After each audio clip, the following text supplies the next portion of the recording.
All right, all right. So here we go. Welcome on back to Final Fantasy XII. Even though I was very into the mines search yesterday, today I would like to return to the waterfalls for at least a minute here, because I think I was really close to the solution before.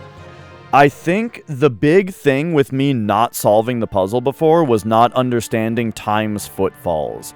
I thought that it was talking about a specific place, such as the falls of time or the footfalls of the past, right? But I feel like walk in time's footfalls simply means to retrace my steps. And so,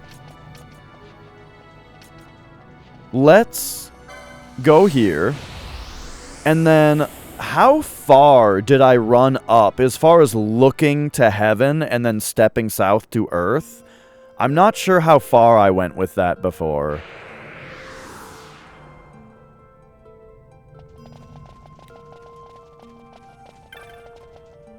Also, I'm not exactly sure what... My only issue with something like this being the solution is I'm not exactly sure what the Heart of Time is. Because that's where we go from, you know? But maybe that's Destiny's March.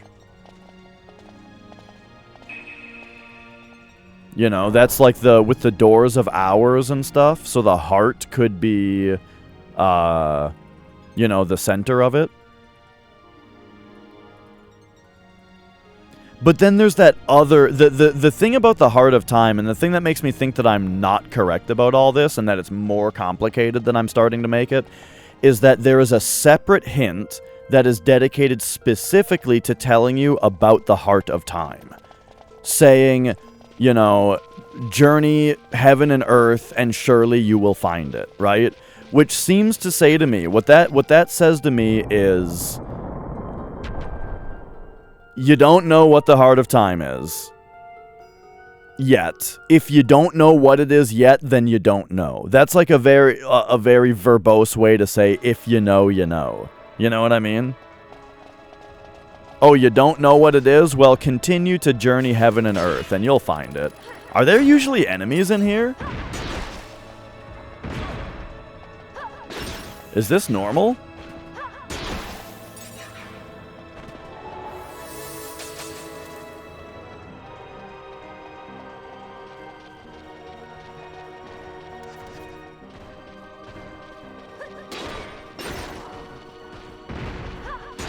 If you don't know, now you know. Okay, yeah, here's this thing, by the way.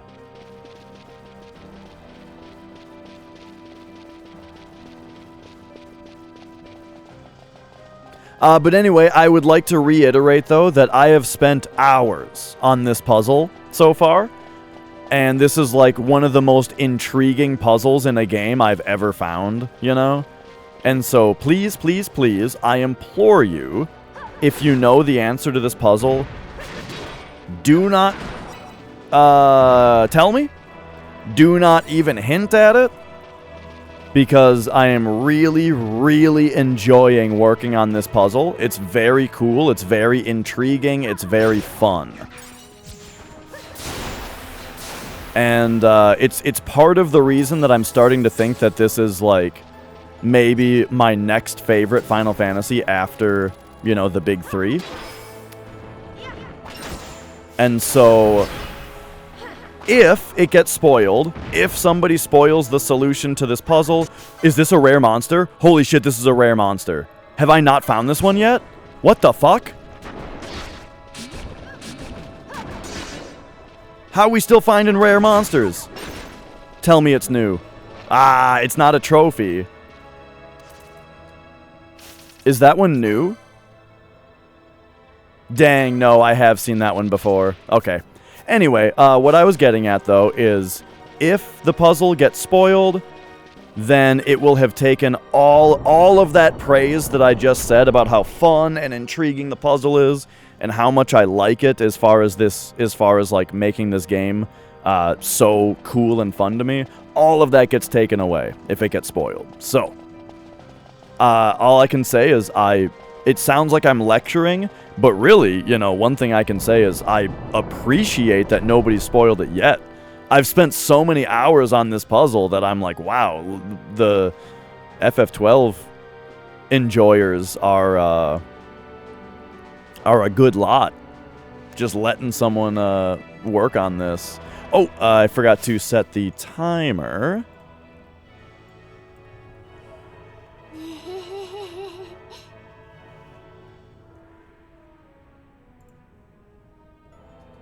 All right, there we go. We got the timer going now. Bum, bum, bum, bum, bum, bum.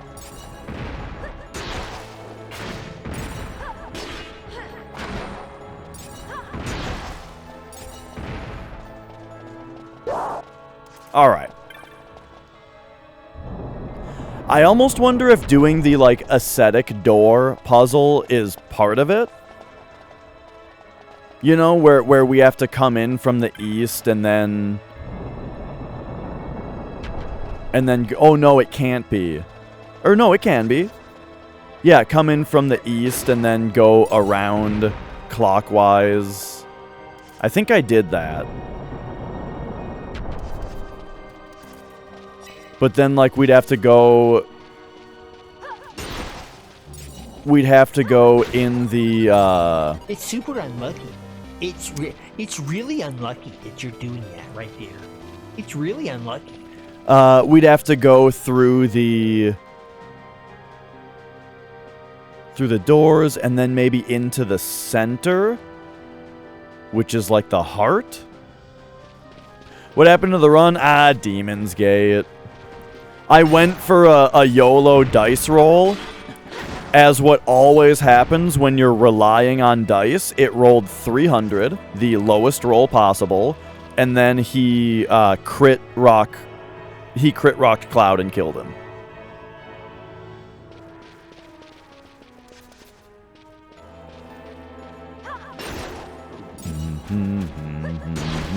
That's gathered as stupid.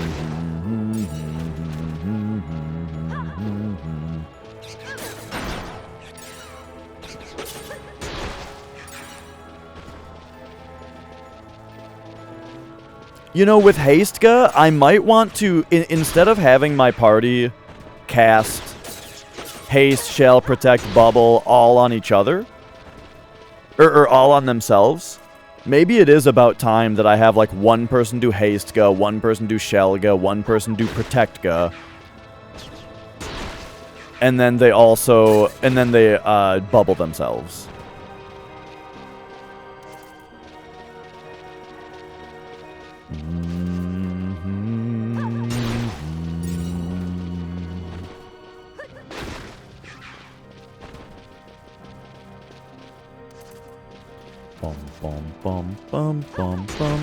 So I think what I'm going to do on this one is basically go all out on all of my ideas at once.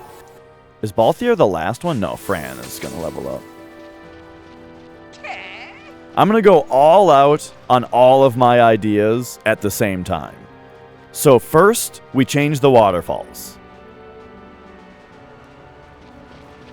Boom, there you go. Waterfalls changed. We're not grabbing chests.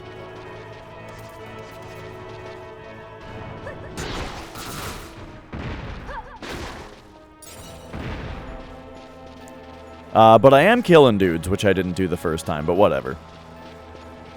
We're going to go all the way across because changing the waterfalls allows you to do that.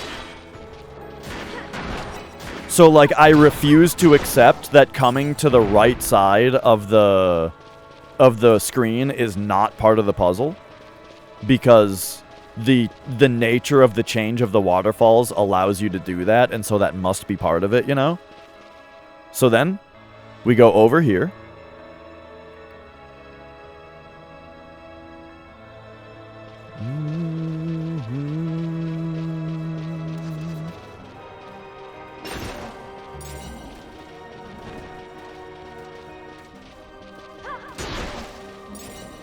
All right. Well, you just keep saying nothing.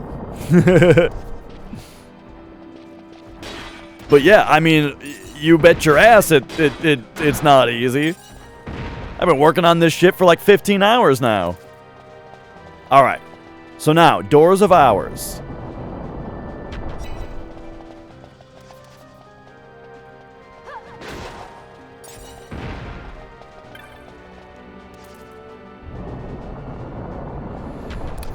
The way that was solved, EMC, was I had to defeat all of the monsters, like all of them, indiscriminately, in all of the forest areas. Instead of only killing the behemoths. You know, since it was about the behemoth king, you know, I thought that meant that we had to, just kill the behemoths. But it just turned out I had to kill everything.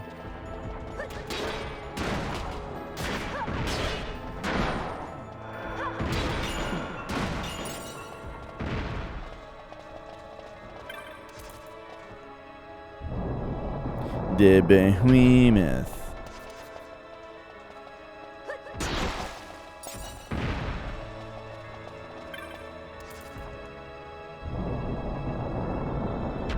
All right, all right.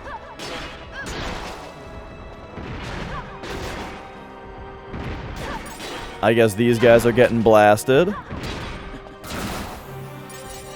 Because they're in the way. Okay, so here's what I'm going to do.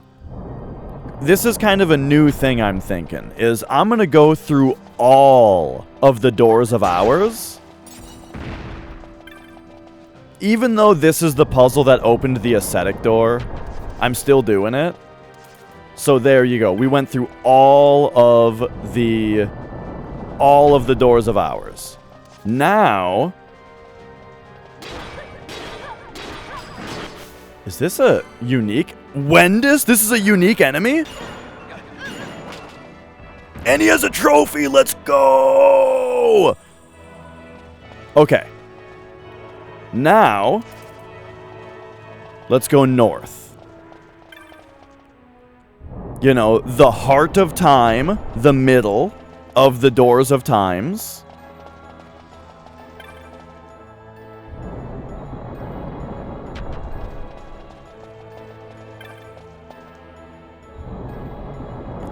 The question is, how far north am I supposed to go?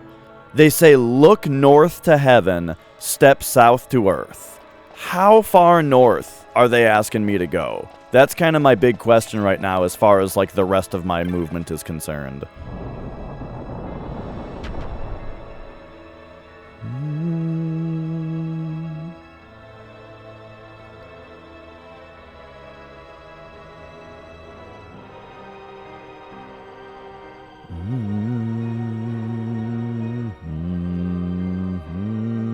Oh my... Jesus Christ, it scared me again. Oh my god, that's right, there's a fucking trap right there. Why is it so loud? It's so loud, dude. Oh man, that got my fucking heart going. Christ.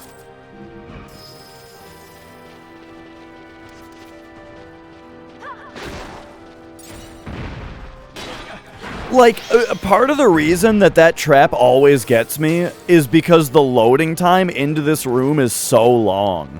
This room takes forever to load, and then it just immediately jump scares you.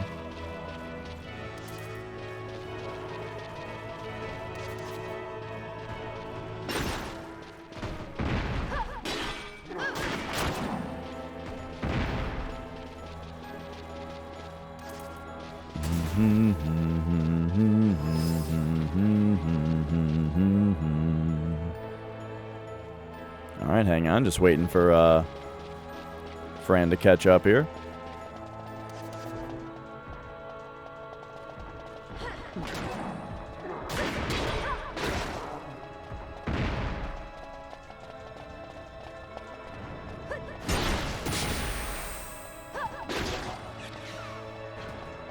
Now, also, real quick, I am just generally kind of suspicious about, like, what's going on in this room. I don't really get it. This room is, like, so complicated and ornate. But okay, so now let's go up this way. Just to glance at this up here.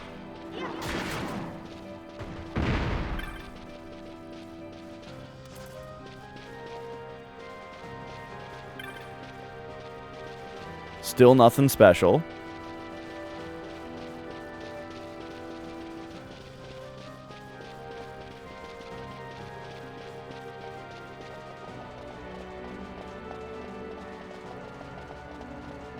Alright, so now, once again, the question is, how far north do we look? Do we go up the elevator? I feel like going up the elevator isn't the solution because the music changes. Oh, I guess going up in here, the music already changes.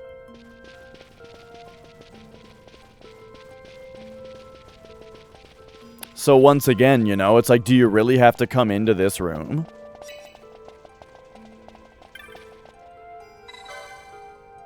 Let's take the lift. I'm gonna go the whole 9 yards this time. I'm taking the lift. I hope that this isn't too far, you know? And now I've just ruined the puzzle. But we'll have to check, you know? So here we go. Look north to heaven.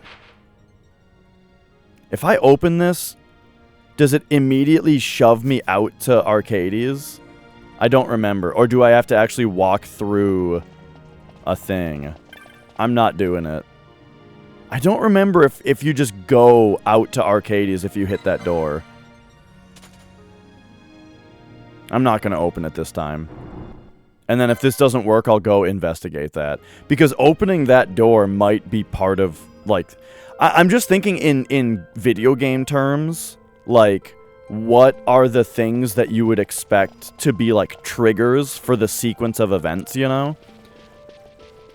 Like, clearly the game is looking for me to do a sequence of actions.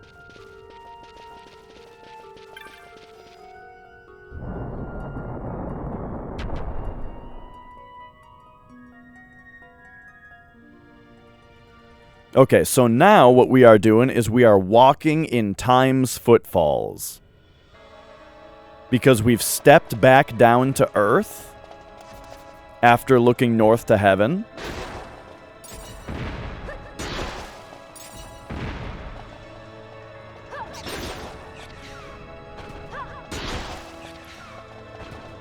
And so now, walking in time's footfalls involves, first, let's pop down here, you know?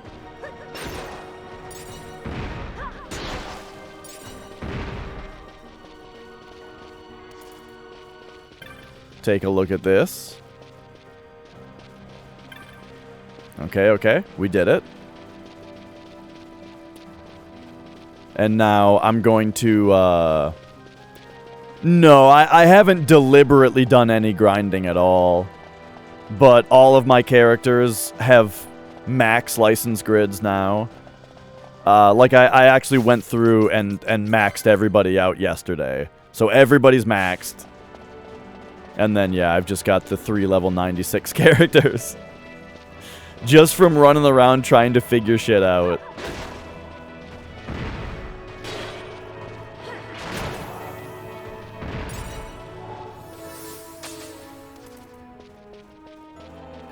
Uh-oh. Yup. Good job, Balthier.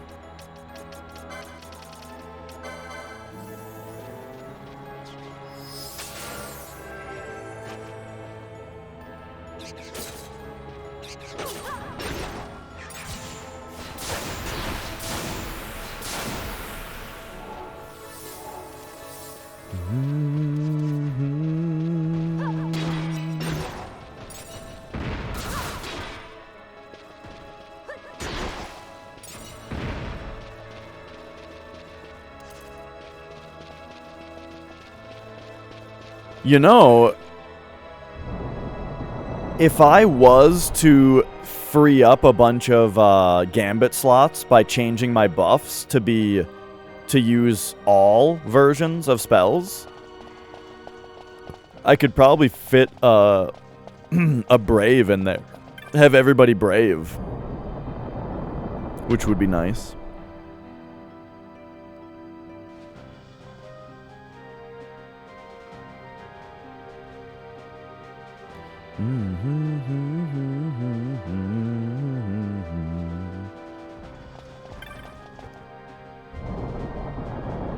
All right, here we go.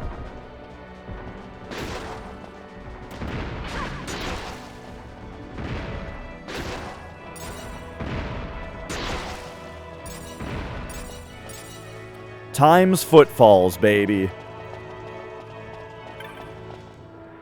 We are going to take exactly the reverse route out that we took in. So that means go over here and go counterclockwise around the doors.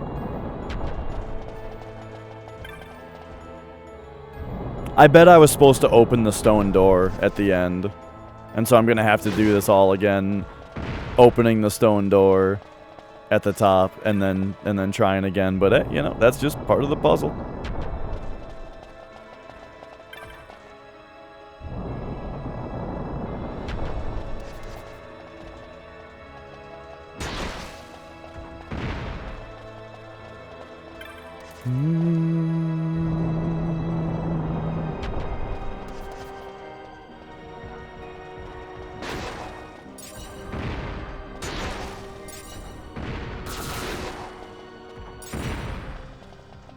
Yeah, you know, I was thinking about making a Discord channel that's like spoilers for the game being played for people to talk about it.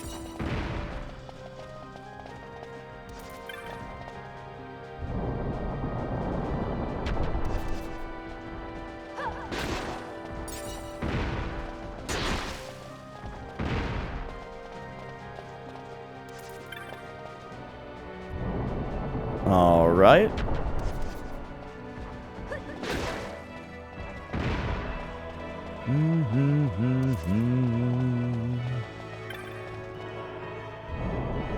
Radiata Stories. I own it, but I have not played it. I own both it and Radiant Historia.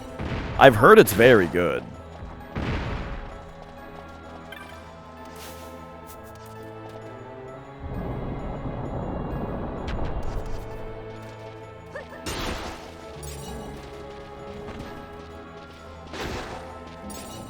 Okay, so here we go.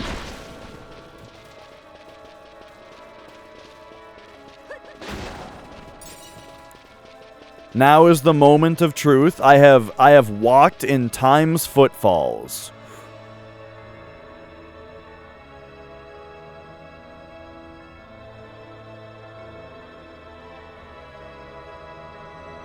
Fuck. The waterfalls have returned to their original course. Okay, so I did it wrong.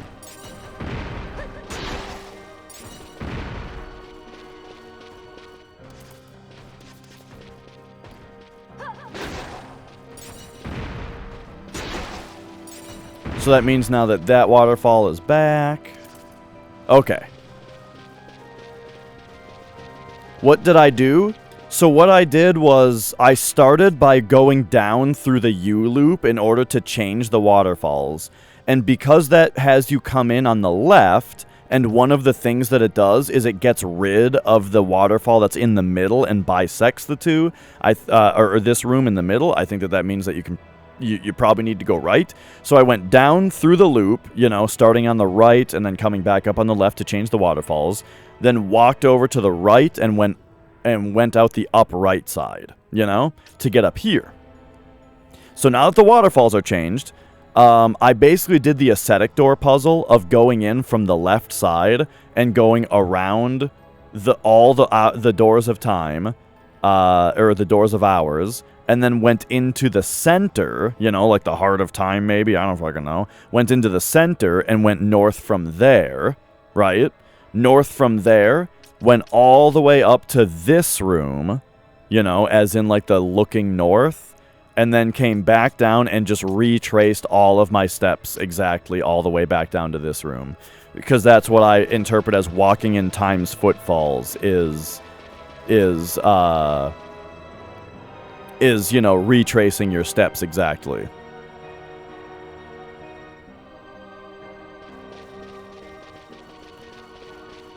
The only thing I did that I didn't mention was I went and looked at that one spot, you know?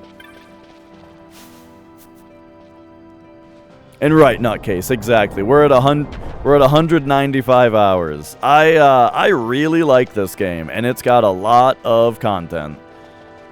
So, what if I were to try to use these as more of a clue? Like, what does this red and green, and this red and green, and then this thing right here mean? I don't know exactly. I don't know if those have any, like, special meaning to guide you.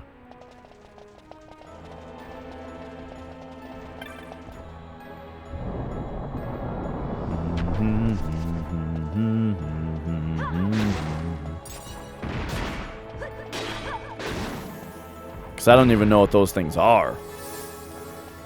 But okay, so what I need to do real quick... So sort of, I feel like my entire idea of, like, the Doors of Hours and retracing footsteps, I feel like all of that is correct. Really, the biggest question that I have is how far north are they asking me to look? You know what I mean? Because, like, this could be it. You know, it could just be this room. It could be... You know, stepping south to Earth, though, makes it sound like I'm supposed to take the lift and then come back down.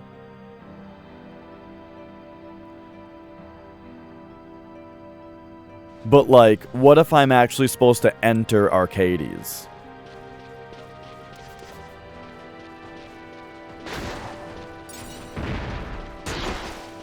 I'll take a look at the maps to see if anything like that makes sense. But first, what I need to do right now is I just need to go look at that door and see if you can open it without going through it. Because that could be what's considered looking north, you know? Is opening the door, but not going through it.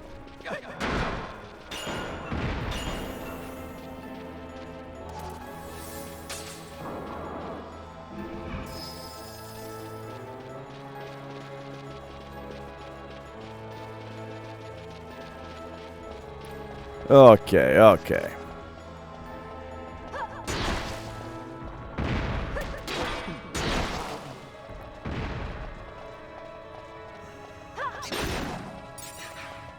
Or like this room. What? Oh, there's a chest here. I was gonna say, what the hell is my thing here? This room, by the way, is called Temptation Eluded, which makes it sound like it's part of the bonfire, I have too much Dark Souls 2. The ascetics door. I feel like like this seems like it's part of the ascetics door puzzle.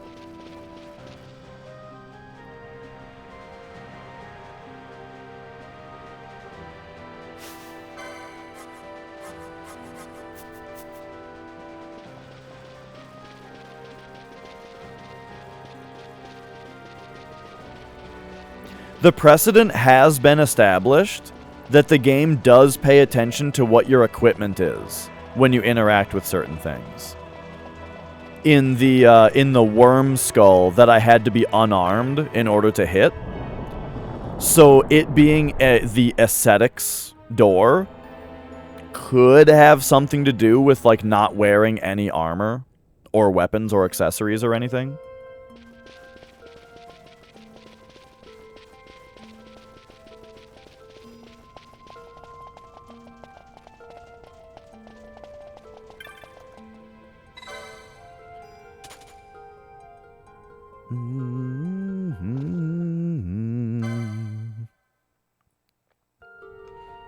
Alright, so here's what I need to figure out is...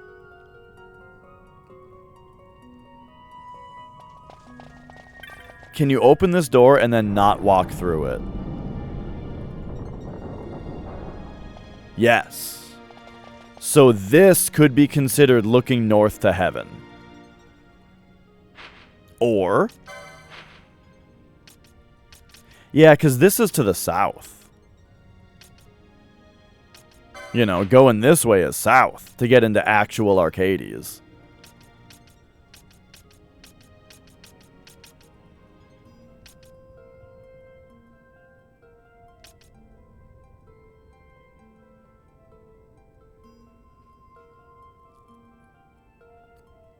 Or you could go real crazy with it and say you have to go all the way here. The High Garden. I don't think so, though. I think I was supposed to open the stone door. So, I'm going to do the whole shebang again. But this time we're opening the stone door.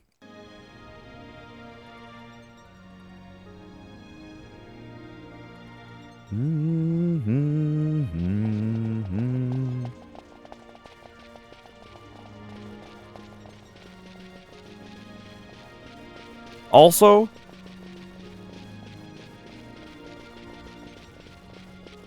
anything new in here? No. Still not sure what that is all about.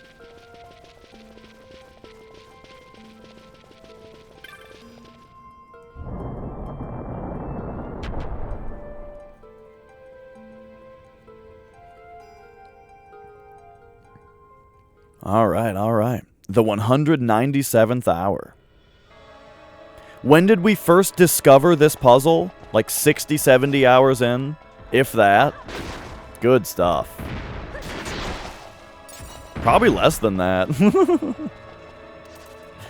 But I just keep periodically coming back to it and then leaving it again.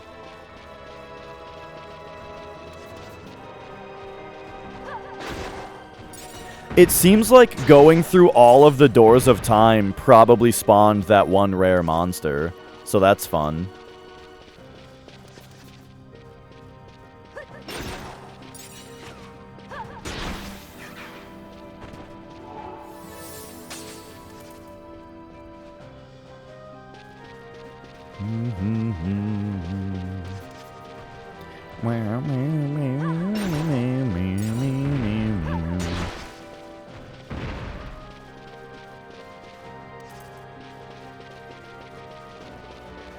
Speaking of, we should go to the clan primer.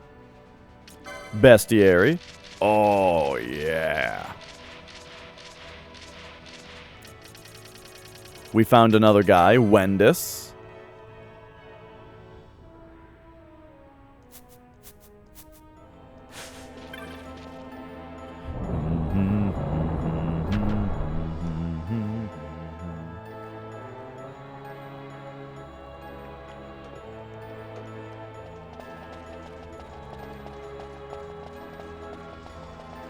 You know, it probably would have taken me less time to just start the puzzle again, instead of actually going to check first. For some reason, I thought it would be faster to go check first.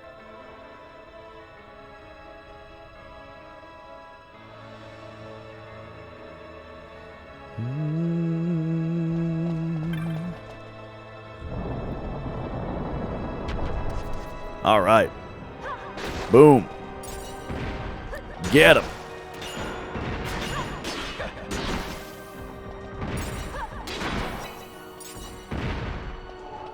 You know, one thing that I wonder about as far as the near future is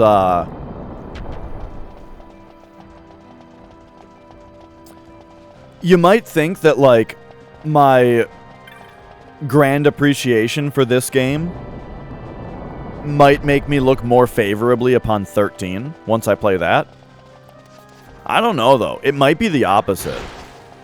Since I've been so impressed with this one, a lot of the time when you are very particularly happy with a certain installment or something, I feel like it makes the next one more easily disappointing.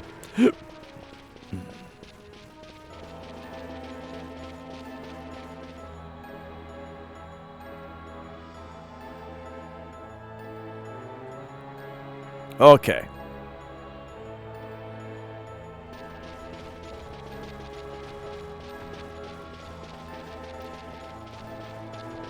So let's go through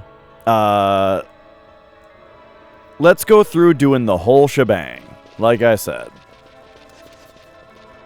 It's gonna be this guy, this guy,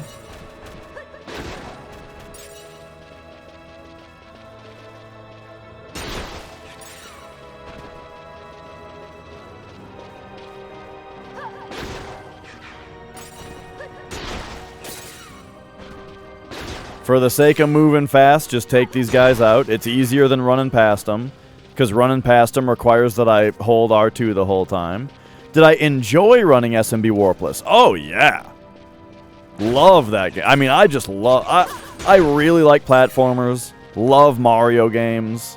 You know, Super Mario Bros. Is just maybe my favorite NES game, you know?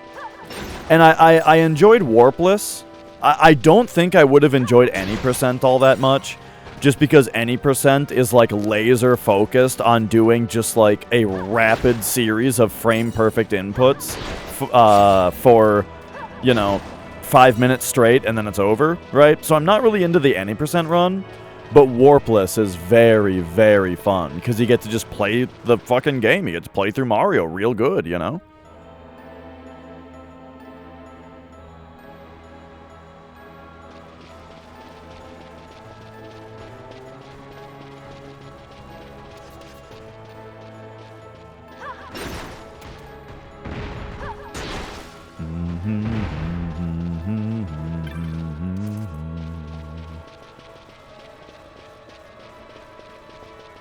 Yeah, one nice thing about running it also is just the fact that, like, NES emulation has been solved for a long time. So there's a lot of different ways that you're able to run it that are legitimate, you know? You can run on the NES Classic. You can run on the 3DS, you know? You can run on emulator or real hardware. You know, it's all exactly the same.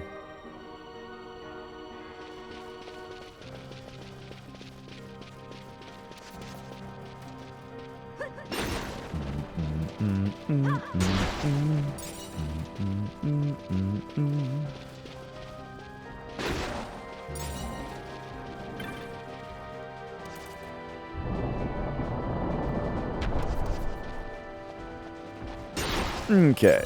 Get this guy. Get that guy. Alright, so here we go.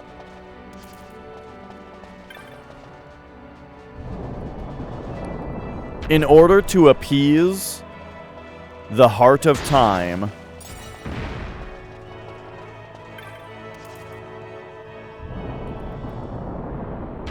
we will go through all of the doors of ours.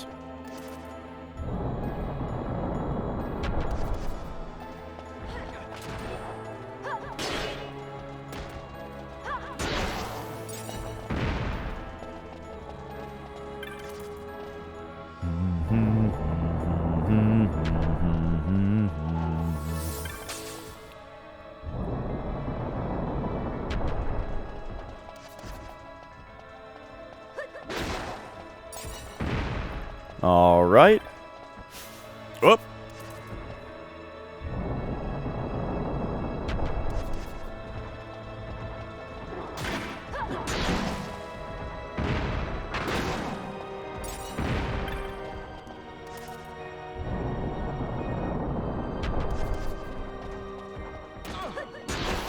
And also, my suspicion is that all of this...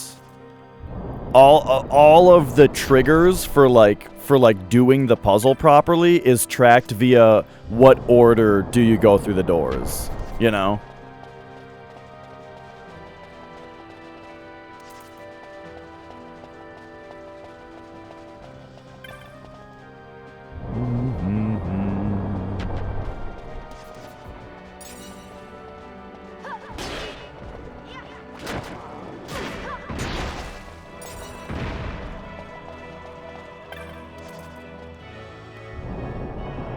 Okay.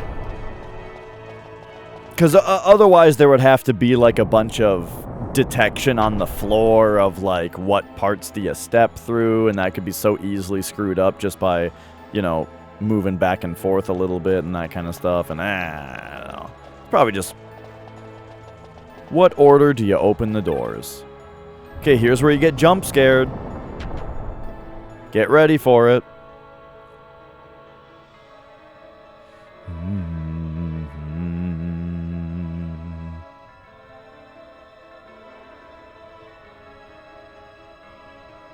See how long the loading screen is here?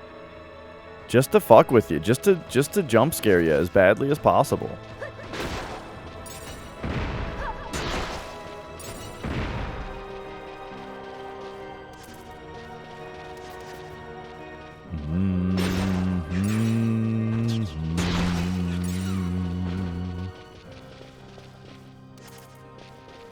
Yeah, so that when it's finally done loading, you instantly get blasted by the trap that's on the ground in front of you.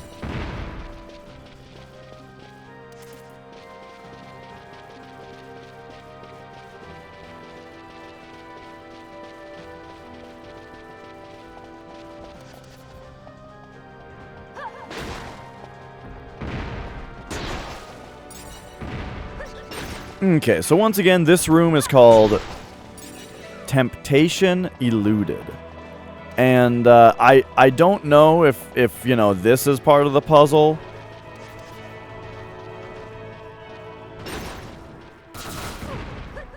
But maybe it is, so get him.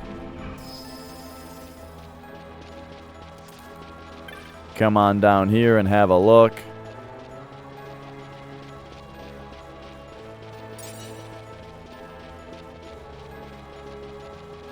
I wonder if I'm just missing something tiny every time I do that.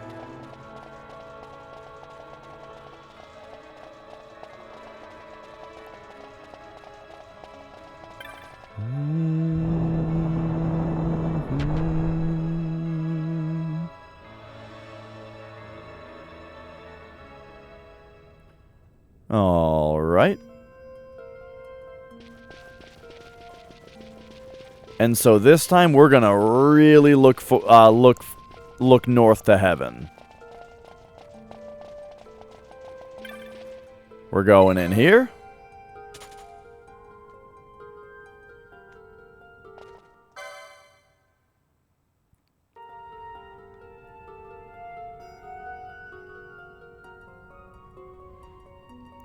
And here's our look north.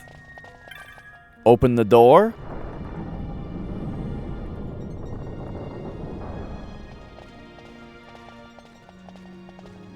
And look north to heaven. Observe! There it is! Alright. It is now time to step south to Earth.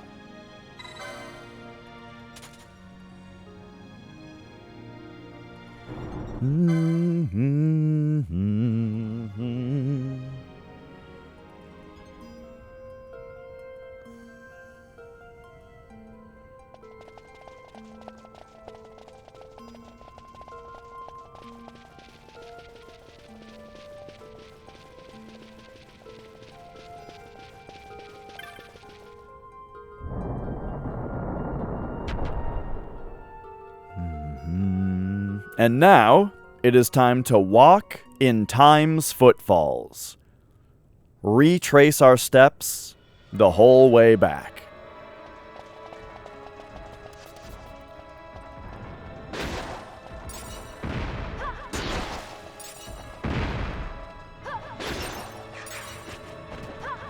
What if I'm giving up just because the waterfalls returned to their original course, but that's not actually telling me that I failed the puzzle, and I should be going up to the pilgrim's door and trying to open it each time? That's something to chew on.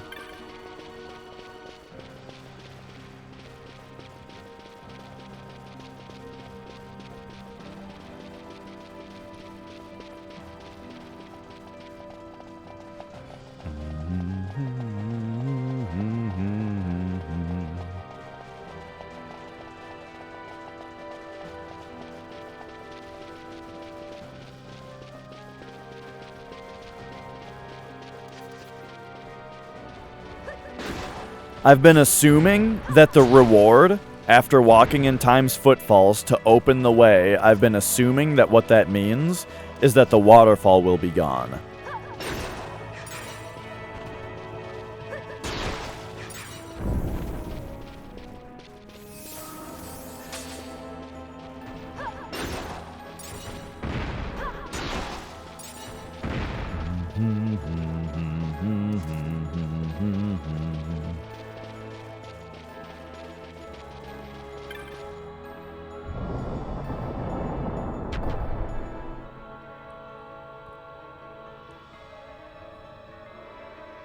Okay, I think this is the big room.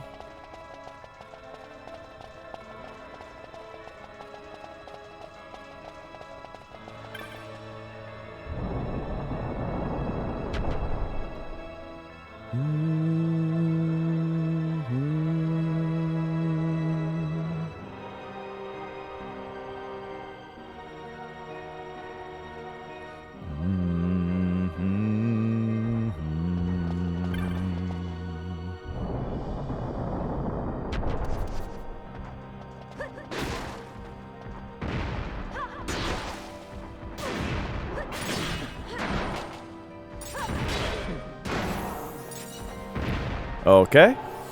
So now, retrace footsteps. Yeah, retrace footsteps. We go this way.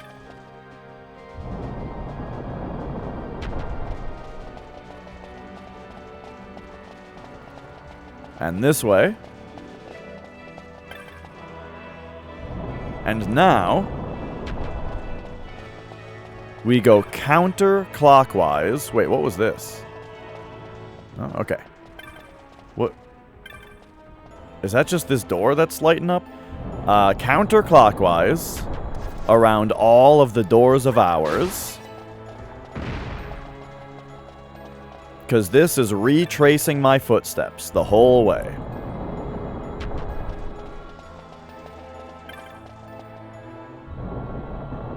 Or walking in Time's footfalls, as they call it.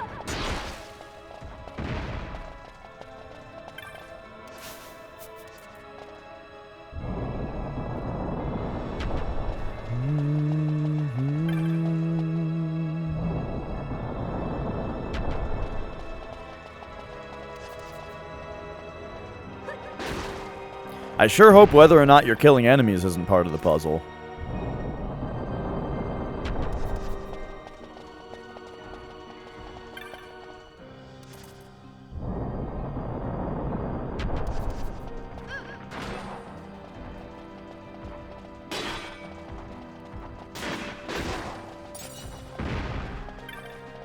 Alright, there we go. We've gone around.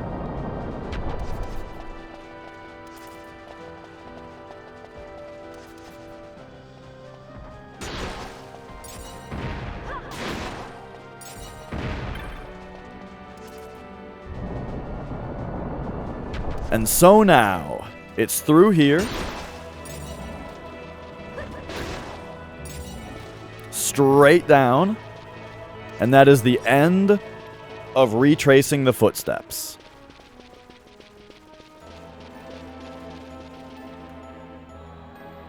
And what does it say? Have they returned to their original course?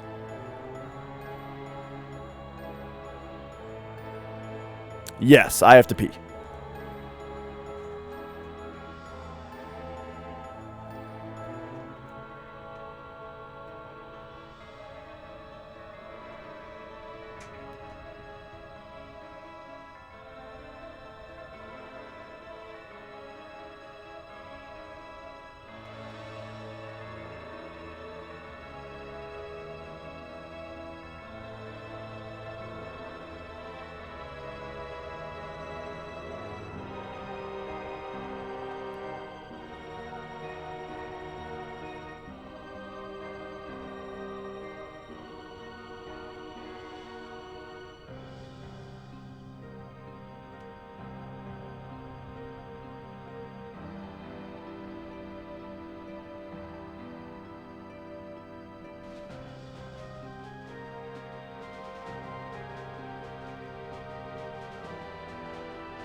Oh, all right. So, however, okay, so the waterfall's returned, but I only just realized that this might not actually be the end of the road. We still have to check whether the Pilgrim's Door is open. I think that the puzzle is going to be to where we come back in here in a way that moves the waterfalls again. But it's worth checking the door.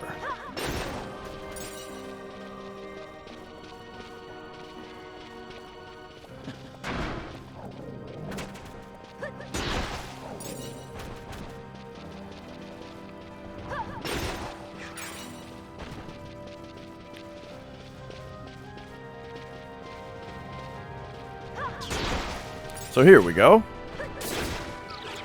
Oh man, look at these guys.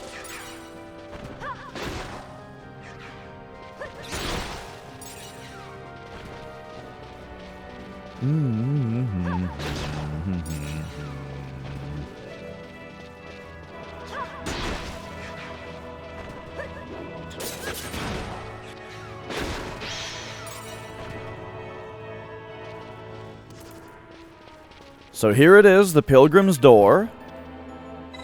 Open it. Some unknown mechanism holds it fast.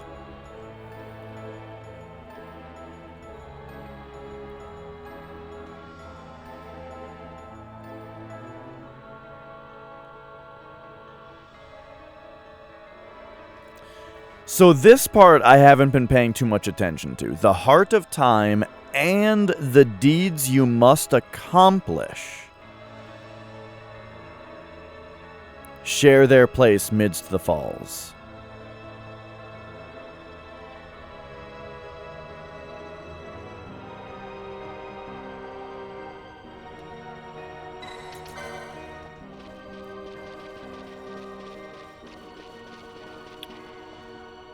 Deeds you must accomplish.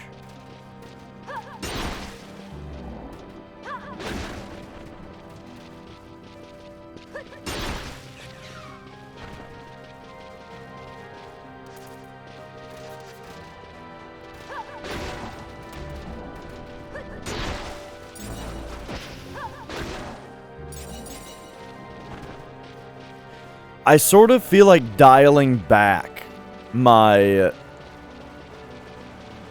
complication again. Like after reading that again, it's like, let's dial it back a little bit. The Heart of Time and the deeds that you accomplish share their place midst the falls.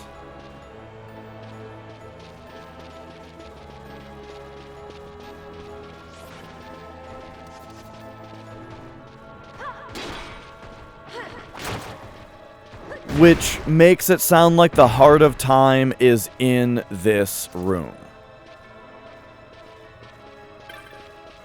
But you read this and it tells you something else. Journey heaven and earth in search of the heart, and you will surely reach it.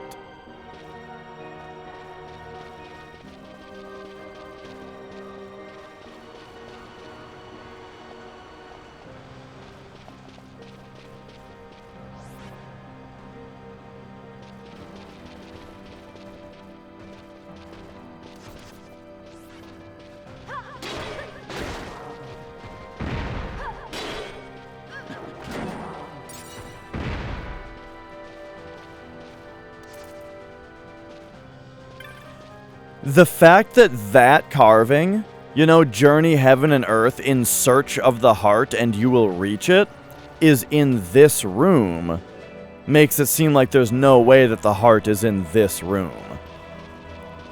But the heart sharing its place midst the falls makes it seem like it is this room. You know what I mean?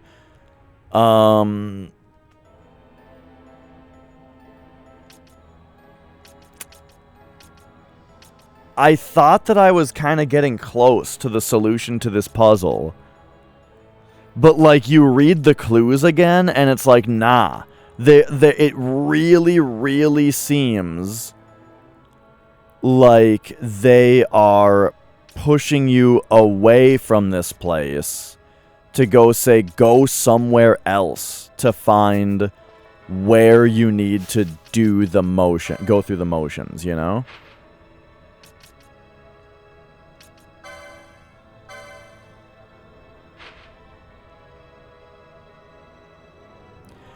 What is a cataract?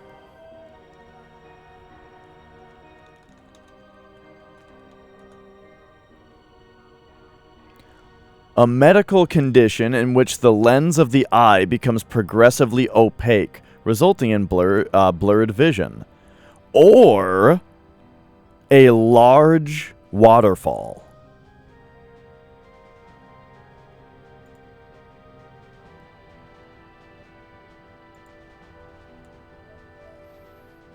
A large waterfall, you say. See, this is the other place that I've always been more suspicious of being linked to that. I've always been very suspicious of this area being linked to the Heart of Time puzzle. Because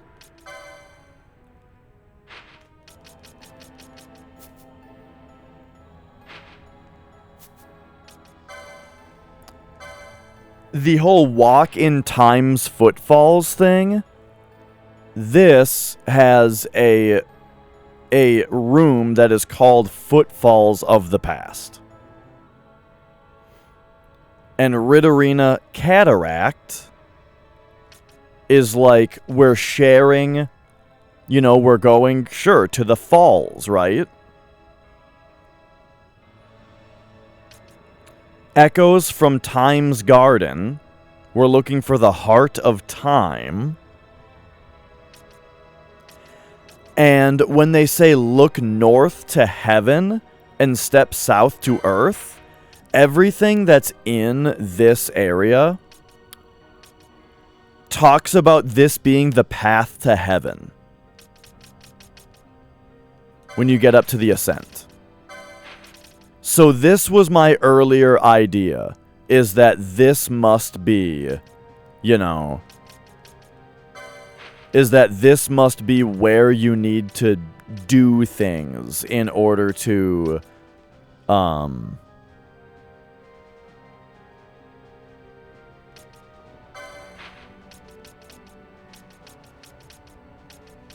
get there. Okay, I'm going to be even more over-analytical for a second. And say...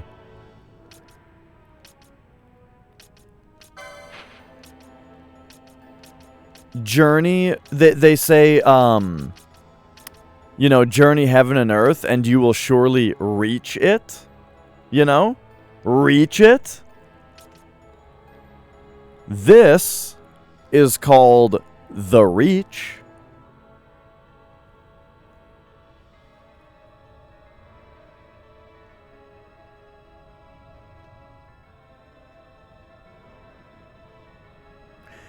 Do we go to this room and then back down?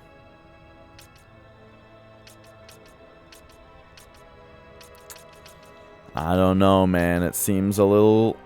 It seems like I'm reaching a little bit for that. But then what? Here's my problem with this whole thing is, then what?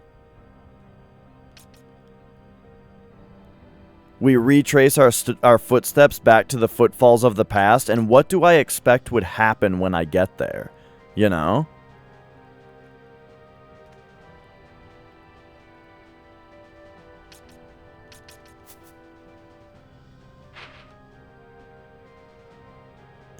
What's the place that I found that has the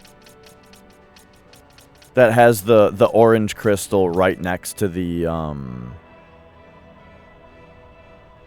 right next to the flight point?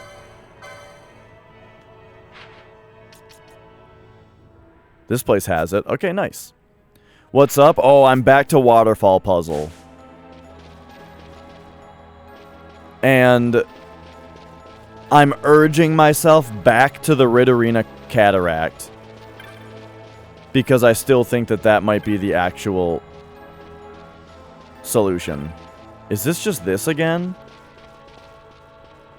Man, you see that from so far away.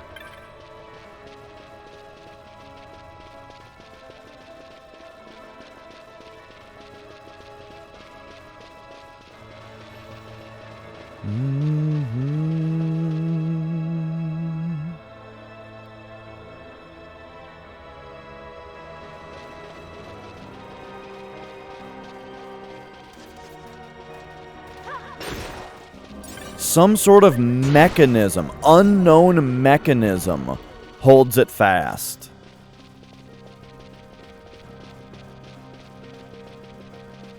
Is what the Pilgrim's Door says? Oh wait, I'm going this way? Alright, that's fine, I guess. So I guess what I'm looking for in the cataract is like a device to operate or something. But then what's the deal with the waterfalls?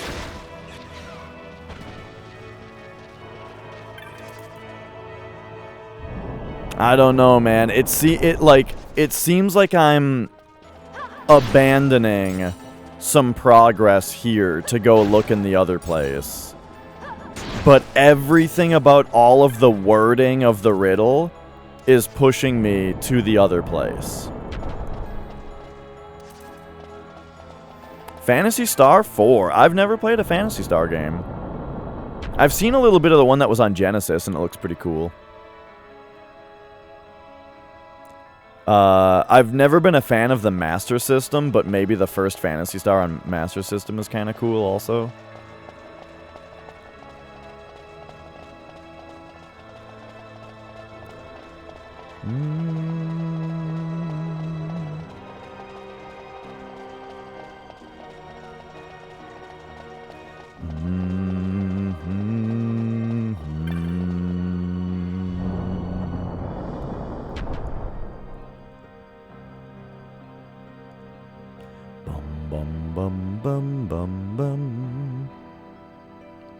Yeah, I could get into Phantasy Star. If this game wasn't taking 200 hours, oh man, I could have been through a whole nother RPG by now, probably.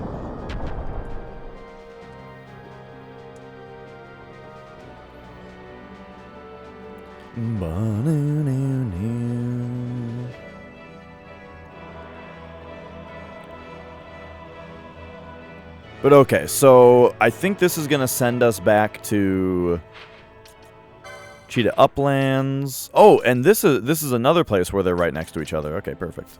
So we can actually just take the ship from here.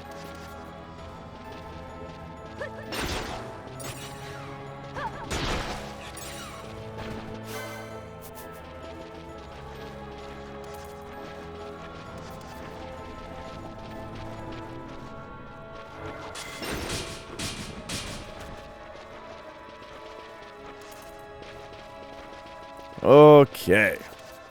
Well, hey, at the very least, we found a rare monster, including a trophy. So I'm very happy about that.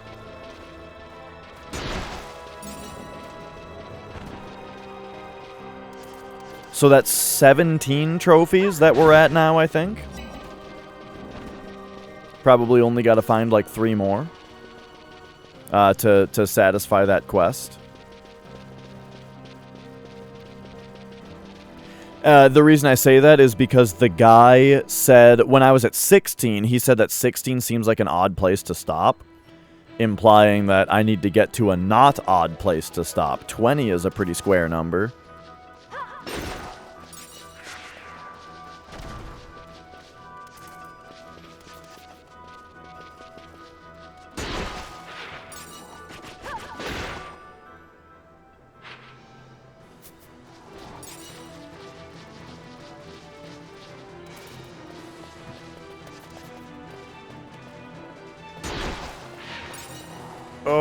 Okay.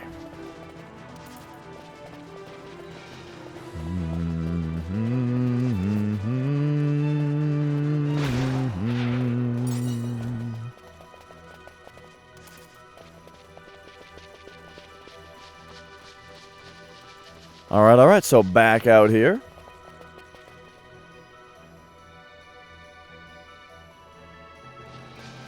Oh yeah, someone was asking me earlier, like what games I'm looking forward to this year. I don't really know of everything that's coming out this year, but that game Earthblade looked pretty cool. That the people that made Celeste have been working on. They're doing like it looks like a Metroidvania. Maybe not though. Maybe it's just open. It's not necessarily Metroidvania. It might just be open. But either way, you know, I'm interested in that for sure.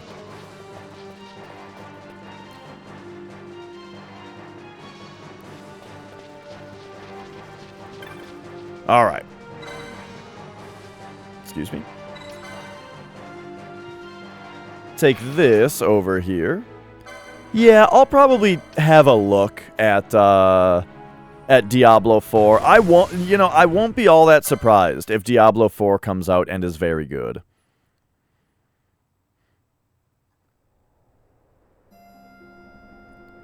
But I also won't be surprised if it's ass.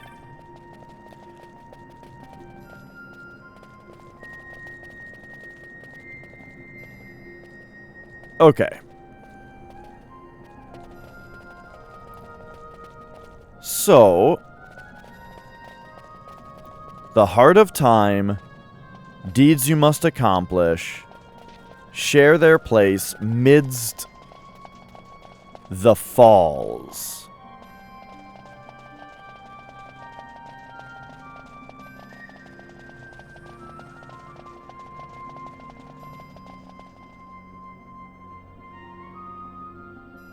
The fact that there isn't any visible running water here whatsoever makes me worried that I'm in the wrong place again.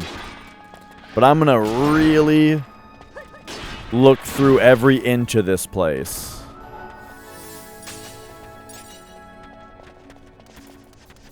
For something to do.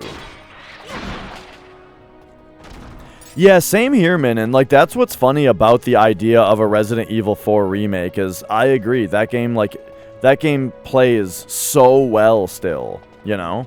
Atypical Panic, how's it going? That game plays so well still, and they're not like changing the style of the gameplay necessarily.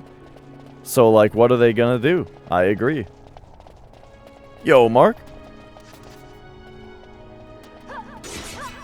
Oh, the day is going quite well, and I am anticipating my GDQ commentary tomorrow. This is like the only bit of water in this whole place.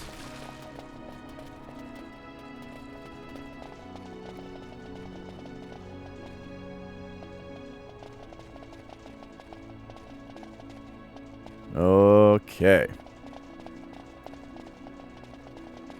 For commentary, Brutal will be there as well. I don't think I've ever heard Brutal's voice. So we'll see if he outdoes me.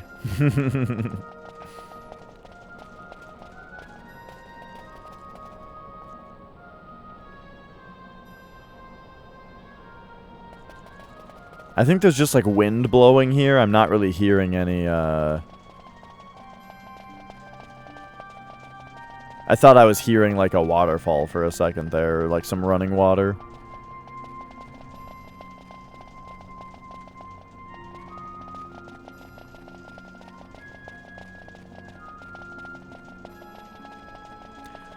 Oh yeah, the Zodiac Age version, they like there's no way to like just play it as it was on PS2. I see. Yeah, that's part of the reason that when I play a game for the first time, I do just opt for the original version. That way I don't got to worry about any changes or anything, and I play the game that came out originally, you know, which I like.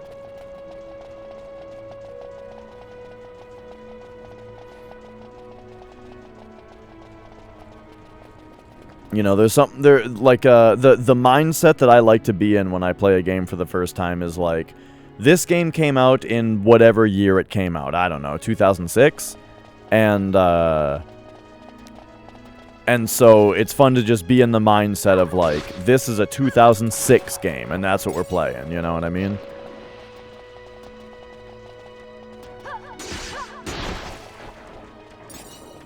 If I... Like, and more what I mean to say is, like, if I had bought this game and played it right away when it came out, this is the game I'd play, you know? Or this is the game that it would have been. And so that's the one that I want to play.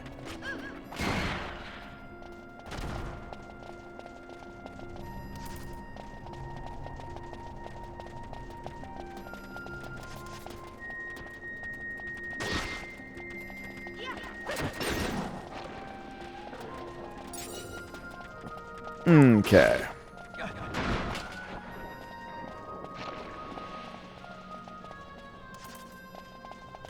The NVIDIA leak was FF9 remake? I don't remember that. I don't pay a whole lot of attention to that kind of stuff. Sometimes I catch wind of something on, like, Twitter or something. But in general, I'm in the dark about, like, leaks.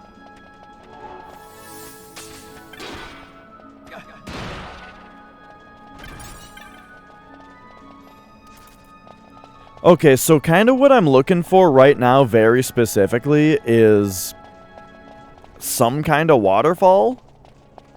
Some kind of running water?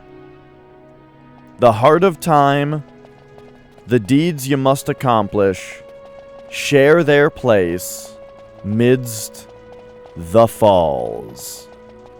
Maybe that doesn't specifically mean waterfall. Maybe it means something up in here. And you know what? I am gonna do a new thing. Check this out. I think it's about time that I change gambits to be any ally haste ga. And that's what Balthier does. He's in charge of haste. Actually, you know what? No.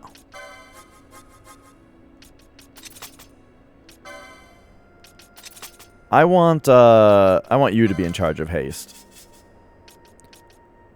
And then you are in charge of protect. And then you are in charge of shell. Now, this is going to cost more MP. But it'll also be much faster.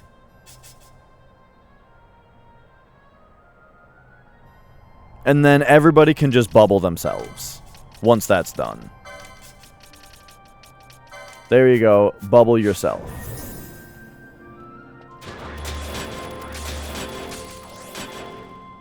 How about that?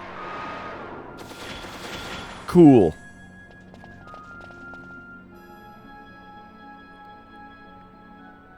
Yeah. A lot of different, like, spells and stuff in this game get, like, queued.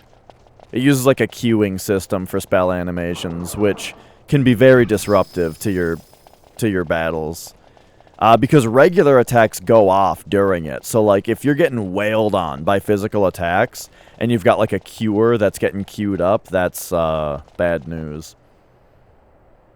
But it can also kind of work in your favor, where if you're up against a crazy boss like Zodiark, you can kind of just let it slow the battle down a little bit.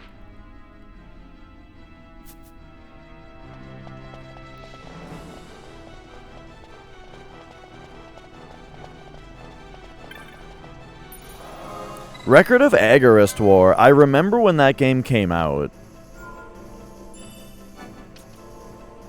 It was like one of the only Weeby games that was exclusive to 360. Whoa!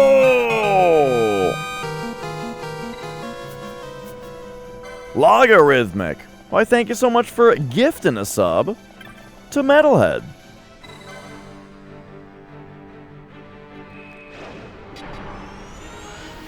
But yeah, well, so Vaughn and Penelo, I just think are pointless, lame characters that I don't care about. Whoa, this sends me all the way here. Oh wait, no, this is fine. Bosch, I like. I like Bosch as a character, but I've only got room for 3 people in my party. So what am I gonna do? All right. Oh, I missed Atypical's message. I will take your word for it, nutcase, that I should not read it. Okay. So, I want to get myself up to just the Reach and see what the deal is with this. But yeah, I remember Record of Agrastor, the big thing about it was that the collector's edition of it came with a,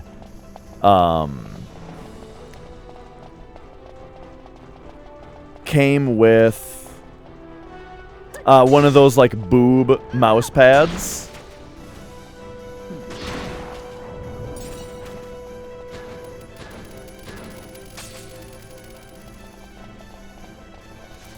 I've reached a point that you can tell me this thing easily. It doesn't, I mean, I don't care to, like, if there is a thing in the game where the way that I get it is somebody told me that it's in a place, I would rather not have that thing.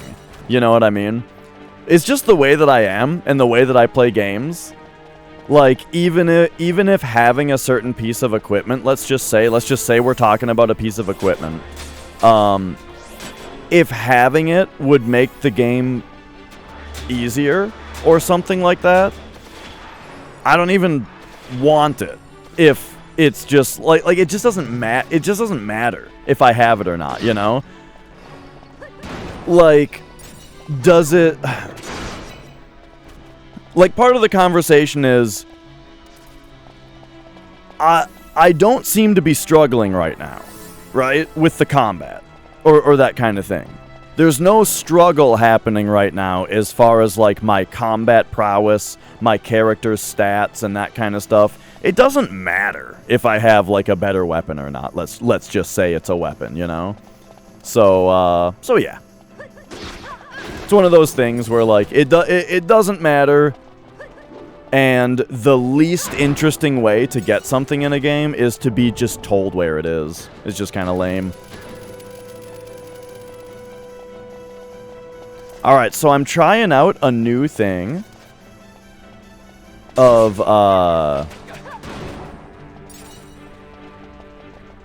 some things, like this hidden weapon in FF9, is basically impossible to find unless someone tells you. Okay, so I've got a couple things to say about that. First thing is what I just said, which is, I guess on a blind playthrough, I just wouldn't get it then, and that would be fine, and it wouldn't matter. But, also, that kind of talk like, oh, this is impossible without a guide, that's quitter talk. That's the kind of stuff that people say because they never put themselves through puzzles. They just look shit up too fast, and so they think that everything is too hard without a guide because they've always used guides their whole life, and they never spend more than 10 minutes on a puzzle without looking it up. By the way, I'm pretty sure I missed I forgot about the elevator.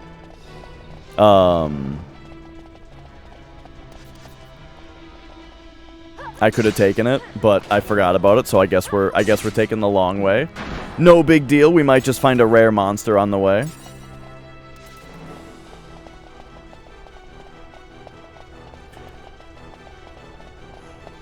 You know, I think a lot of the time there's super hidden, very difficult things to find in games because it makes it fun for, like... It makes it fun for, like, a second playthrough to find shit that you missed the first time. You know what I mean? Is this gonna hit everybody? Okay, nice. Oh, and now, wait, and now we're hate. Okay, I don't know if I'm into this. Oh god, and now I had to double haste.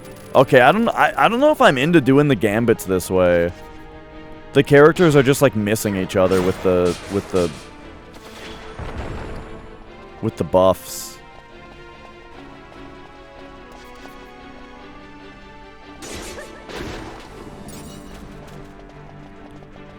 Okay. Yeah, I should have... Wait a second. Is this... No. Okay.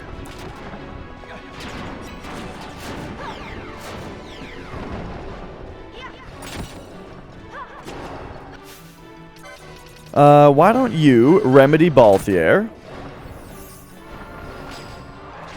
Fran's going ham on this guy. There we go, we got him. Play old school RuneScape without plugins. I mean, that's how I played it when I was younger. I didn't even know there were plugins for RuneScape.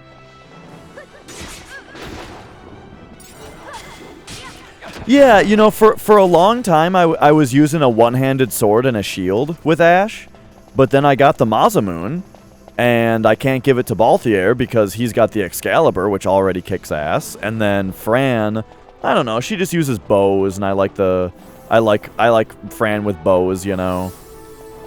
So I put it on Ashe just to test. You know, I like it.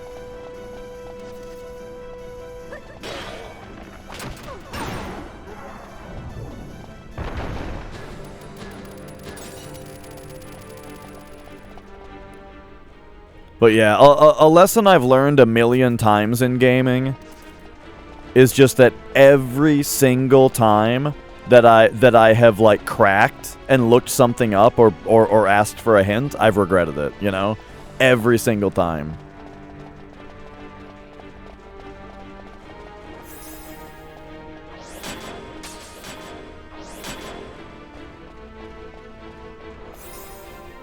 Shelga.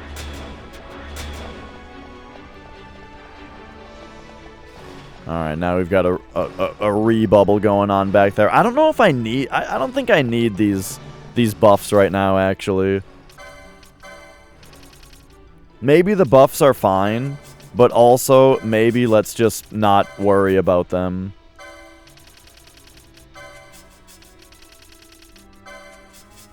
Ooh. Because the enemies in this area just aren't powerful enough anyway.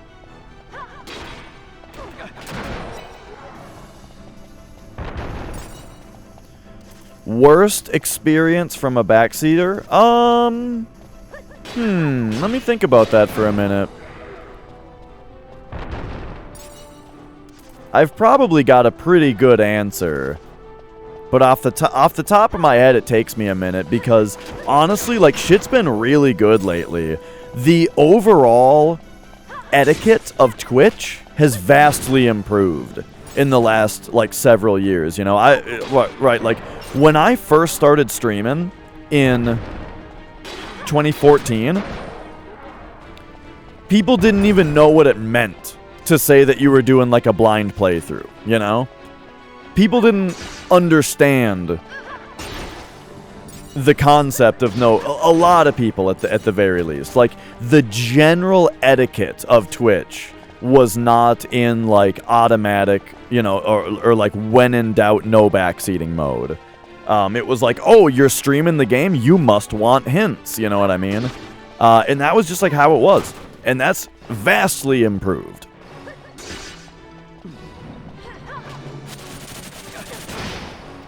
There was the Purge thing. I was playing Xenoblade Chronicles for the first time, and they give you the ability Purge, you know, in that game. You get this ability that's called Purge, and immediately after you get that ability, after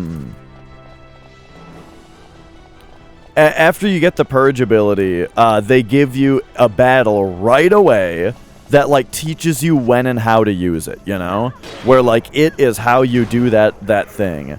And, and someone like in chat right away on that battle, right when it first comes up of like the time to use it, someone in chat, use purge. Just like, no fucking shit, dude.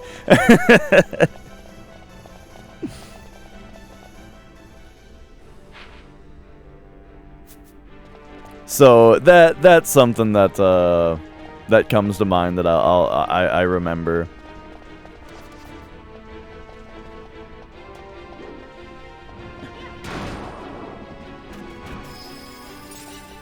All right. So, I spent an unnecessary amount of time climbing these stairs because I forgot that there's a shortcut elevator right at the start. So here we go. You know, now we're back.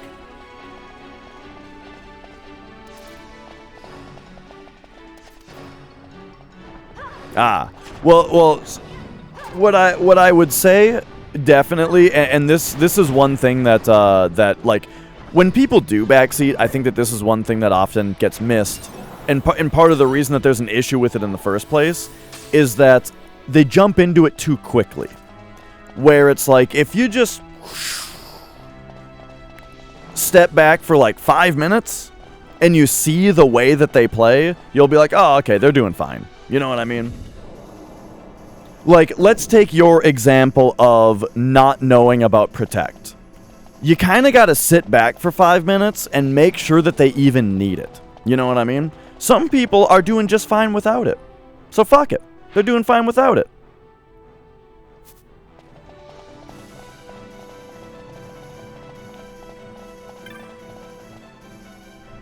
Okay, so let's just take me to 50 here. And that's one thing that I just see so often is the like the giving too much information in order to push the player into a certain play style when they're doing just fine on their own. You know what I mean? Which I don't really understand the point of, because when I watch someone play a game that I really like, one of the most fun parts of it is seeing them play differently than I played it. You know what I mean? Like, it's not just me. Like, I don't want to see someone play the game exactly like I did, because I could just play the game again, you know? Or I should say more specifically, I don't want to push somebody into playing exactly how I did, because I might as well just play the game then, myself. But if you, and so if somebody is doing things differently than you did, and you just kind of observe for a while, right? First of all, they're probably, you know, they might be doing just fine, you know? And then secondly, you might even learn something. I've learned shit about games that I thought I knew almost everything about, but then I watched someone else do it and it's like, whoa, they did this part in a totally different way than I ever did it. And that's really cool.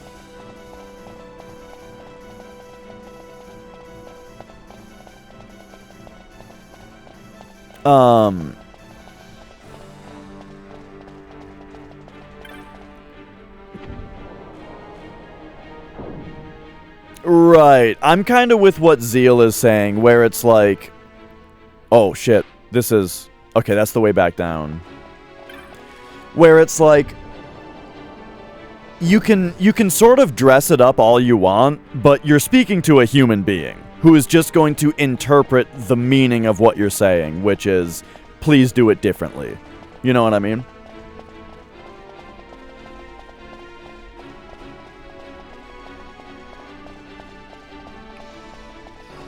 That might not be the actual intended thing, though, you know? If you are just intending to give information, it's like, well, again, video games are sort of designed for players to just kind of figure this shit out for themselves, and sometimes they need to play poorly for a while in order to figure it out, you know what I mean? Like, sometimes you do game over a couple times, or you know, figure shit out, quote-unquote, the hard way. And that's fun. That's part of it being an interactive medium, you know? That's That's fun. It's part of the fun. I would so much rather figure out that I should be changing my strategy by the game punishing a bad strategy and giving me a game over, and I need to load my file and try something different, right? That is so much better than being told. Okay, so anyway, this is The Reach.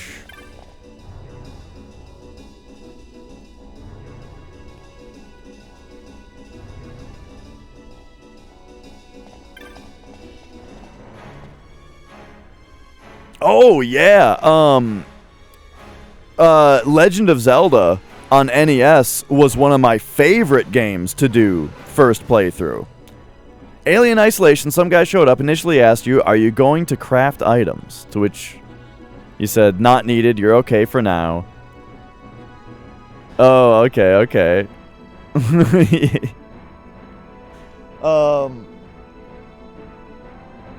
Hang on a second. I have something to show you, actually. On the topic of the original Legend of Zelda.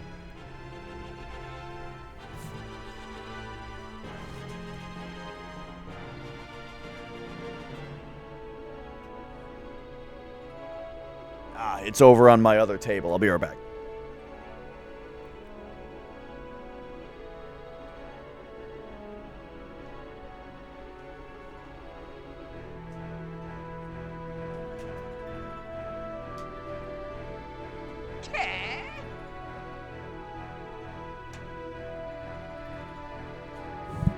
Okay, so original Legend of Zelda for the NES does have some insanely difficult secrets in it.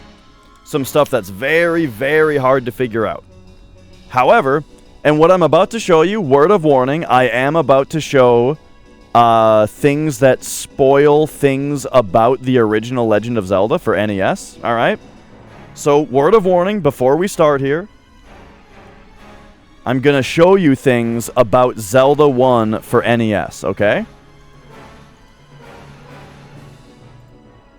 Okay. So... Whoa. Is this not working yet? So original Zelda is pretty tough if you just walk around blindly. However, my brother and I played through the game together and took notes. One of us would adventure around the world map, while the other of us was drawing a map and marking down where everything is, and like where you can go from each square, and that kind of thing. And then there's all these different notes on them that are different things, like all the different shops and what they sell. And then this is even more important, is... write down what the fuck people say. Write down what people say. In old games, if an NPC says something to you that's a hint, write it the fuck down. Here's the shape of the different dungeons. I also drew maps of all of the different... I heard that the dungeons could all fit together, you know? So, like, indeed, I wrote down the shapes of all of them, and then arranged them together, and then marked down all of the different dungeons, with, like, a legend, you know, and all that. And yeah, this is my brother's drawings, by the way. And so, this is, okay, hang on. We're gonna get to some other spoilers here for a couple other games. Here we've got Final Fantasy 1, right? I'm playing Final Fantasy 1, and yeah, just in every place that you go to, write down what people say. And you'll find shit. Let's get to Zelda 2, yeah? Real quick, Zelda 2. Oh, wait, this is... okay, hang on. Metroid. Original Metroid, alright? Spoiler warning. Draw a map for that game as well. You know, here's where you start in the original Metroid. And you're in Bryn Star, you know. where all the different things are, and then, you know, the elevators go down to the other areas, right? A lot of people play Metroid for 20 minutes, and they're like, wow, all the rooms look the same and I don't know where to go, and then they give up, you know? Draw a map! It's like the most fun thing in the world. I love drawing the maps. Okay. Got some Shin Megami Tensei maps. We've got Shin Megami Tensei. We got Zelda 2, you know. Zelda 2, writing down what everybody says to you in all of the different towns, so that you can quickly reference what you've been told. And then, of course, drawing maps of all the temples and stuff, you know. How did you know the size of a room in Metroid? It's 16 tiles wide. And if you know, it's just the width of the screen, you know? And also, so 16 is a nice number, and it's about the width of the screen, so I kind of guessed that it was that. But mostly, the way that I knew the width of a screen in Metroid was because they repeat. If you pick that, like, kind of arbitrary number of, like, okay, the screen is about this wide, and then you start paying attention to those chunks, you'll actually see where the pattern of the tiles on the ground repeats every so many tiles, you know? And then even, like, other parts of the room start to repeat as well. Like, okay, you've got the room with, like, a tall pipe and a short pipe, and there's 4 squares in between it, you know? And then you'll get, like, a couple squares, and then you'll see that same pattern again. And, oh, shit, you know, that's the width of the room right there. Even if I didn't know the exact width of the room, you can still draw a map without knowing that exactly, you know, and just make it a little bit more abstract. But Metroid was a great example of where you could be scientific about it, because the rooms repeat so much. But now, Zelda 2, though, I was not so scientific about Zelda 2, and these maps are much more abstract, you know? So, like, the length of these corridors and stuff might not be exactly right, but, like, it's good enough, you know, to get your way around. So, yeah, anyway, all I'm saying is, if you write shit down, then all of these games that have like reputations for being impossibly difficult with how stupidly, oh, they just made the games extra hard so that they could sell you a strategy guide. No! Just write some shit down, dude. For example, let me find some stuff here. This is Shin Megami Tensei 2. Oh yeah, a lot of Shin Megami Tensei 2 notes in here. Oh, Zelda Second Quest. I'm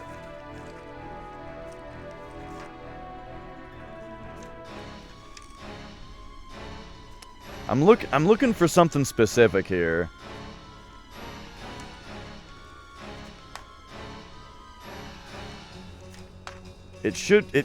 Where the hell? Oh, there, hang on, Alundra. What the hell is this? Oh, Paper Mario.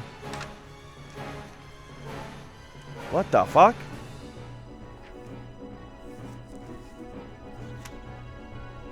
Oh, here we go. Okay, so here are my Final Fantasy 12 notes. Right? So Final Fantasy 12, you know, I had a bunch of notes about different things that people said. I haven't really been taking notes in a while because I kind of just remember everything now. But the biggest saving grace of taking notes in Final Fantasy 12 was the Crystal Cave, or the Great Crystal, you know? There's where I found Excalibur, which actually I think loops down to something down here that I didn't mark down properly, but still these are good enough, you know? And like, here's the whole Great Crystal area, you know? Sorry, it's not focusing properly. But there you go. Like, here's the whole Great Crystal area, you know? And yeah. So anyway, my whole thing that I'm saying here is I'm built different. I am very, very into, you know, playing a video game being like a conversation with the designers. And I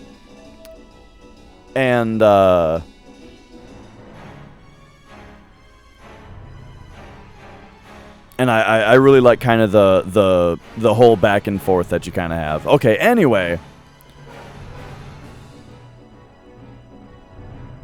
So this is where you choose one of the things that lets you go higher, but we don't even really want to do that because here we are at the Reach.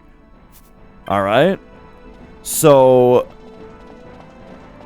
if all of my dumb talk about like the wording of journey heaven and earth in search of the heart of time and you will reach it, you know, and that kind of thing, and this is called the Reach, and everything here is about you know, everything here is about the journey to heaven and all that.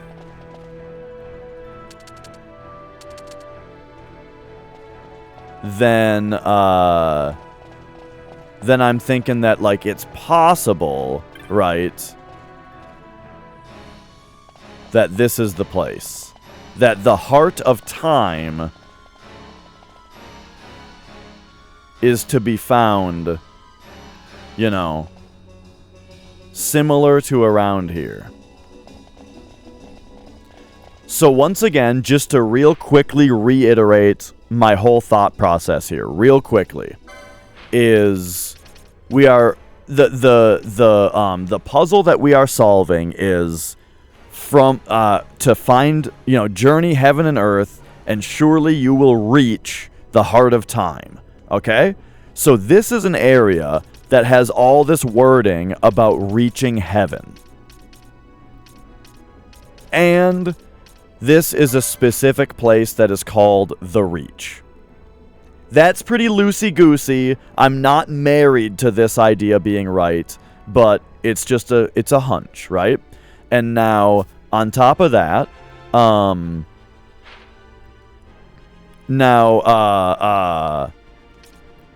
also, have I been to any kind of lighthouse area? I mean, this is a large tower. Anyway, so also, they also say that the heart and the deeds that you must accomplish share their place midst the falls. And this is the Riddarina Cataract, which is apparently I had to look up the definition of cataract, which is apparently a large waterfall.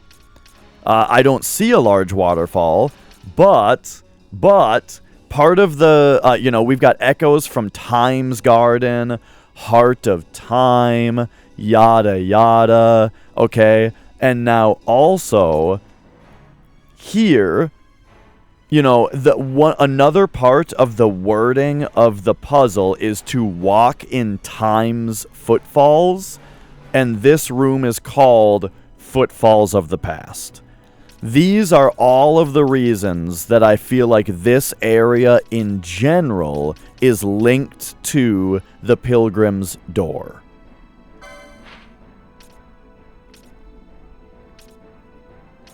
So now the question is, what the fuck?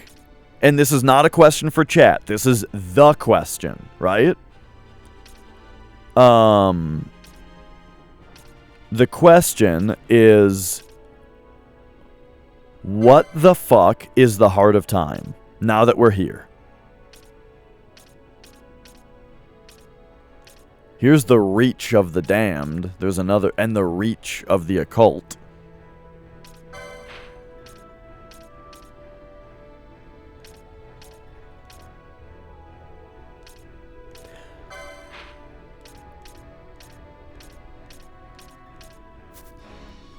And sort of my whole issue, so the thing that pushes me away from this being the proper place is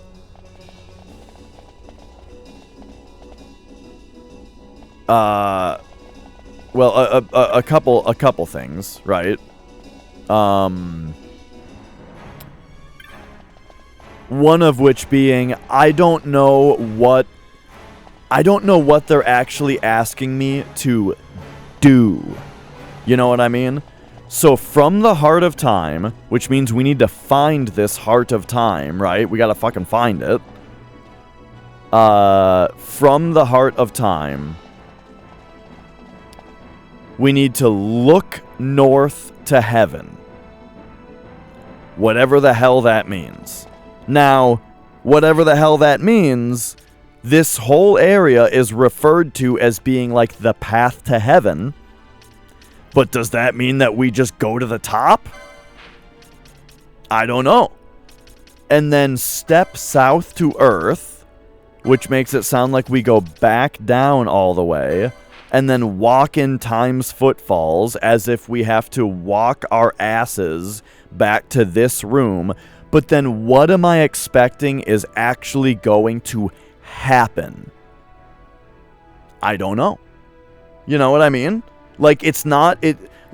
from a video game perspective, I don't really know what I'm expected to do and what the feedback is from the game that's going to be that we did it right. I'm camouflaged into the chair today. How about that?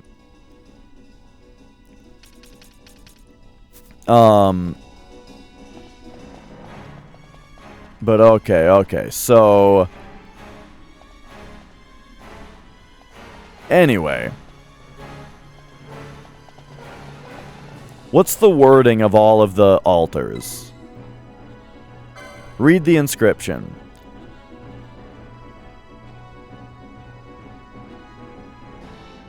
Here make of your magics an offering, accorded man by his betters, surrender them, only then the path to tread. I've got like a wild and wacky idea of like, what if we have to take all of these?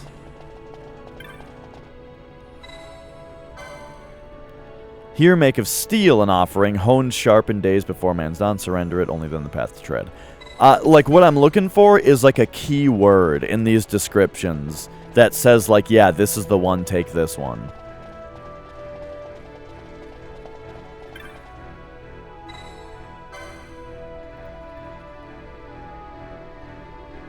Stanchless avarice.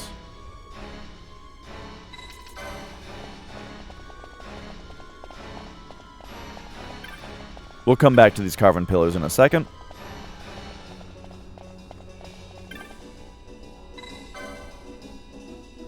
Make of your knowledge an offering, gleaned for gleaning's sake.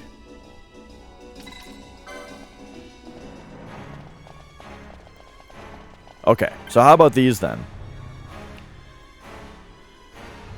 Ignorant child, of ignorance afeared, rare is the power that can bind. Here alone such magics work, neath mingling of crystal-drawn waters and deifacted jewels. Waters, you say? Like maybe a waterfall? You who reach, but cannot grasp, in failure ever to wander. To your materials be true, ere among the four you choose. Do we choose?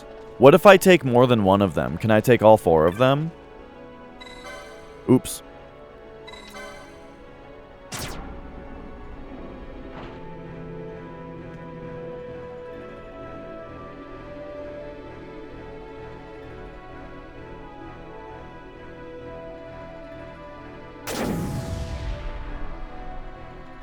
Forgot it did that.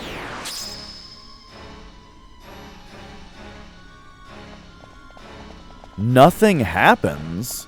Oh, probably just because I've already done this, and so it no longer actually does anything. Okay, that one goes back. So that one actually goes back, huh?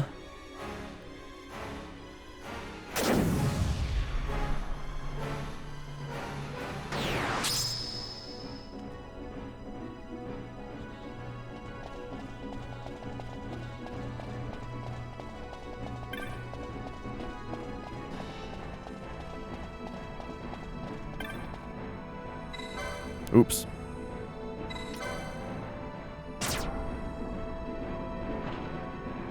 Oh, of course. I mean, we're looking at it happening right now.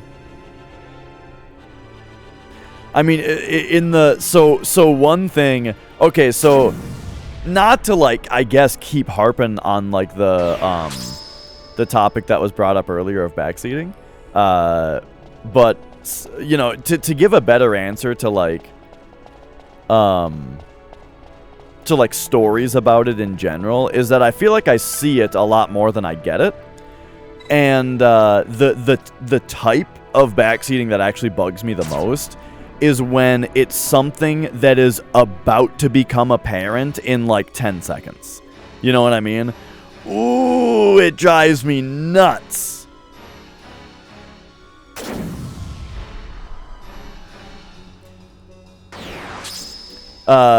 Like, you know, for example, I'm not directing this at anybody, of course, because, like you said, it wasn't an issue. It just reminds me, of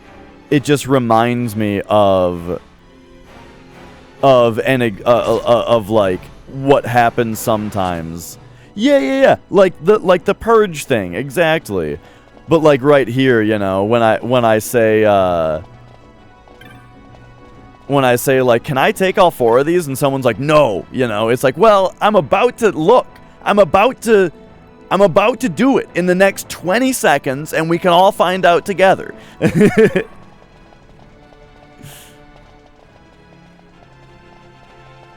Okay.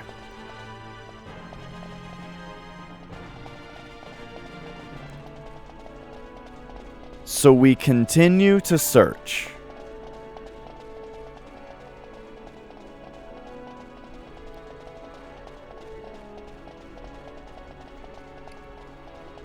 For what the hell is the Heart of Time? Does this Final Fantasy have the most cryptic puzzles? From what I've seen in my personal, like, in my experience playing the games, yes, and by far.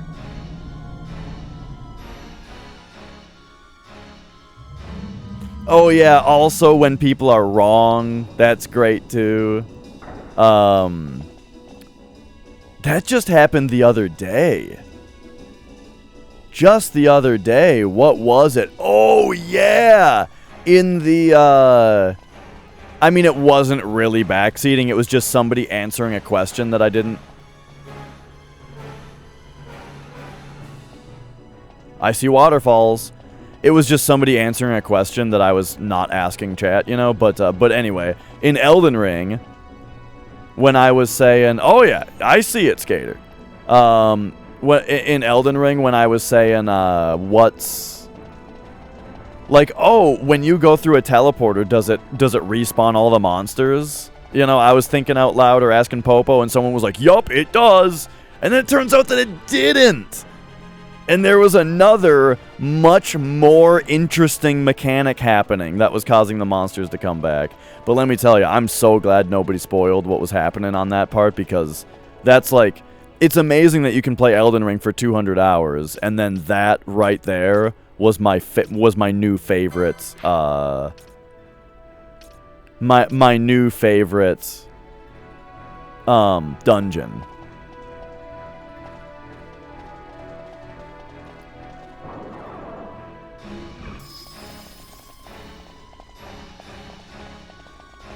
Oh, can I spoil the thing that I'm talking about in Elden Ring? The thing that was in that dungeon Okay. I'll give you guys this signal when I'm done spoiling a dungeon in Elden Ring, okay? So, spoilers for Elden Ring dungeon start right now until I make that motion. All right, so here we go. There is one of the catacombs in the game where there's a whole bunch of those teleporting chests where when you open them, smoke envelops you and it teleports you to another place, you know? But it's just other places of the dungeon, you know? There's like a chest here and here and here, and they're two-way, you know? Where like you go into this one and it puts you here, and if you go into that one, it just puts you back, you know? So you try to teleport around the dungeon, but like it's really fucky and it keeps like messing with you, and like the guys keep coming back, and sometimes the rooms are different, and it's really confusing and weird until it turns out you figure out that it's not just teleporting you two ways between these two chests that you think it does. It's actually teleporting you between two identical dungeons. There's two dungeons that are identical, and so it's not only sending you between these two chests, but also to the other one every time. And some of the rooms are different. Like in this one, it's a monster, but in this one, it's a chest that has the lever or something like that. And it was so cool to figure out. Okay, there we go. Spoilers over. Oh man, it was the coolest fucking dungeon I've ever seen in that game.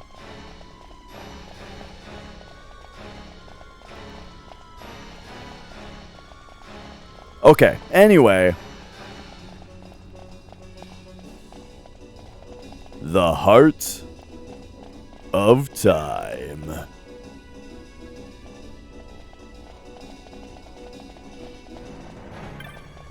So will this send me up? I think so, right? But now there's like...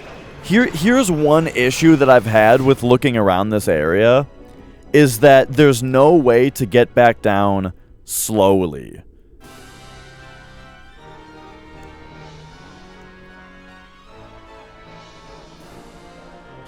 So I'm sort of back in the train of thought now that says, in order for me to solve this puzzle, I need to become absolutely sure what and where the Heart of Time is.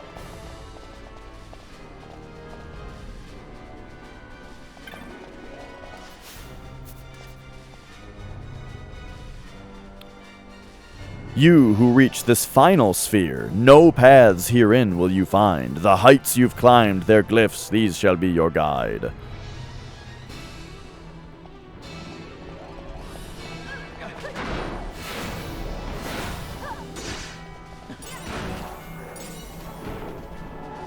Hey, we will see. So the issue is that part of the puzzle says, like, step south to Earth, you know? But, like, the only way to get down out of here is to teleport downward. Oh, shit, I drew a map for this place also, except I drew it on my computer. So, I can't really show you guys. Wait, do I still have it, right?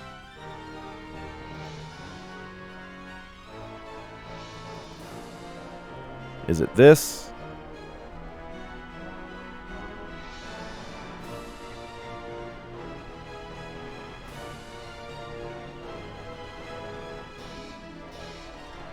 Is it this?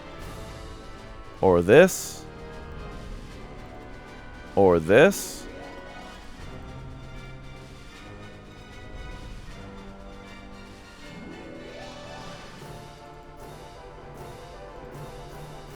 Ah, okay, I found it.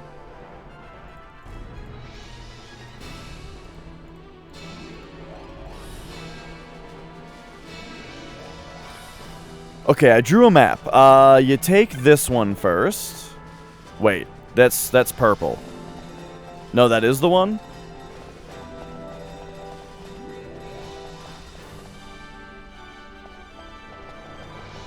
Wait, my map's hardly helping.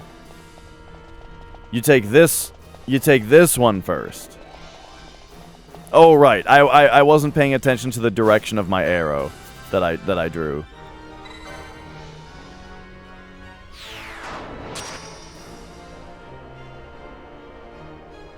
Bum bum bum bum bum bum bum.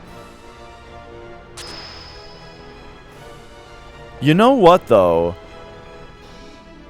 I actually just realized something. Did I ever... Okay, I need to figure something out here real quick. How was the steak last night? Oh, I think Nicole was talking about cooking it for tomorrow. As in for today. Like with a marmalade or whatever. However, I don't think she actually did that. So I don't know.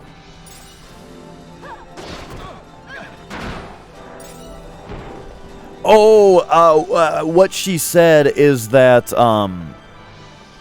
okay, hang on. I want to try something real quick.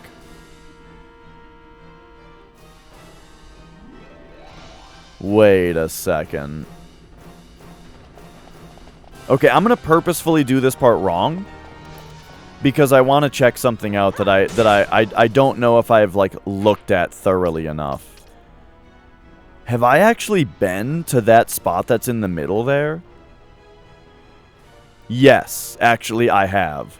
So never mind, I don't have to do this wrong. I have been there. Or I should say, I know how to get there.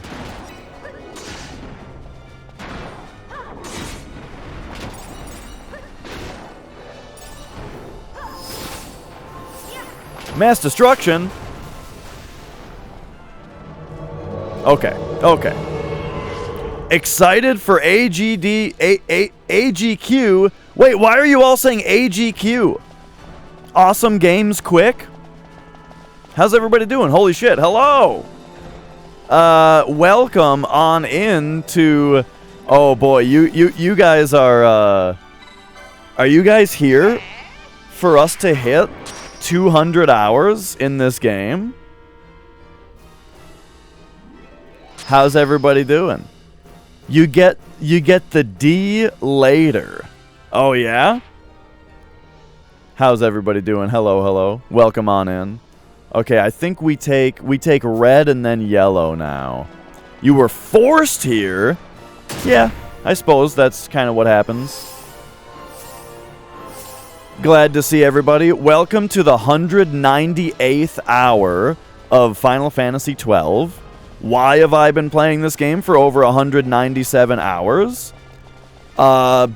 Because there's these fucking puzzles in this game that are like the greatest puzzles I've ever seen in any game ever. And so I insist on completing them. Yeah, and it's great, you know. What can I say? So that said, I will warn you guys, you are coming into I'm working on a puzzle that it is very possible that I am completely on the wrong track for. It's possible that I'm completely on the wrong track. And that is just fine if that's what's happening. The last thing I want is to have been working on this puzzle for like, I don't know, probably over 20 hours now on this puzzle alone, and to just have it spoiled at this point. So, please, respectfully, let us allow the puzzle to continue its natural progression. But I am very happy to have you all here. Now, real quick, allow me to... I'm going to catch you guys up, though. I am going to catch you guys up real quick on... Well, actually, that's about what I'm going to do, Lil P. But also, just first of all, thank you, Zeal, for the big raid. I appreciate it big time. I look forward to the GDQ run. And okay, so here's the puzzle. Are you guys ready to hear it? Are you guys ready to hear about what the puzzle is in this game? Because it's like the coolest shit ever. Okay, so there is this place here called the Sochin Cave Palace. All right, this place is called the Sochin Cave Palace. And it's got this room that's called the Falls of Time, as well as this room called Mirror of the Soul. Now, right about in the middle of the Mirror of the Soul, there's a door called the Pilgrim's Door. All right, and the Pilgrim's Door has the Pilgrim's Door has an engraving on it. It has a riddle written on it. All right. Are you guys ready to hear the riddle?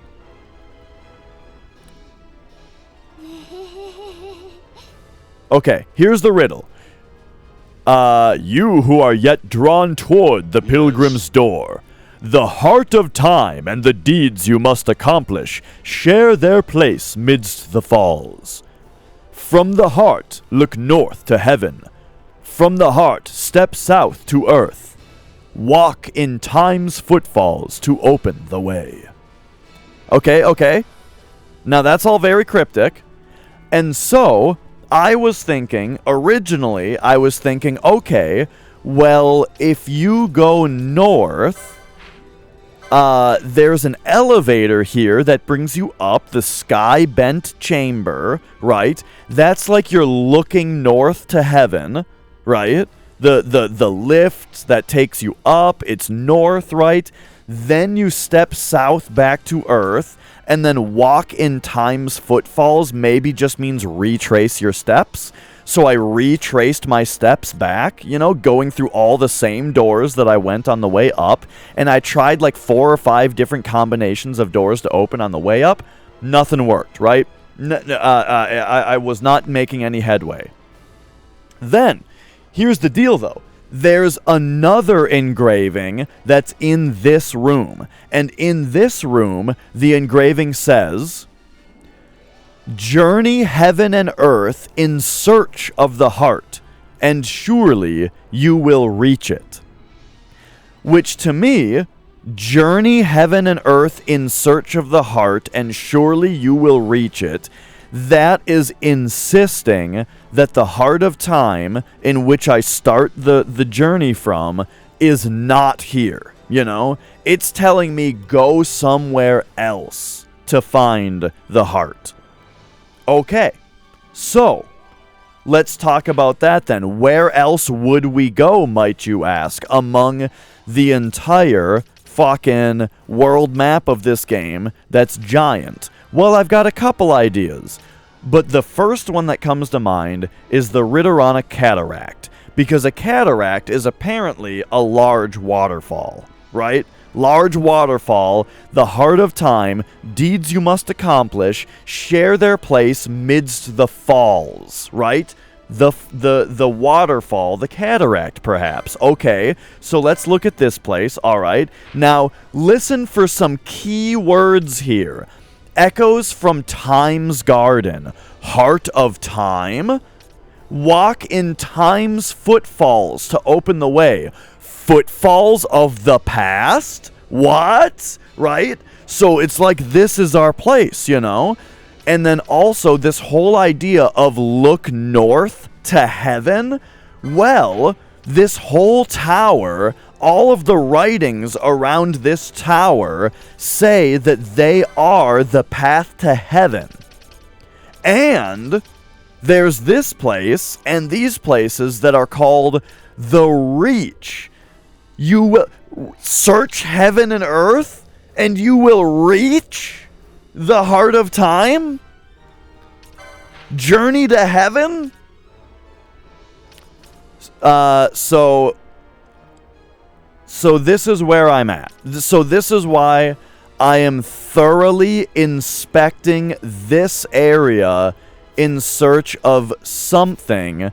Oh, we also very recently, in looking around, we saw some falling water. Not very much, but we found a little bit of what I might call a waterfall. Only a tiny bit, though, as if to say that we need to go just like a little bit higher and maybe we'll find it. Can you take me higher? You know what I'm saying? To a place where, the footfalls of the past are and shit. Okay, anyway, what am I... hang on. I'm looking at a map that I drew earlier. Where are we right now? We're in this spot? Wait. Is this normal? Oh yeah, wait. Where did I just send myself? Uh-oh. My map doesn't account for this. Unless it's this one. Is it this one?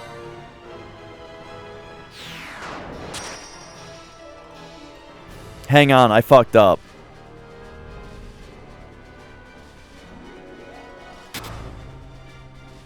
Where am I? Oh, shit. Okay, oops. I went to the wrong place. I drew a map of this place before. But hang on, there's more pillars here, though. This could be important. This could be important. You who reach this final sphere, yada yada. Okay, no. We already read that one. This should be closed. Okay, how about this one? That's just set. Wait, whoa, hang on. That doesn't say exactly the same thing. Oh, okay, yeah. This is just telling me the sequence in order to go through them. But first, we have to take these guys out. So right now, I've got my Gambit set to just auto fight. I'm not doing anything special anymore. Because in all of the running around that I've done to solve these puzzles, my characters have gotten kind of beefy. Kind of too beefy. Like, you know, maybe we should have solved it by now. Okay, there we go. We did it. We can try again now. But anyway, I'm going all the way to the top now in search of something like some kind of waterfall, some way to get a waterfall going. You know what? I'm going to read these, and we're going to see. The fourth is yada yada. And then this is... Okay, yeah, they don't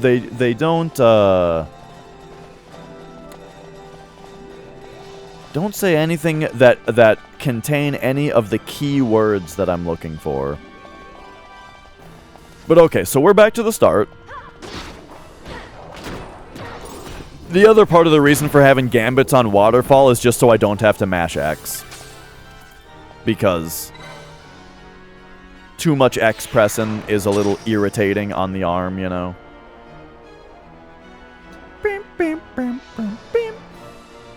So yeah, I mean, if you guys like getting down and dirty on some puzzles, you know, where it's strictly just player and game, no outside help and all that, and they are cryptic ass puzzles, you are in the right place. I did not expect this game to scratch the puzzle itch so hard. But here we are.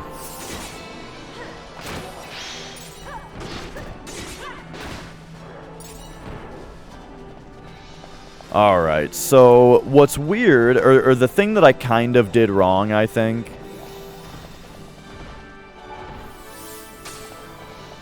is if you go through this hidden green one,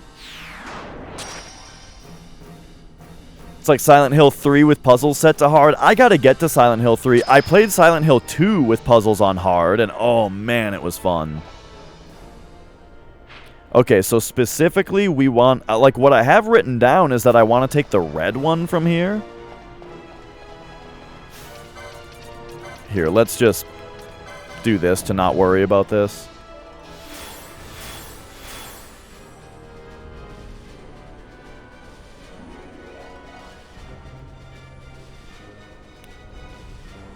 Okay, so yeah, here we are.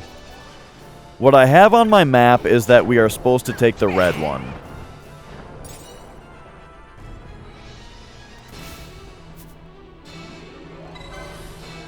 And then from here we take the yellow one. Is this so this is what I screwed up last time? Oh, there's a yellow one. Okay, that's what I screwed up last time.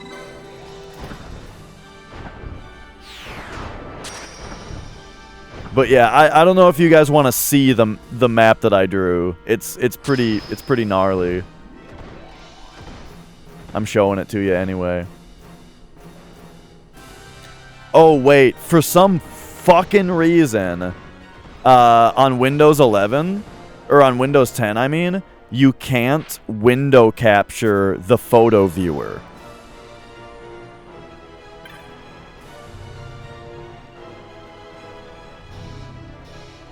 All right. Yeah, you can't window capture the photo viewer for some reason. So I would have to like open it up in Paint.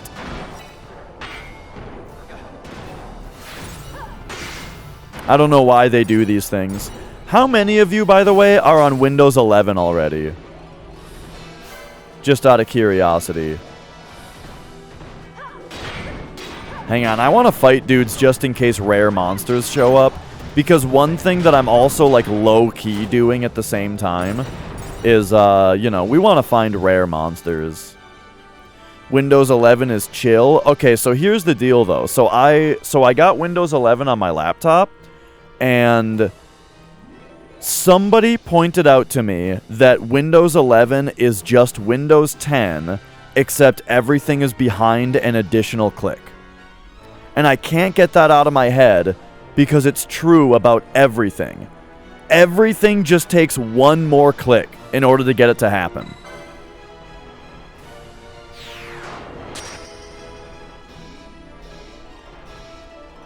Yeah, I prefer the square edges over the curved edges. I mean, it's not like that big of a deal, but it is a preference. Alright, so here we go.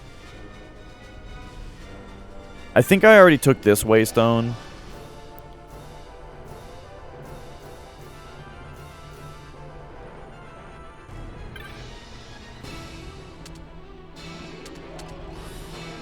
Here's how we get to 90.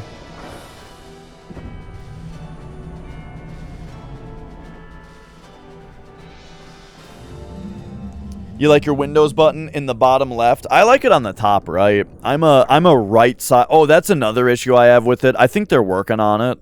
But like, I am a right side taskbar Andy. And Windows 11 inexplicably took away the option to have your taskbar anywhere but the bottom, which I find very odd. But I did hear that they're working on it. They're bringing it back.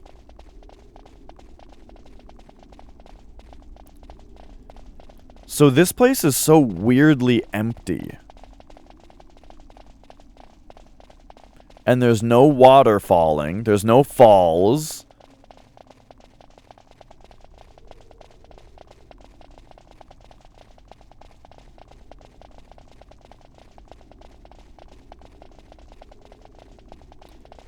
You can move your taskbar around?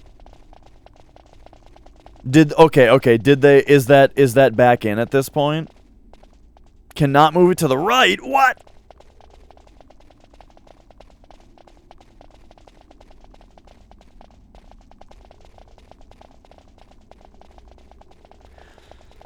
Yeah, so the reason that I like it on the right is because you read left to right. And so you need some space left to right in order to see what the title of a window is. And I have a lot of windows open at once. So I don't want them to stack left to right from each other and fight for the space that they need to type out what the title of the window is. You know, I want them stacked on top of each other so I can see essentially the list of windows that I have open on the right. You know what I mean?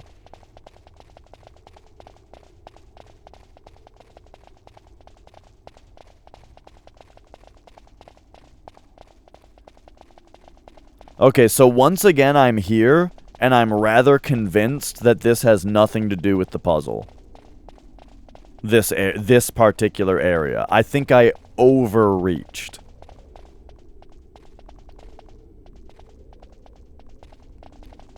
But what if it's like a secret in this room? You know what I'm saying? A secret of this room. You have a mod question.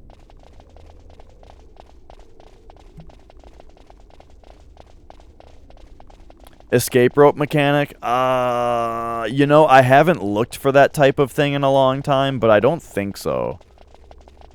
But, like, if it does, I haven't looked in a long time. It's got crystals.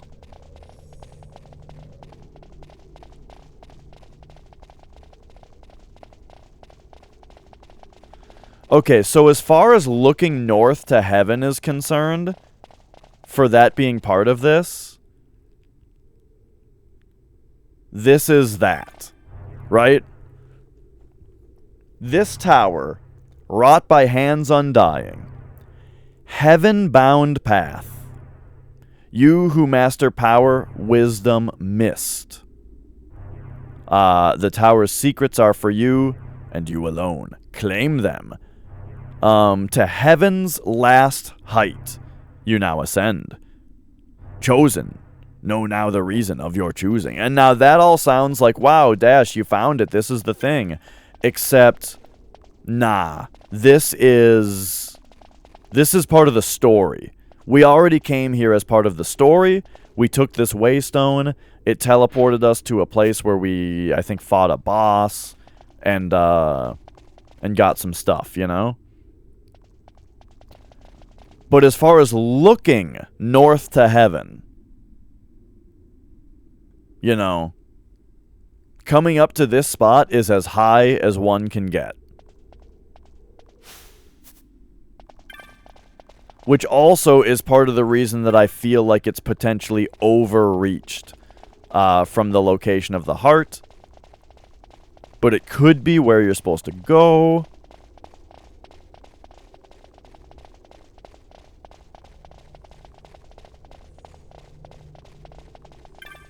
You know what I haven't done? Is, like, hugged the walls to check for another one of those secret rooms.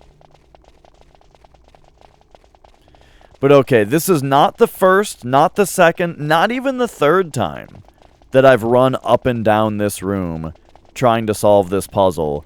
Each time looking for something, you know, looking a little harder, you know, for something specific. Look at the water actually moving out there.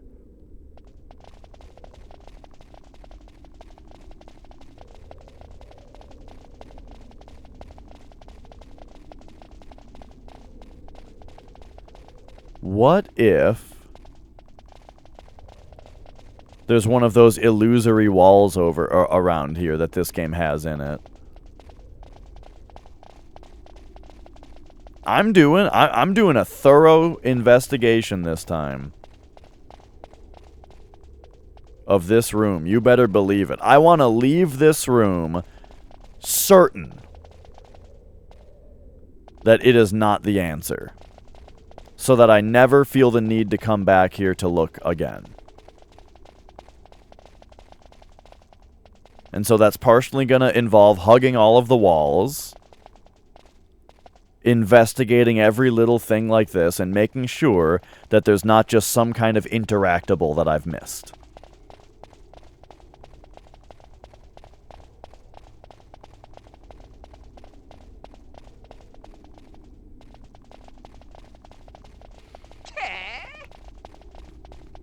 And then, at that point... Oh, man.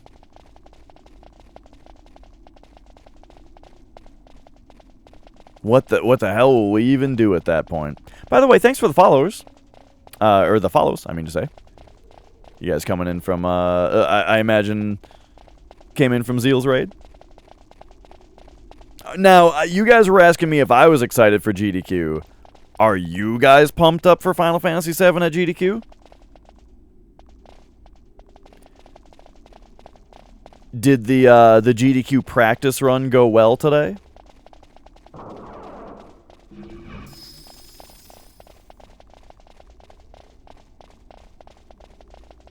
All right. Okay. Another ribbon in here. Osiris, are you aware that I did actually find a second... sub 7 with Vincent and Yuffie, huh? That's awesome. That's very good.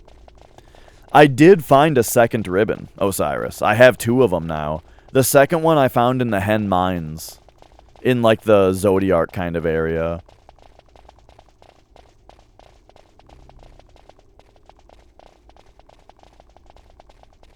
I was running around in there trying to solve a different puzzle yesterday.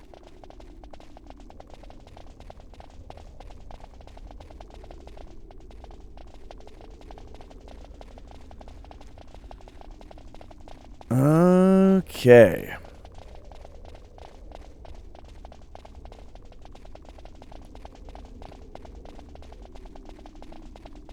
So, at the very least, as far as progress goes today, I did find a rare monster that dropped a trophy. So that's, you know, that was nice. Okay, so here's the water falling, by the way. So yeah, or something. There seems to be something gracefully falling from the top. But I really don't think that, you know, if they're trying to put, if they're trying to put an emphasis on the falls, I don't think that that would be it.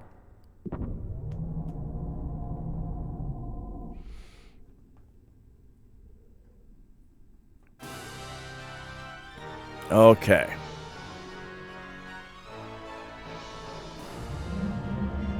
We may have to analyze, you know, more areas around the map. If I do want to talk about the falls more, and like that's the reason that we've come to the cataract, I mean, maybe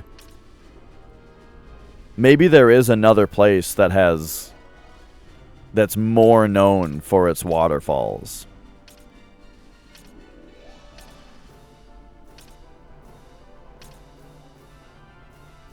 Or maybe not even waterfalls. So one other place is the Zertanen Caverns have sand falls. You know, the sand falls. And there's a place called the Hourglass Basin. Hourglass. Oh, that's a time thing.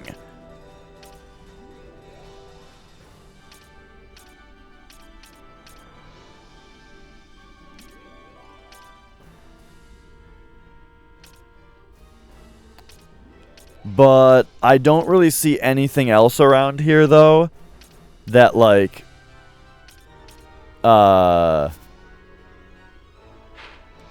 anything else that seems like it would be that area.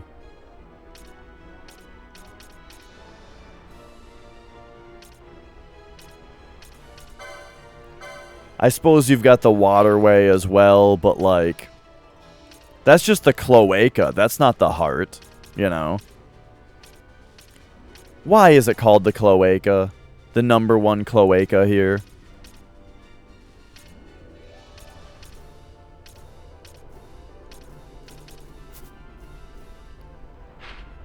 Okay. Other places that we could be looking at would be like... Well, I don't even know. Man, I'm getting hungry. It's only 5:30, and I'm like kind of starving. I better take care of that. I shouldn't just go hungry.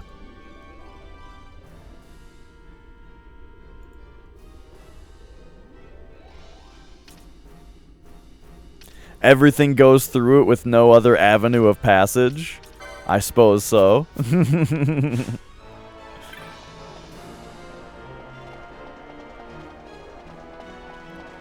Okay, and now let's remind ourselves of, like, so what does this do?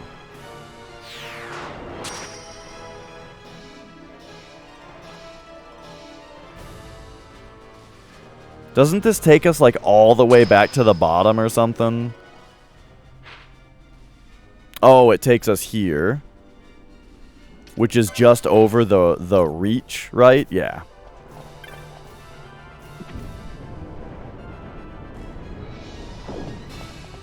Alright, I should not ignore hunger.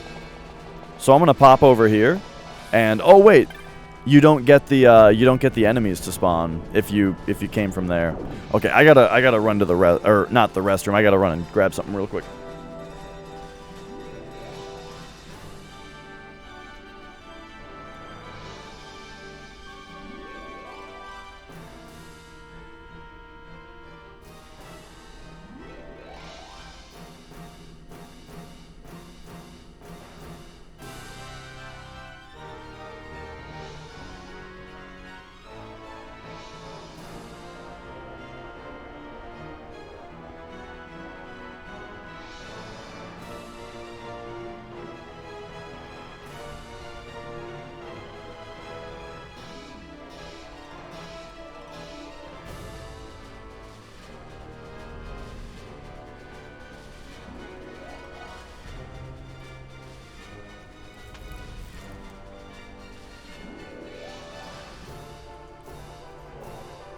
Pizza. Pizza. One of them spoke.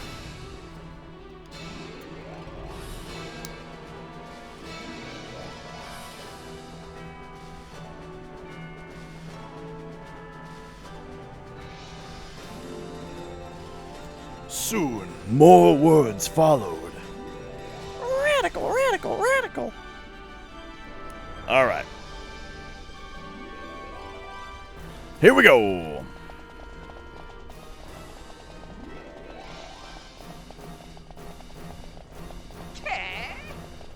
So we are back here. And then, yeah, I think this might be the part where, like, even if we wanted this to be the puzzle, it kind of screws us right here when this just teleports us back to the bottom.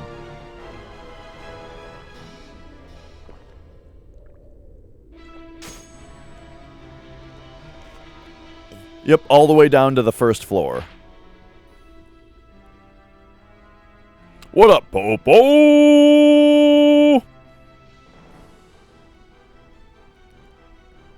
Popo, what do you want your sound to be? Have we talked about this?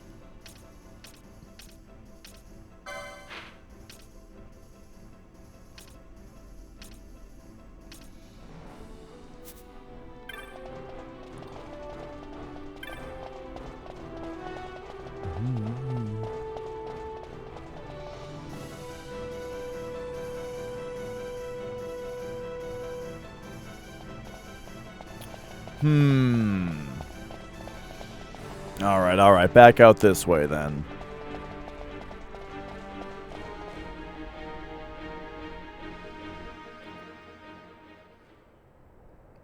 You're 2 months behind.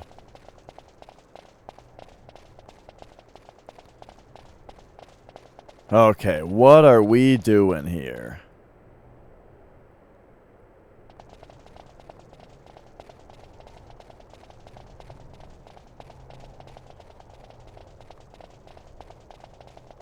Man, this place is huge. Gosh, what a good-looking game.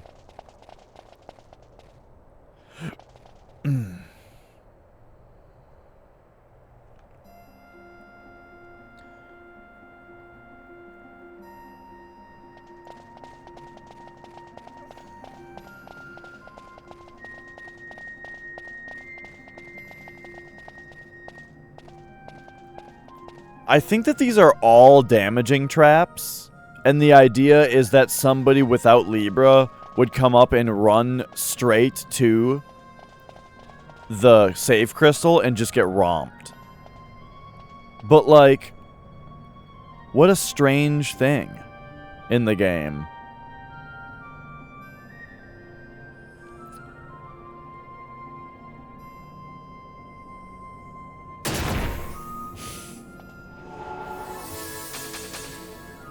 Oh.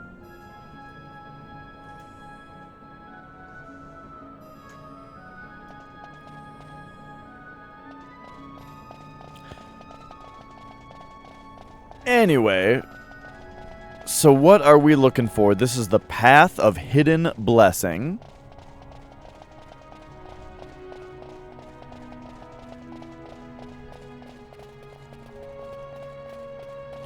Man, I felt better about, like, my chances back when I was just running around the one area and not thinking that they were urging me away to find the Heart of Time.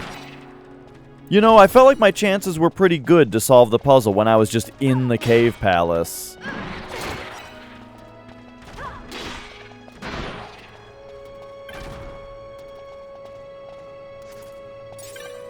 But here we are instead now.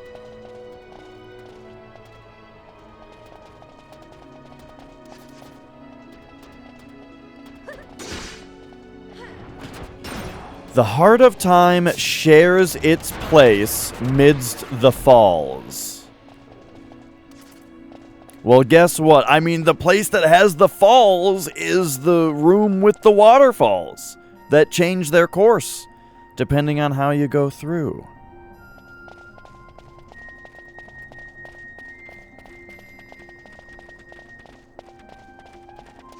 it's just so strange that like the place that I feel like is the start of the journey is the place that tells me, nah, the heart of time is somewhere else. You'll find it.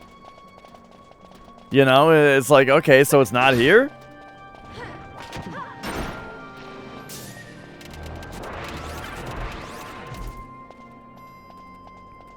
That's just for the chest, which I don't really care about.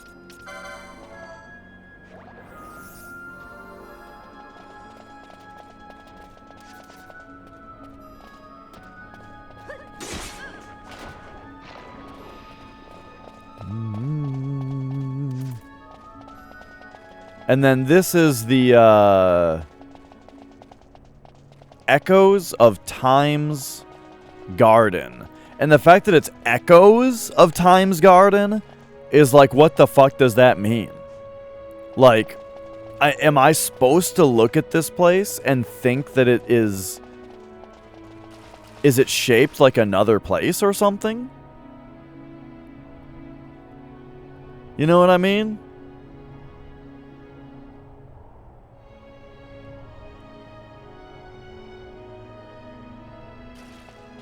The Spasitas?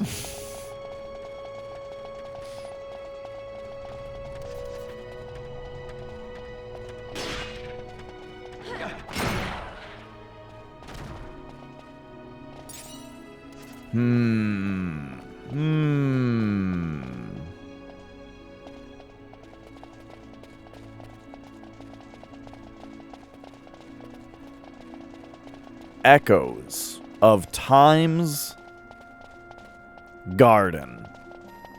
What?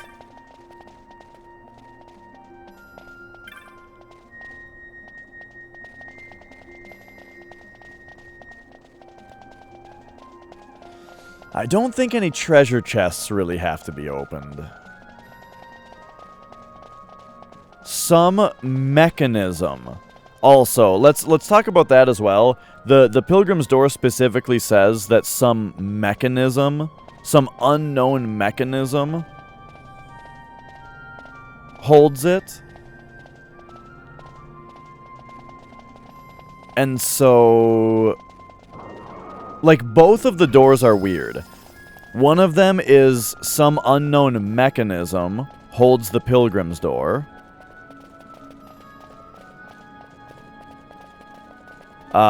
Which kind of means that, like, anything might open it. And then the Ascetic's Door says that a key might open it. You need the proper key. However, it doesn't say it with, like, an exclamation point. It says it with a magnifying glass. Which I'm sure, or I'm pretty sure the only other time that that's happened in the game is when I needed a certain Esper summoned.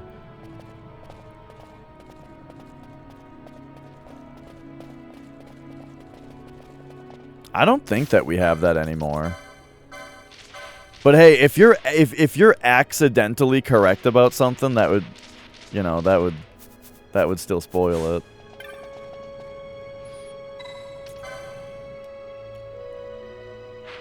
What up, world's best dad? Okay.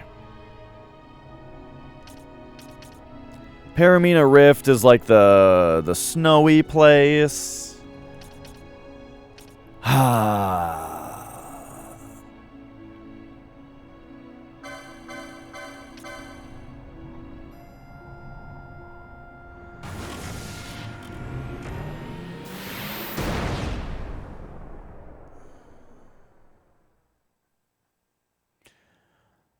I don't know, man. All right, the Aerodrome. The Aerodrome. I was feeling pretty good. I was feeling pretty good about my puzzle solving today.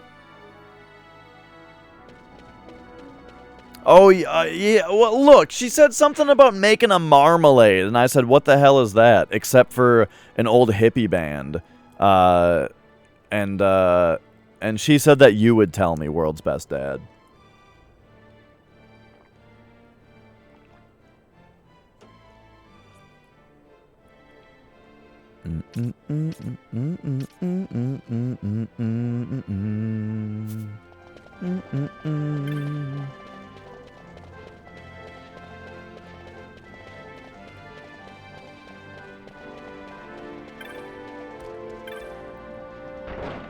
Hang on, I gotta see if these guys sell something.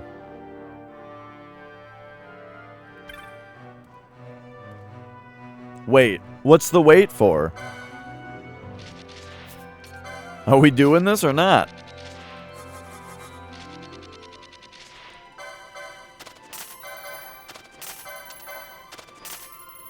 It's marinade! Oh my god!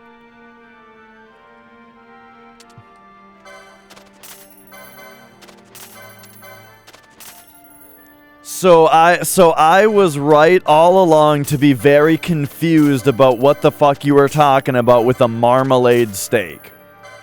It turns out.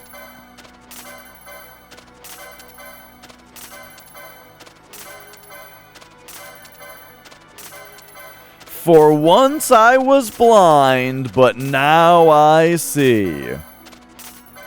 The cat's out of the bag now.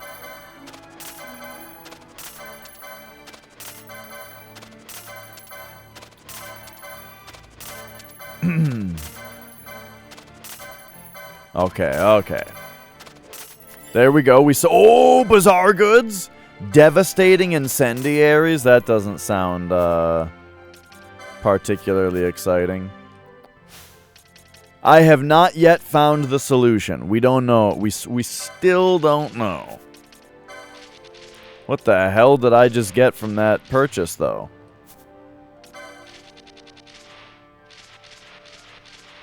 Was it a... Oh, it's ammo. Attack power 6? Ooh. Attack power 6 ammo. Probably for the hand bomb. Interesting. Yeah, I ran through the cataract again, you know. I ran through as best I could.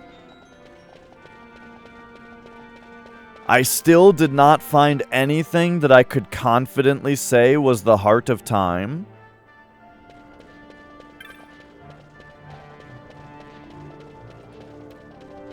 So, I have flown to Arcades, and I'm gonna run back down to the door, and I don't know. We'll look around for another minute, but like, it's possible that this is yet another inconclusive search for possibly the greatest video game mystery of all time.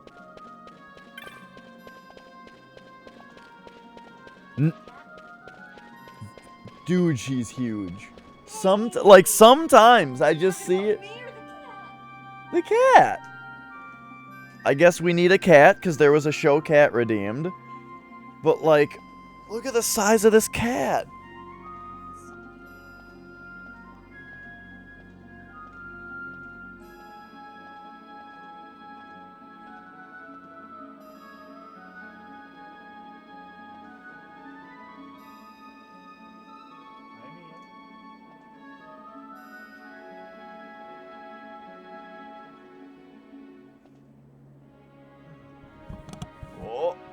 Oh, and then big hug time.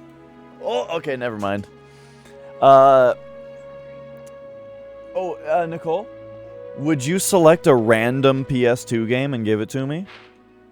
As random as you can be. All right, thank you. We've done this one. I'm gonna need another one. Well, we've done that one. Thank you.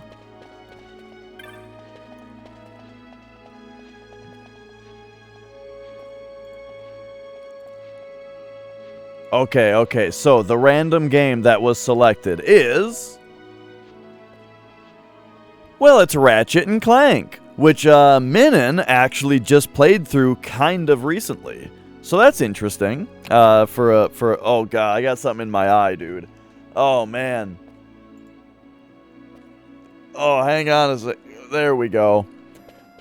Ratchet and Clank, yeah, fantastic game. Very good graphics, fun soundtrack, really good voice acting. But really, I just love all the animation in the game. Like, everything is so, like, has, like, the big, exaggerated, cartoony animations on the characters and stuff that makes all the cutscenes and stuff just really fun, you know? But yeah, as a game, 3D platformer with a bunch of fun, like, wide variety of fun weapons and stuff. Just a fantastic game, you know? Just real fun, start to finish. It's got a fun New Game Plus as well, you know, where you get to start over with all your weapons. And then it's got the skill point system. One thing that's really cool about Ratchet & Clank is that, like, it's from back before achievements were, like, a system-level thing. And rather, some games just had the idea of achievements, and they had to build them into the game. So Ratchet & Clank has something called skill points, where they are basically just achievements of like, special things that you can do in each of the levels, but all you have to go on, it's like they're all hidden, right? Where all you have to go on is the name of the skill point to try to figure out what it is.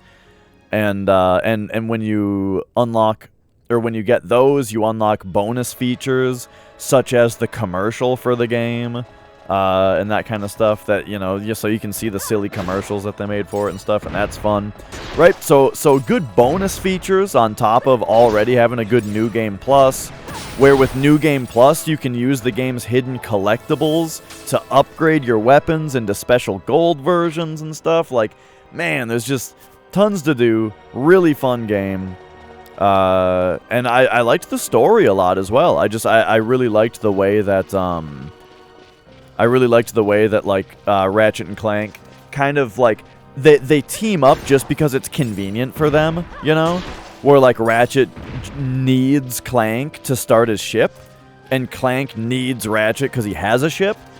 But that's it. And besides that, Ratchet is just very reckless and just wants to adventure, you know? While Clank has this whole idea of like, I need to save the galaxy. And then Ratchet like gets caught up in the idea that like they got betrayed by Captain Quark, and so he wants to like get revenge on him, while Clank is like, no, we gotta fight Drake because he's actually the bad guy. Really, really fun plot and stuff. So I was very, very disappointed when they remade Ratchet and Clank for the PS4, and the game kind of sucked. It was, oh god, it was bad. Man, they botched it. Where, like, they completely changed the story to where instead of it just being all of that fun stuff that I just described, but with, like, the interaction between Ratchet and Clank, instead it's, in the remake, it's like Ratchet and Clank meet each other and they're just, like, instantly best friends, and then Ratchet joins the Galactic Rangers, and then the Galactic Rangers just tell him every planet to go to and what to do there. And he just goes to each of the planets and does the mission there to eventually defeat Drake. And it's like the most boring, stupid fucking thing I've ever seen in comparison to the original game's really well-written story.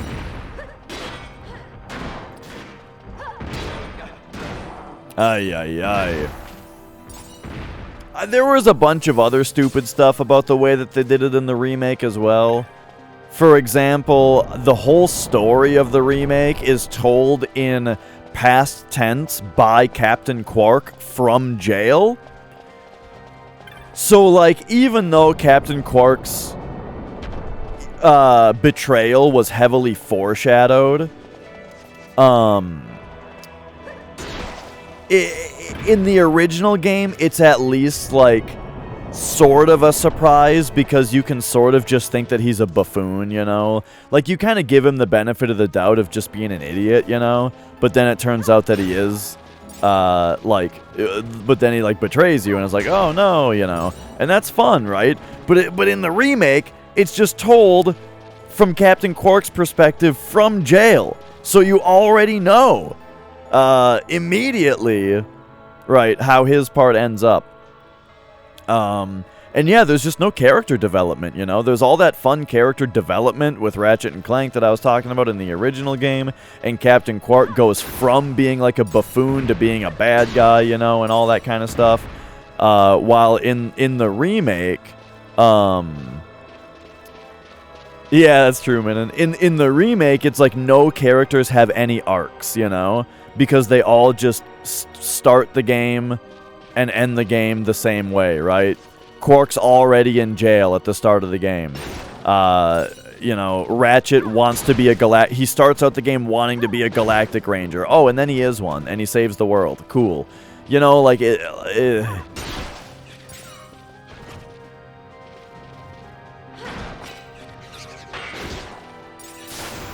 So yeah, anyway. Ratchet and Clank for PS2, great game. Don't play the remake. Oh, the remake is also 30 FPS. So that's stupid. The prized possession of my gaming collection. I have Kuon for PS2, and Rule of Rose for PS2, and Haunting Ground for PS2. That's like the trifecta, kind of. Those 3 horror games, Rule of Rose, Kuon, Haunting Ground, are like the big 3 PS2 games. I've got all 3 of those. So that's cool. Some kind of holy grail that I would like to have? Yeah, let me think about that for like a second. But I'm sure there is something.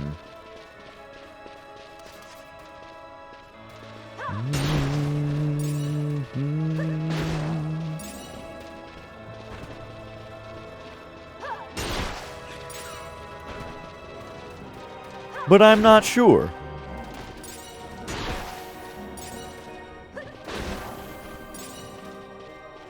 Because I've got quite a bit of good stuff that I got back when it was all cheap, you know. 2 sealed Haunting Grounds, but it's the PAL version. Ah, yeah. Oh, right, I did this.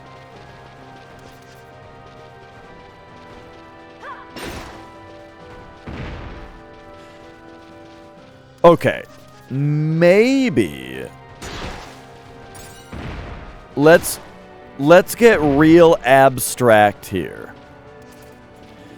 Maybe the idea of journeying heaven and earth to reach the heart of time is just referring to getting the waterfalls to change? Because these are the falls. Right?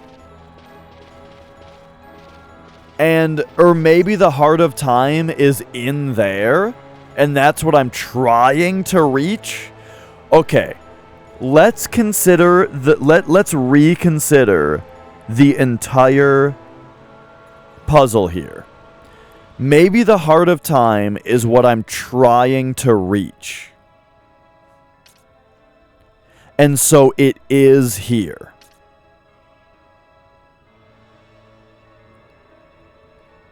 And so look north to heaven, step south to earth, walk in time's footfalls, really is the puzzle. And I just overcomplicated it before. By like going around the clock and all that kind of stuff. I like this idea quite a bit. The heart of time is what I'm trying to reach. Ultimately. And it's in there.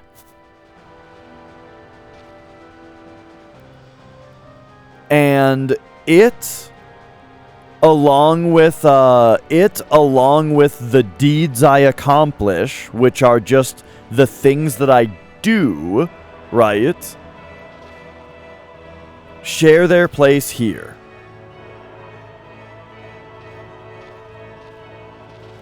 Walk in time's footfalls to open the way, I think, means that if I retrace my steps back here, this waterfall will be gone.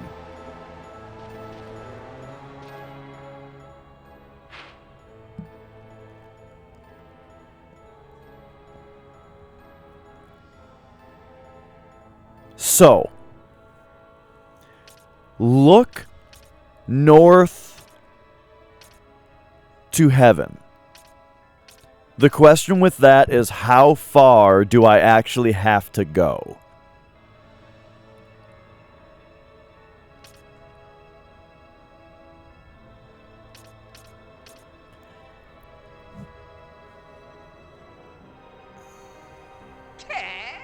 And does from the heart going north to heaven, could that mean that I need to start as close to this spot as possible?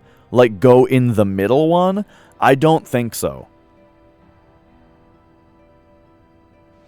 And as I've said a bunch of times, I feel like changing the waterfalls, is important. Because it opens this up. And that allows us to leave out the right side.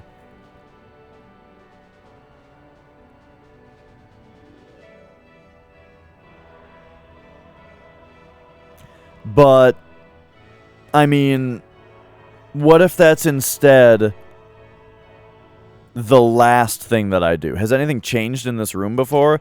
If you leave out the bottom right and come in the bottom left, it changes the orientations of the waterfalls. It makes this one go away, so you can access the right side from the left. And then it makes these waterfalls appear that stop you from getting into the inner ones, right?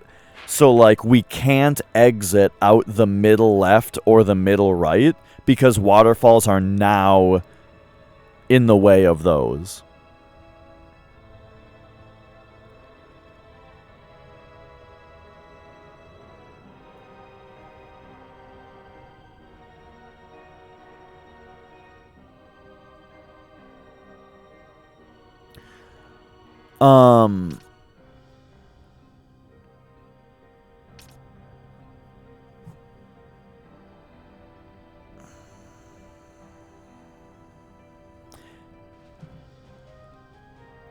I guess it's... I'm thinking about, like, the walking path here, and again, maybe overcomplicating it a little bit. I'm gonna go through the motions very similarly to how I did before, but I'm not gonna bother with the doors of hours this time.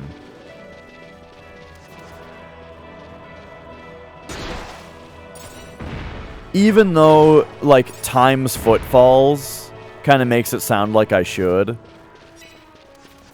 And yo, Kerbo. Good to see ya.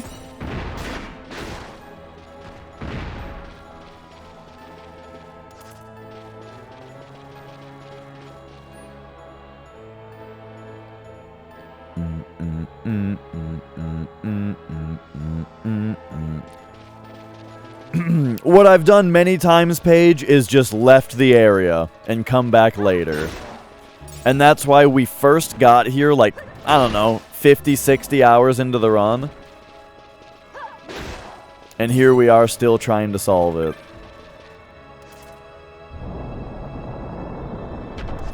I may have to very thoroughly investigate these rooms to see if there's any kind of visual clue as to the path that I'm supposed to take. I feel like it's just the path that I've been taking that's been wrong.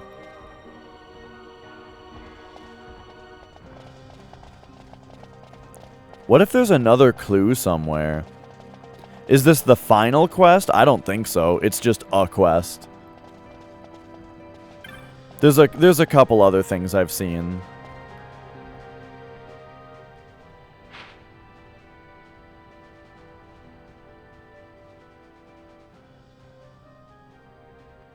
So I guess the question is just, do we go through the... The reason that I went clockwise around the doors of hours is because it's like we're going with the clock. And then walk in times footfalls is like turning back the clock, right? That was why I went that way before. But I went all the way around, which was maybe overkill.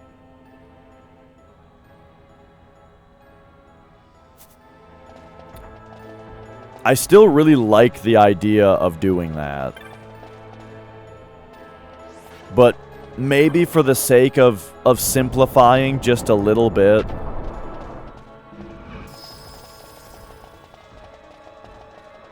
we'll go this way. We won't go through the doors of ours. The reason that I think you wouldn't do those is the ascetics door opened with a puzzle using those doors. And so this one is maybe not using them, you know?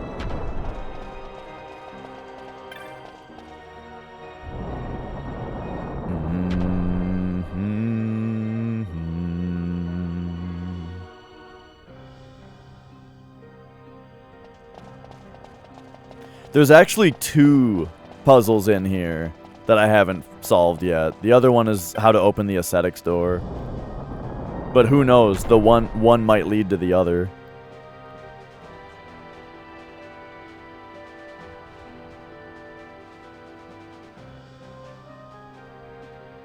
Oh, we're about to get jump scared. I remembered because the loading screen is so long. Yep, there it is.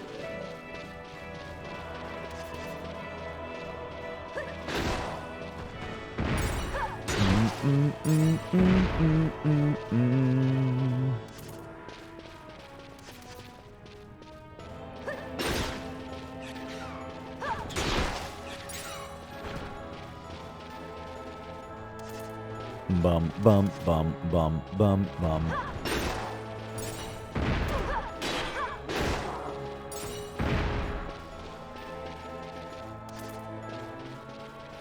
Okay, okay. If I tried knocking on the door, I have tried just selecting open door several times in a row, you know.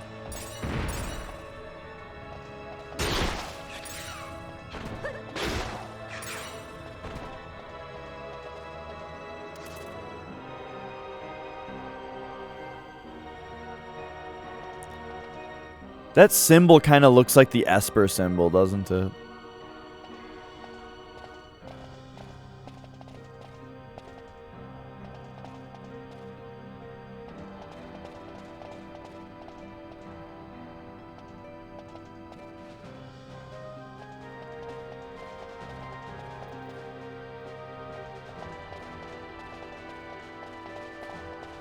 I feel like that room's got something special going on as well, but I think it has more to do with the ascetics door.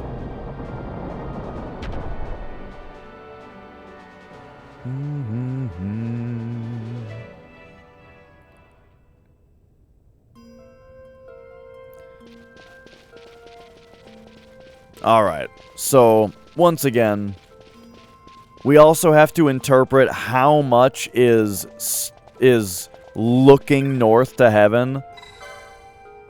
You know, how much how far do they expect me to go with that? Do I actually take the lift or do I just look at it?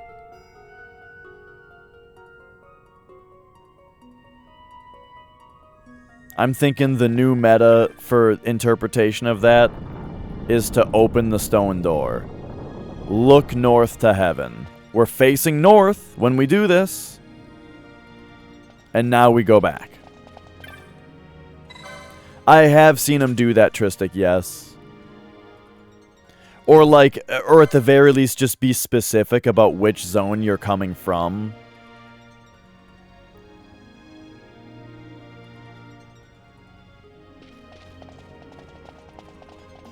There's been some very weird puzzles in this game, to where, like, there's not a lot that I would say that this game wouldn't do.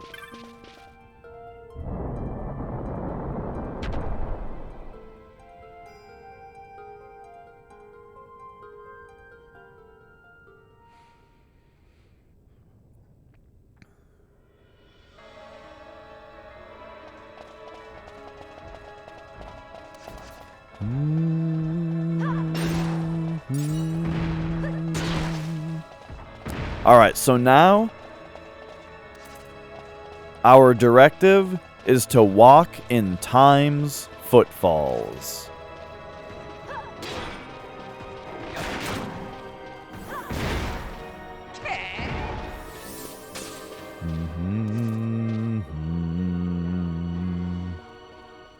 So I think my biggest breakthrough, I mean, and this is not to say that, like, I mean, going to the cataract was once again a waste of time. But besides that, I think my big breakthrough is learning to interpret walking in Time's footfalls as retracing your steps.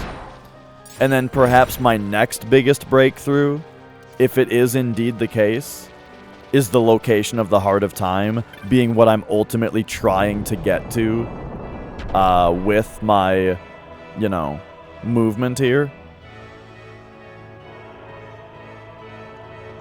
If both of these things are correct, then those realizations, I think, have been the biggest breakthroughs.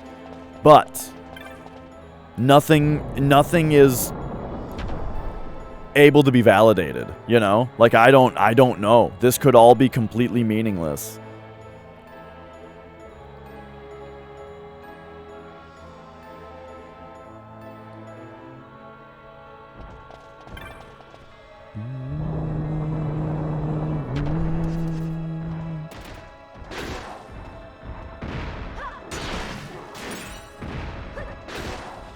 Maybe I'm maybe I'm not supposed to change the waterfalls right away.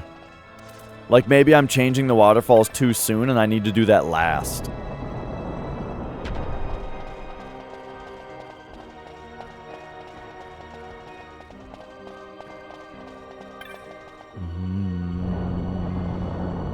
What changes the waterfall's movement? If you leave the Falls of Time room on the bottom right, and then re-enter it on the bottom left, that's what moves them.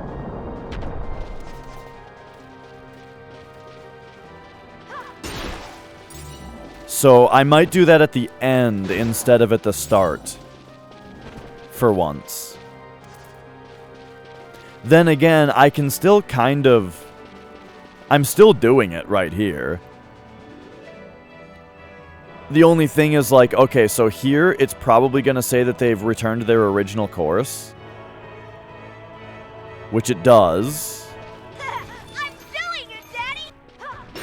What if I already solved the puzzle, and then I never went to check whether the center waterfall was gone?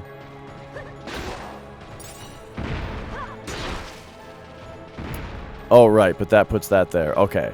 So all I'm saying is that maybe we would do this, and then we would come through here. But I've already done this, sort of.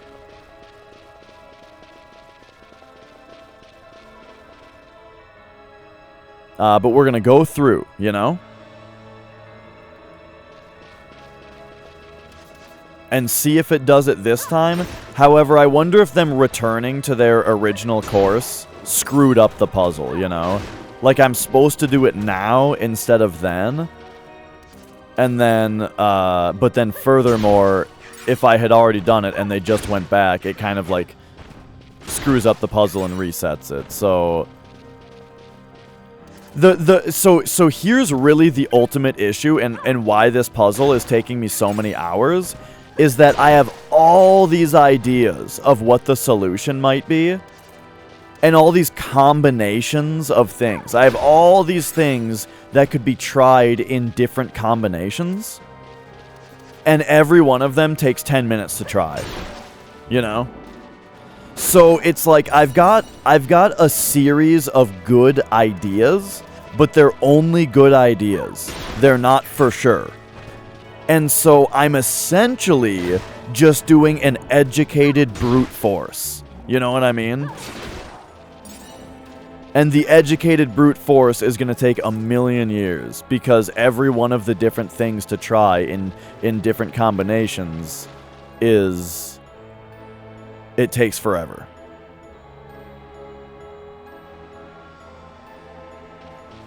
So yeah, that's what changes them, is I left out the bottom right, and I came back in on the bottom left.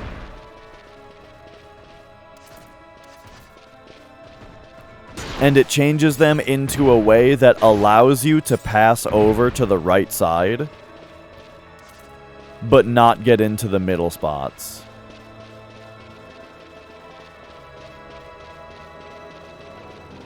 So now here's what I'm thinking.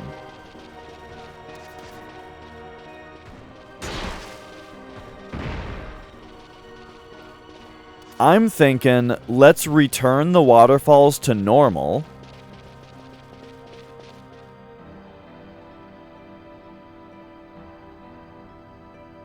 And so I'm going to return the waterfalls to normal, and then I'm going to do the change after the heart movement. Instead of first. Alright? So that's what I'm trying now. So here we go. It is time to now look north to heaven.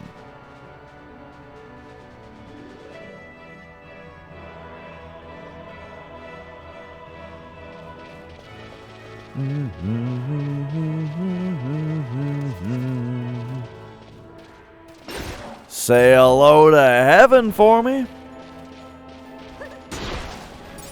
In heaven, everything is fine. In heaven.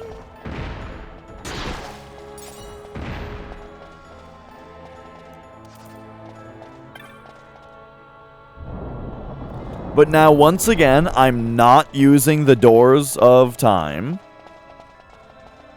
I'm not, I'm not using the doors of hours, which that's just one of the many combinations that might make or combination pieces that might make a difference for all I know.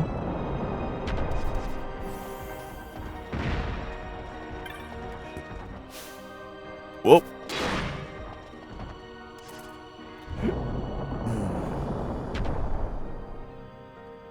Do do dee do dee bum bum bum bum bum bum.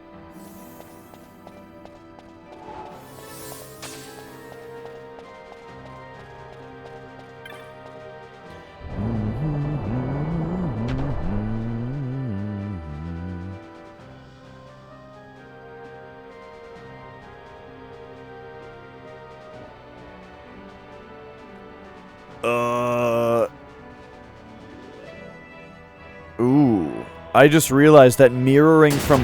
Fucking hell, the jump scare here. It didn't scare me as badly that time as it did last time.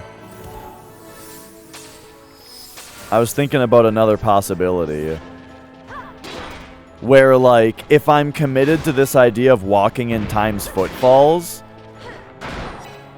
then that means that I may have to actually start by going south through the bottom left, come up on the bottom right, and then that way my waterfall changing movement is also part of retracing my steps.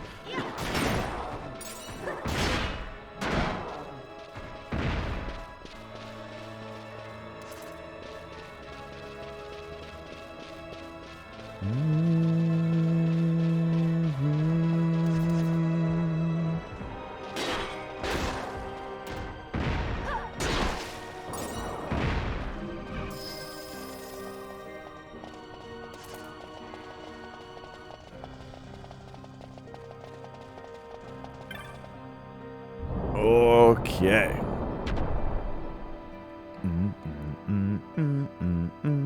I would definitely recommend it, Tristic. It's fantastic.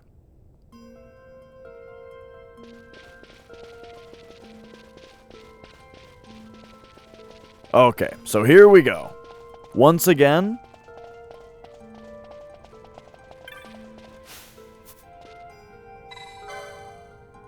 we look north to heaven. What up, 12?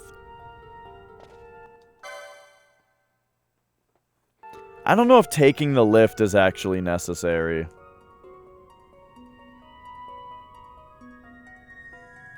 But, I mean, this to me looks like looking north to heaven. Opening this door. I think that that's part of it. Okay, here we go. You really hated it when you tried it? Yeah.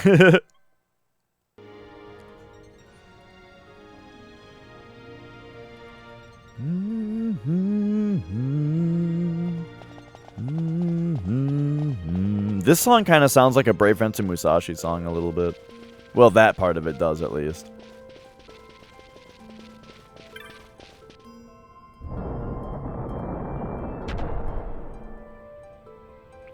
With T.I. and Justin Timberlake? Who's T.I.?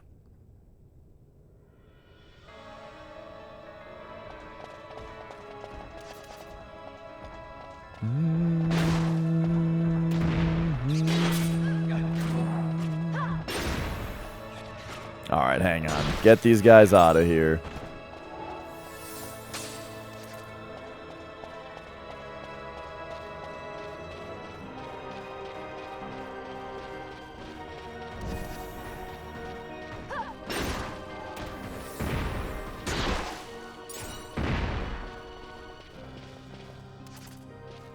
I sure hope hitting the same traps on the way back isn't part of it, because Balthier just ruined it if so.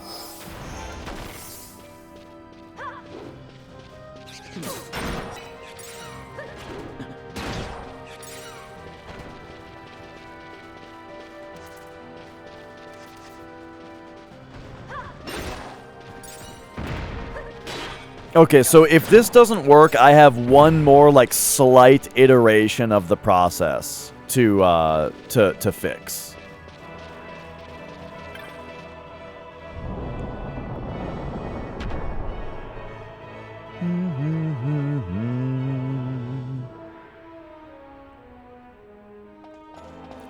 And that's gonna be starting with a reversal of the Mirror of the Soul path in order to make that be part of retracing steps.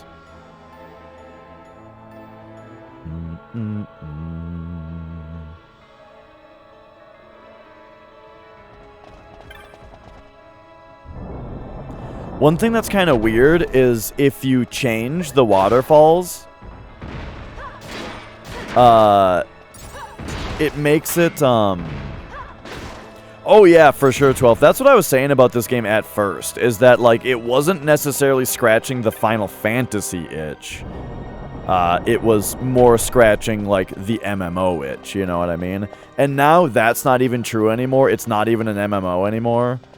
Or it doesn't feel like an MMO anymore, really. Now that it's got all these crazy puzzles in it. Now it's turned into something that I very, very much like. But yeah, still not the classic Final Fantasy experience for sure.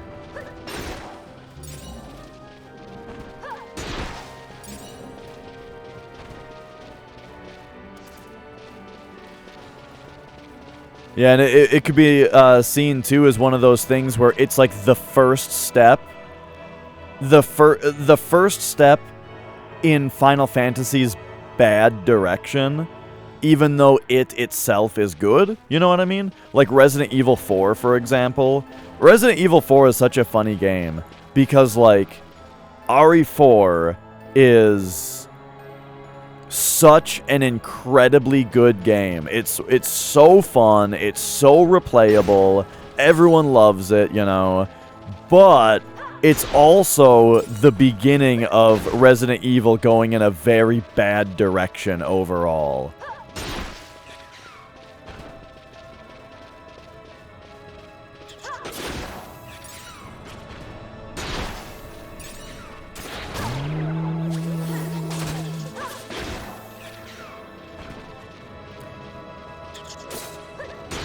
And yeah, I tried 13 but didn't like it either. But I'm going to give it another shot after all this.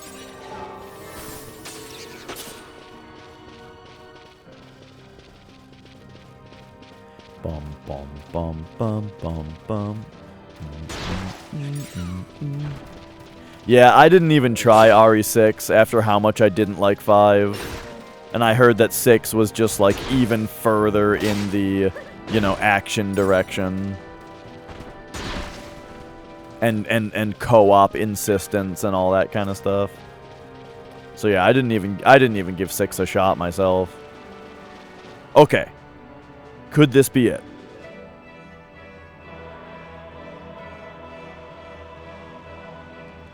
The course of the waterfalls have changed. Is the one gone? It does not appear so. I think that's it on the bridge right there. Right. Okay. What the fuck is this? Oh, it's that again. Okay, okay. Remember, no, I've got another iteration to do. So if we come up here, and then we come back down.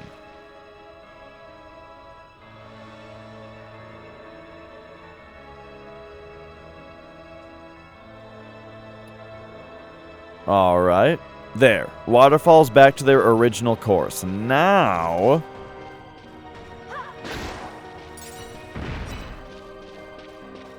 we're gonna start from here? Right, exactly, Tristic. That was intentional.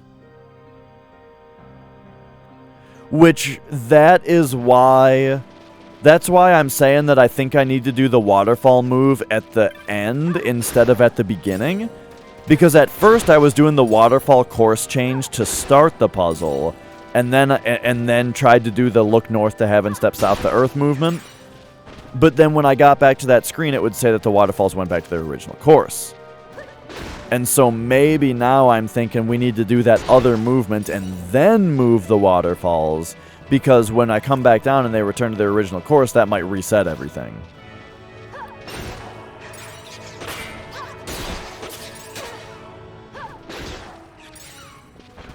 I need to start, like, writing down, though, my different combinations of ideas and what I've tried.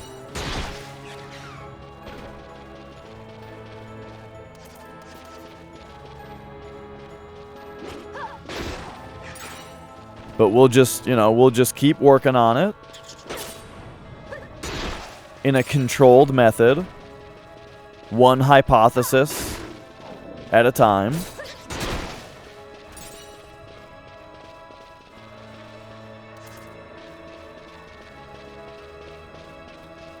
So there, this time, we've gone through the U from left to right, which means that when I go through from right to left later, that is going to be included in the idea of me retracing my steps. And then if this doesn't work, what I need to try is the same thing, except actually using the Doors of Hours once again. You know, go back to actually trying to incorporate those.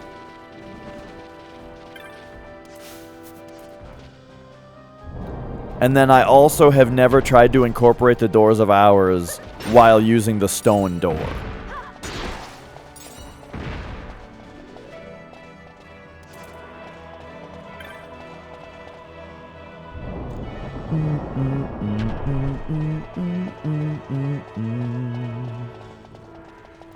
Yeah, the rare monsters are definitely something intended to keep players playing for a long time. And hey, it got a lot of hours out of me.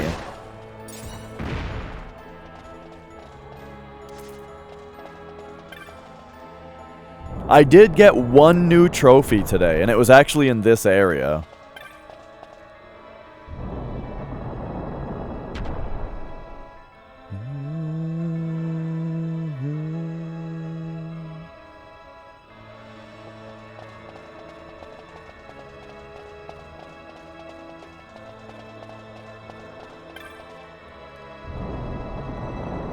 Okay, here's the longest loading screen.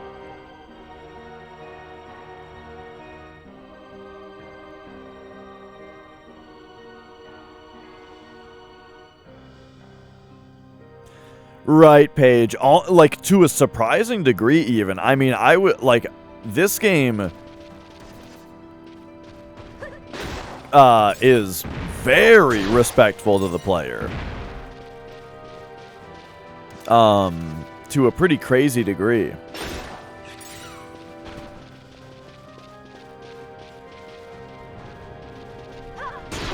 PS2, man. I mean, it makes you think, like, did video games peak at PS2? I don't know.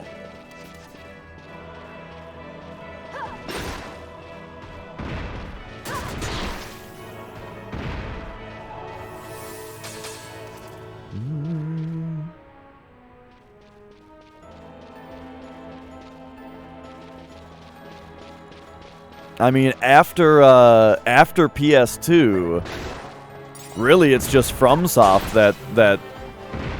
that's keeping it alive, you know. Level 97 just from killing guys in this area. I got an entire level from 96 to 97. Oh wait, I guess we did go through the Pharaohs.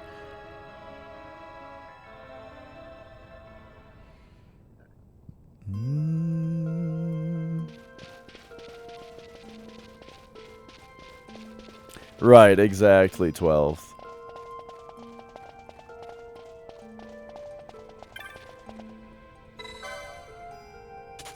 Thought hand-holding ramped up in 10. Yeah, I mean, 10 was very linear.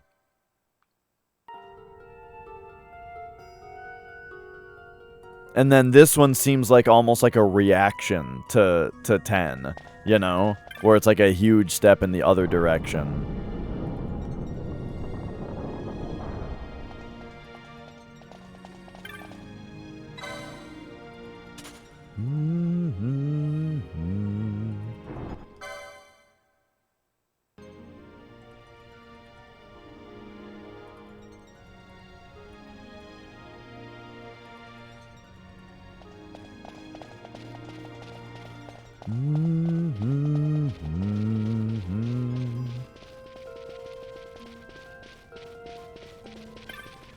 I've done a lot of talking to NPCs, and I'm surprised that, like, none of them seem to have given a hint to this puzzle either. At least not that I interpreted. Something that does worry me in my gut, though, is just that I'm supposed to have gone to the Bahamut. You know? But nah, I don't think so.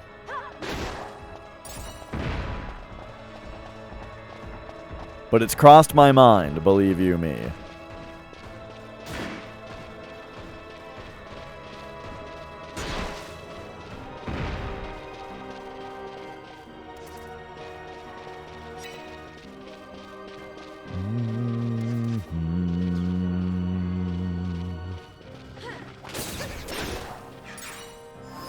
Good job, Balthier.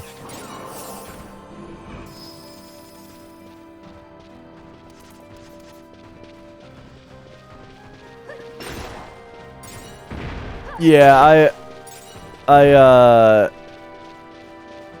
agree with that, Paige. Like, you're right, like a big part of what I always say is that, like, people ask, you know, what makes a game or what makes a system retro?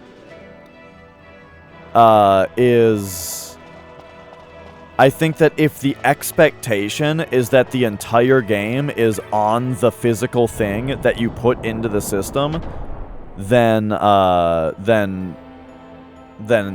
is a retro system. It's not a perfect you know, definition, but it works very well for me. To say that on PS2, the expectation is that you put the game into the system and you play it, and there's not going to be patches to download. You're not going to need to get, like, expansions or anything. And so in that way, the Wii is actually a retro system, even though the PS3 is not.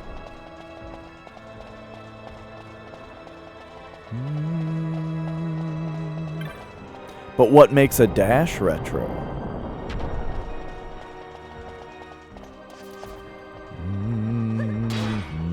A huge hard-on for solving puzzles. That's what makes a Dash retro.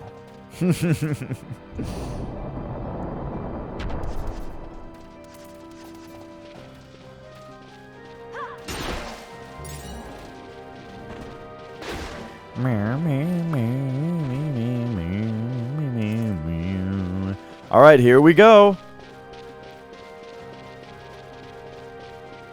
Retracing footsteps. I'm walking in time's footfalls. I'm walking here.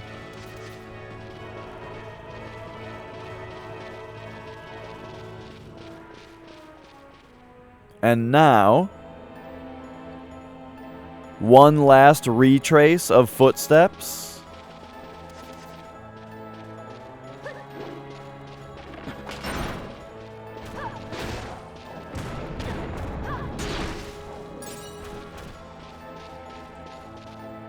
One last retrace of footsteps is to retrace our footsteps through this area, which doubles as moving the waterfalls.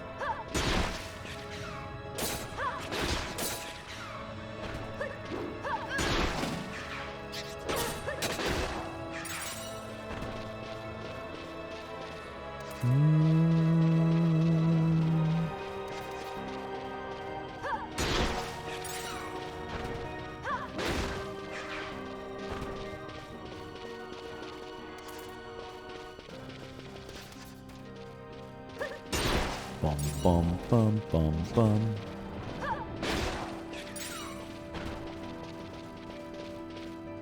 Also, one thing that's on my mind is let it be known that I recognize that that spot behind me looks like a heart on the map. As far as all this Heart of Time talk goes.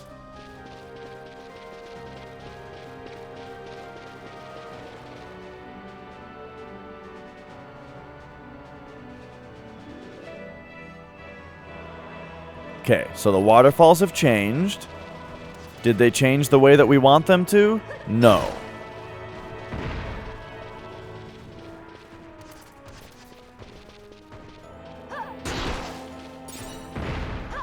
Oh yeah, I'm gonna sleep before tomorrow. I'm gonna go to bed in a few hours. So here is this waterfall, still in the way. Still closed. Still closed. I will be right back.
Okay, so.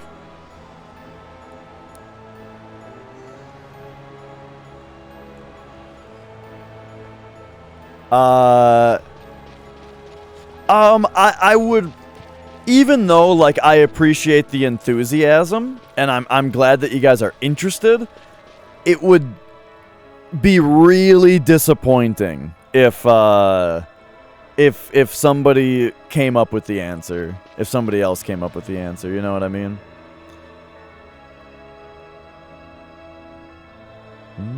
Okay, so this should return the waterfalls. I got one more idea here.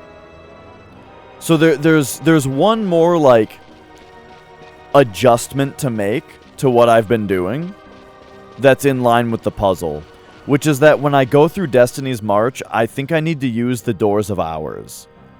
With all of this with all of this, like, walk-in times footfalls talk, and an emphasis on time, the heart of time, I think that maybe when we go through Destiny's March, we need to go through the Doors of Hours.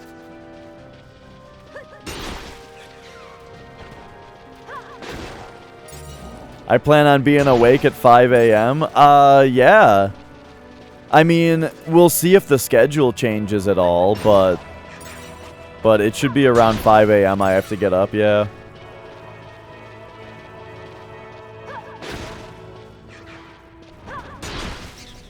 I'm really glad you guys are on the journey with me.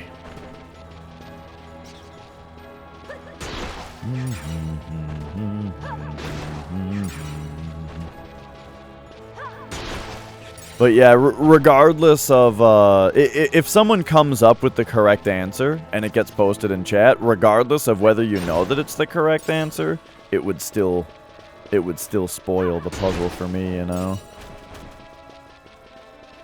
Am I gonna sleep on the GDQ couch and just wake up to the stream? I don't know. Thank you, Scorf. Scorf, we're here.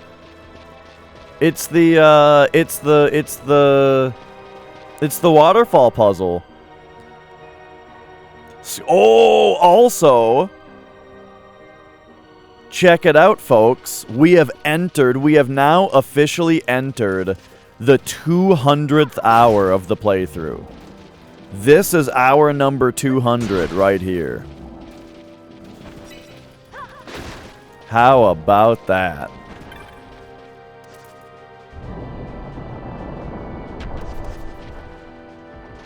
You had to look it up? Oh, no. That's always a bummer when someone looks it up. Now we gotta be real suspicious.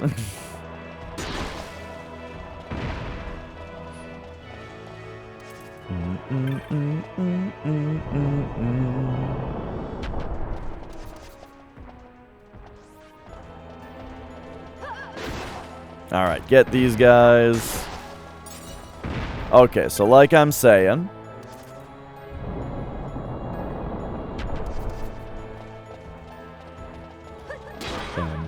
bum, bum, bum, bum, bum. Something like that, Tristic. I've come back to it several times. Like, I've given up on this puzzle and then restarted it several times. Yeah, this is the original North American release, Rose.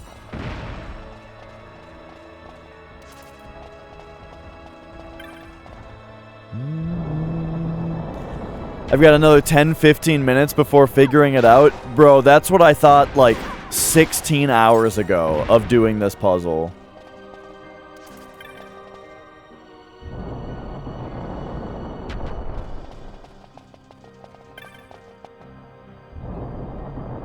Oh, okay, okay. If I see excessive emote spam, I'll know.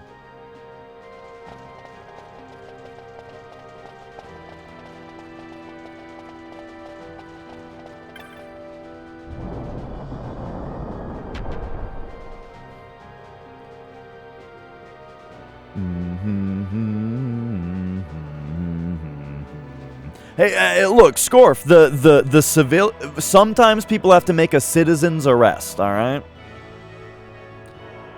10 to 15 hours? Whoa. Who meant 10 to 15 hours? I think over the course of this whole playthrough, I've probably put 20 hours into this puzzle. I think so. I have come back to this puzzle several times. That actually is a very good point. What Scorf says is that if you put in the first command, I instantly recognize when that comes up from the bot, which kind of tells me not to look at anything that's above it, you know what I mean?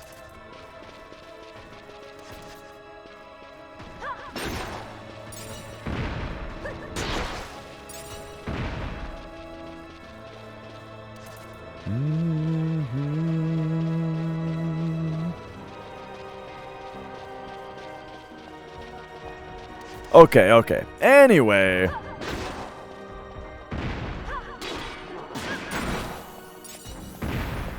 The issue of,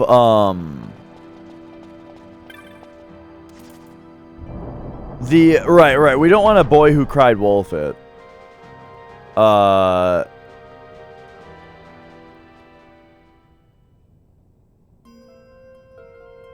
Okay. So anyway,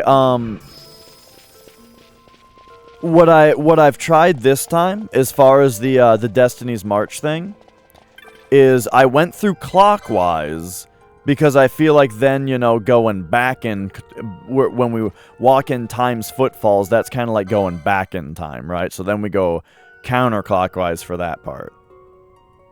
That's my idea in Destiny's March. I'll try both though. And that's exactly what I'm talking about, where it's like I've got all these ideas.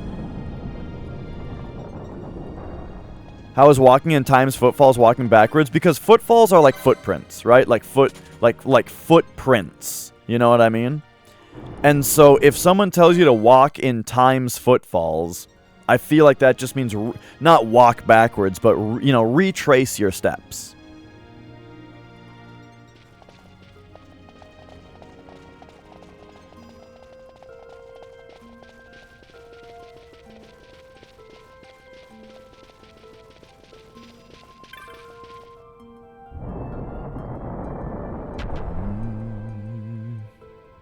Yeah, it's pretty silly, man. I think it was in your stream.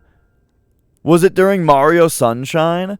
You gave somebody the whole speech about the backseating policy.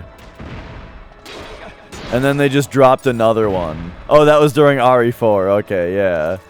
It's just like, Jesus Christ. They're not even listening to you. They're just watching the gameplay and posting spoilers.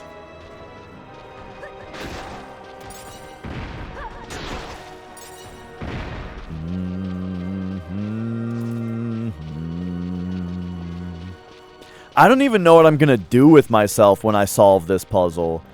You know what I'm gonna do? I'm gonna sleep like a fucking baby. I'm gonna go to bed that night like, yeah, I solved that puzzle.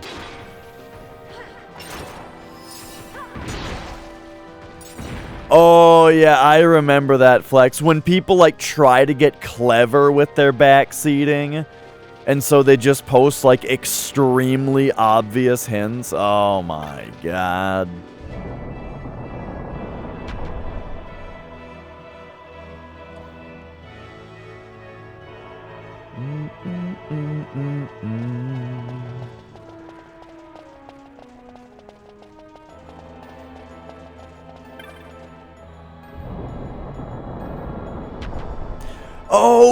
Oh yeah, that's what it was. It was the ladder thing. And you gave him the whole speech about like, yes, the ladder's there. You just wanted to look at some other stuff first. And even if you didn't see the ladder, you're gonna find it when you look through the rest of the room when there's nothing else to do. You know, you gave him that whole speech, and then you get up to the top floor where you gotta jump across the chandelier, and they're just like, jump, LOL, or whatever. It's like, fucking hell, dude. Let the man enjoy the game, please. Alright, so here we go. Now we're going counterclockwise. Use Purge.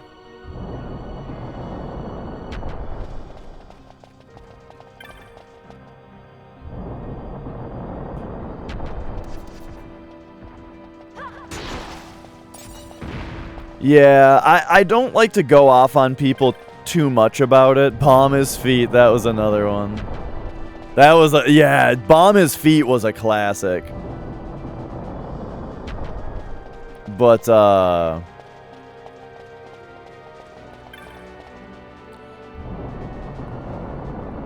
that's the thing, is I don't like to go off on too much of a spiel.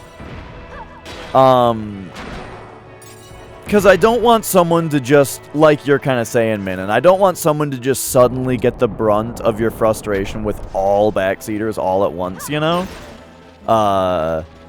And especially because most people, giving the benefit of the doubt, most people, when they backseat, they do genuinely think that they are improving your time with the game. You know what I mean? They genuinely think that they are helping and they're making it a better time, you know what I mean? And so I don't want to just go off on people, because it also makes me seem like a little entitled. And a little like, oh, how dare you talk to me like that, you know what I mean? And I don't want to be like that, so instead I at least try to just make it a reasonable discussion about, like, hey, here's why that makes the game less fun.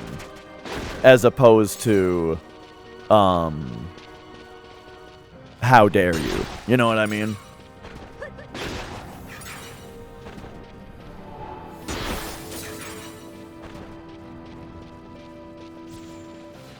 But yeah, that guy in Minon's RE4 playthrough, right? That guy would have gotten the speech from me too, the beefy cheesy speech.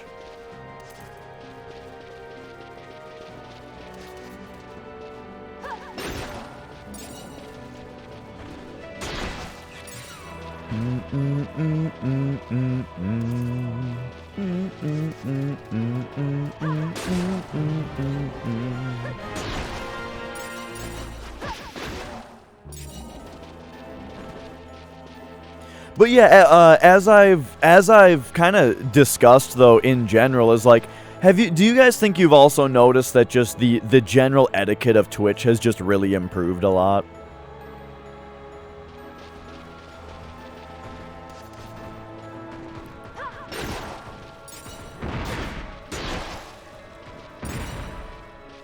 Like, Flex has been playing through Dark Souls, and there's been very, very little to deal with as far as, like, moderating that.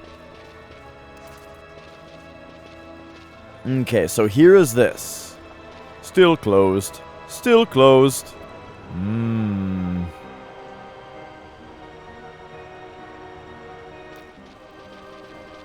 So, I guess I'm going to try to go the other way through the Doors of Time. We'll see how that goes.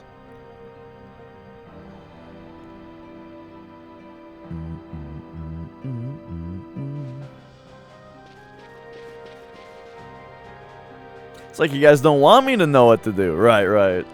Yeah, I've been very happy about how little Flex has had to deal with on his first Dark Souls playthrough.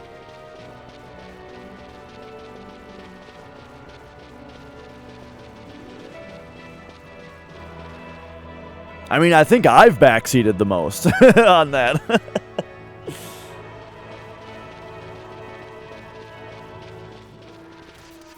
Oh yeah, that's true, Minin.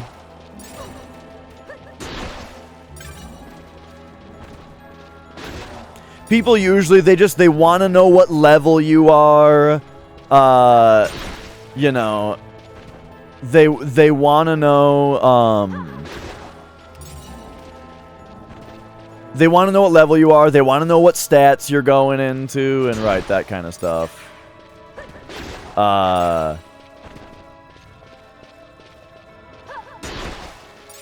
You were so distracted by the fact that it was a room that you had already seen that you totally forgot that you had seen it. Yeah, one thing that... Okay, so watching Flex's first playthrough of Dark Souls, one thing that I've noticed is that if the player in that game runs past something crucial and then dies, it's very difficult for them to spot it the second time because they're trying to get back to their souls, you know?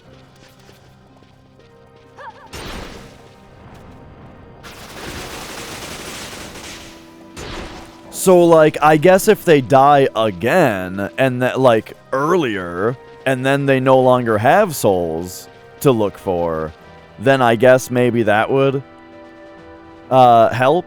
But yeah, like, there was the one particular thing with Flex running past that door that has that leads to the shortcut, and it was like there were a couple times where you stood in that room with like the door in frame, you know, and I'm just like at my monitor, you know. But then after a couple times of that though, then it was just like every time you didn't even move the camera to even show it. It was just straight into the other door because you were just going straight towards your bloodstain or the thing that you were trying to do, you know? Okay, this time I'm gonna go this way, except I can't see this working. I'm far less confident that this is the solution.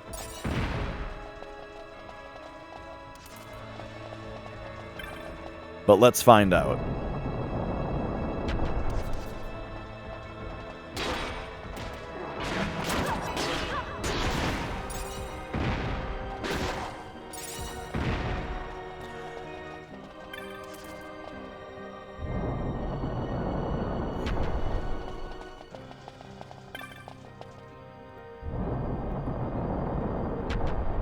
Uh-oh, I'm having more bad ideas about how to do this puzzle.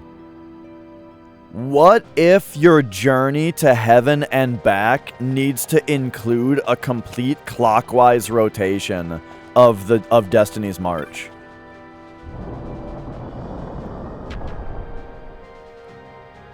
Like, because you can go in from the south. You can go in from the east or from the south, and going in from the east is how you solve the ascetic door puzzle. What if for this one you have to go in from the south?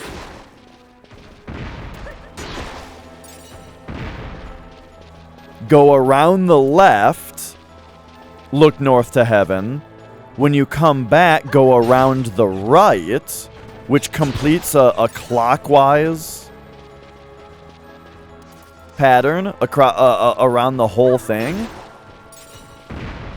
That's real complicated, and like I said, it's you know, it's a bad idea, but like I kind of like it. The only problem with that idea is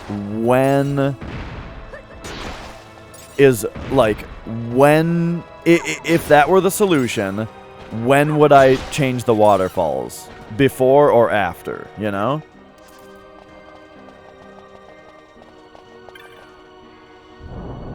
Let's see. Let's find out. Reload the save. See, that's exactly the thing, is that, like, that's exactly the thing, is, you know, once the puzzle is solved, it's solved forever. I only get to be in this position of not knowing the answer until I solve it, you know?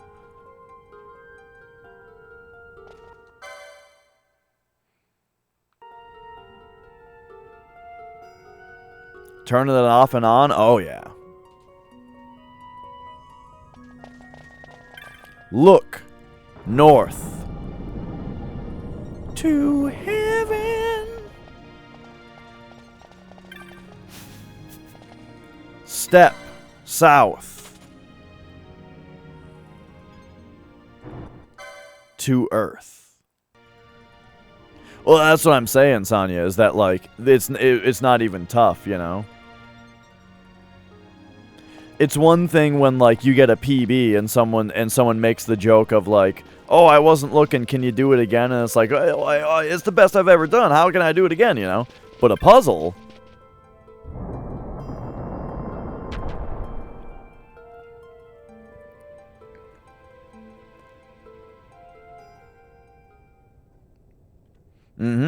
Yeah, it turns out it's a hell of a puzzle.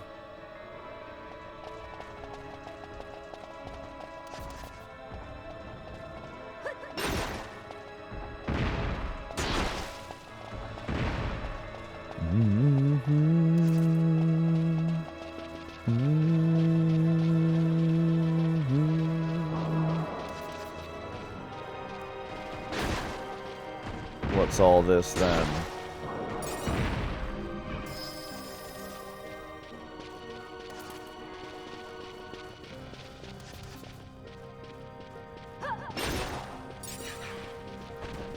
Okay, okay. So I really like the idea of retracing footsteps. But...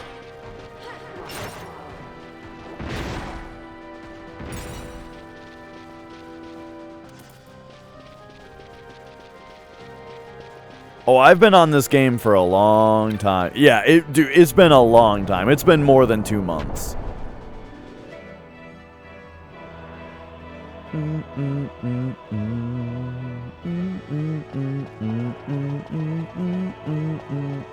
What is it, January? What's the last game I played before Final Fantasy XII? Like, what game did I finish? Dark Souls, Soul Level 1, Paper Mario, Alundra, Tomb Raider 1. Yeah, like those were all the previous playthroughs.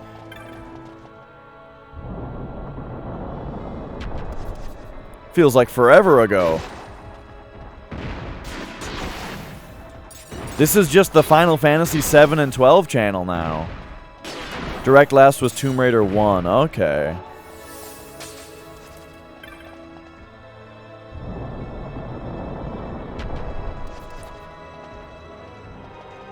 Alright, so this time we're going this way. Yup, and I've started Tomb Raider 2. Gotten pretty far in Tomb Raider 2, also.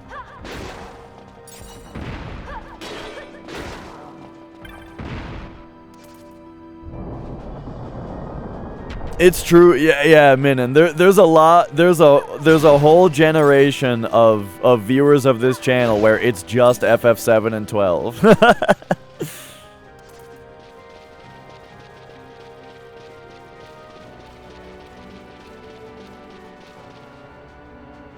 Okay, so now. Yeah, and it's funny too, Scorf, where like I saw that part and considered it, but like I just thought that it was one of those things where I just thought I had already done it, you know? Bum bum bum bum bum bum.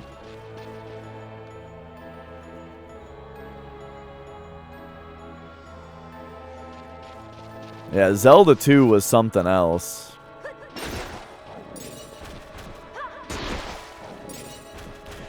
Just, you know, not to, like, I'm not gonna spoil anything specific. Just talking very generally about Zelda. If you have not played Zelda Second Quest, if you're a fan of Zelda on the NES, and you've not played Second Quest, you're missing out on like a whole nother Zelda game that you've never played. It's way more in-depth and way crazier than I thought it was going to be. It's like an actual Zelda sequel on NES. Not to say, you know, Zelda 2 isn't an actual sequel. In fact, Zelda 2 is incredible. I love Zelda 2. Just saying, Zelda 1, Second Quest is like, it's like the Mario Lost Levels. It's like the Mario 2J, right, of Zelda. Except you already own it. Dash. What up, Ricksham? Hey, Dash.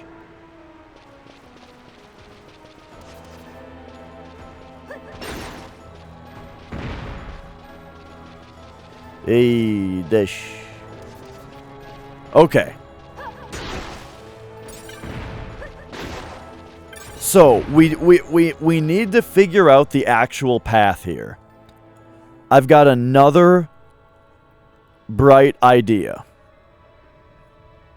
What if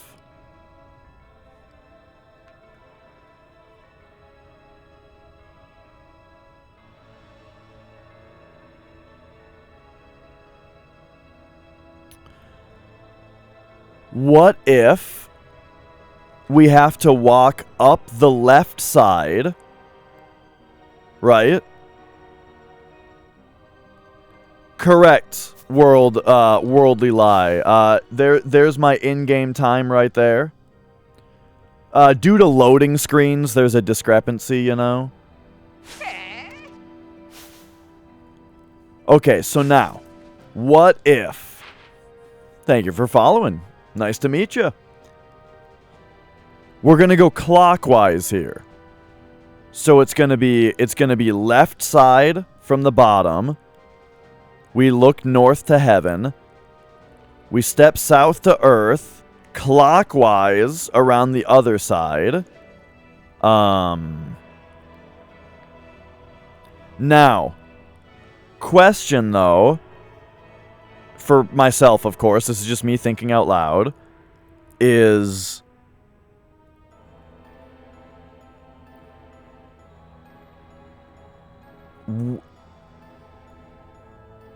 do we come back in the same one that we left when we come back down from doing that?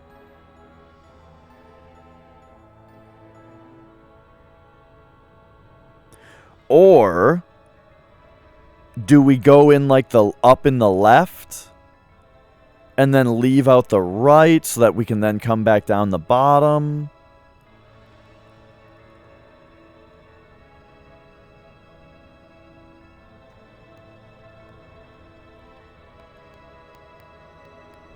Like, okay, so we're getting a little wacky here.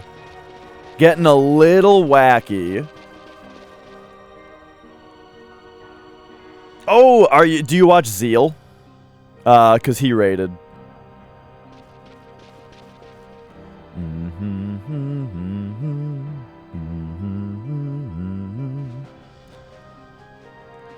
Sounds good, 12th. Enjoy your night. Okay, so waterfalls back to their original course. Now, we'll go up the left side, okay?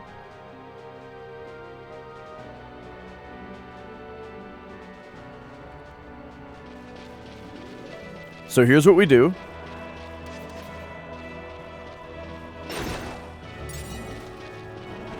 Left side. Into the ancient door.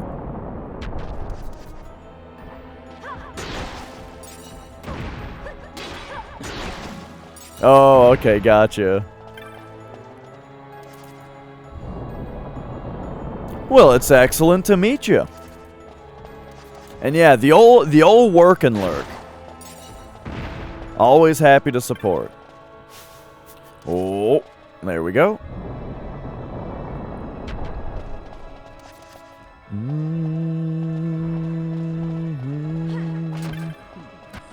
All right, so we are going through the doors of ours in a clockwise fashion, starting from the bottom this time.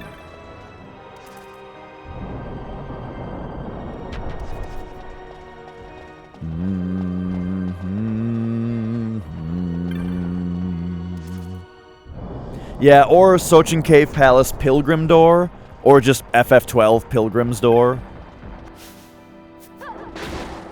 Actually, you know, I'm pretty sure they're related, but I can't actually be 100% certain. Okay, so, there we go. We've done it. You know, with a puzzle like this, I can really see, by the way, why they added 4 times speed to the remaster. Like, we could have had 4 times the attempts, you know?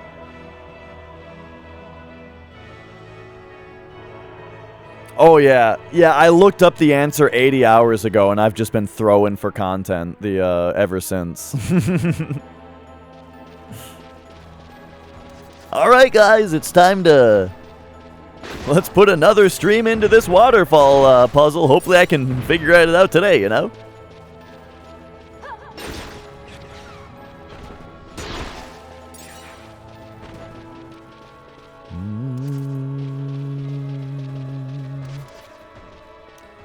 Alright. Boom. Boom.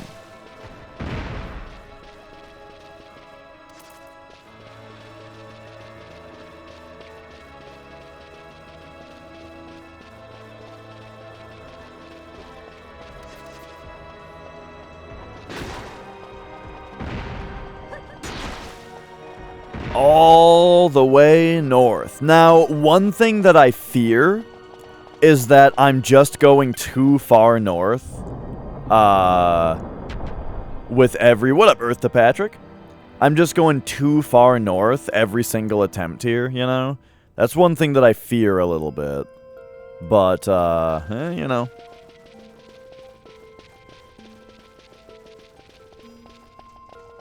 That's something we'll just have to figure out once we exhausted it.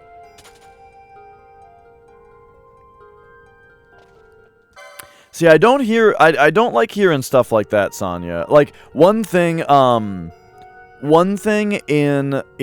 backseating conversation also, and this is a real nitty-gritty topic. This is when you get really into, like, deep into the different topics of backseating. One thing that I personally really don't like to hear is that somebody looked up the solution.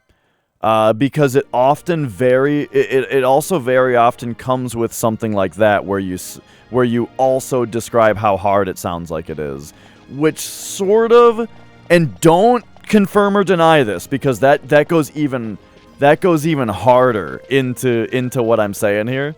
So do not confirm or deny what I'm saying here. But what I'm telling you is that the implication when you say that is that I am currently doing the wrong thing and will not solve the puzzle this way. You know what I mean? Is sort of what it comes off as. I choose not to believe that, right? I choose to believe that I am making progress and I will be solving the puzzle. But yeah, I never like to hear that somebody looked up the solution because then it makes me nervous about what you're gonna say in the future about it, and then it's like, oh no, now I'm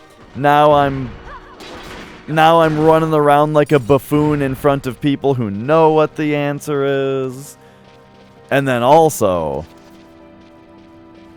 the first thing I said of that seems impossible, right? It makes it sound like I'm just doing the wrong thing. Because of the implication, right? Now, not that things are gonna go wrong for her, but she's thinking that they...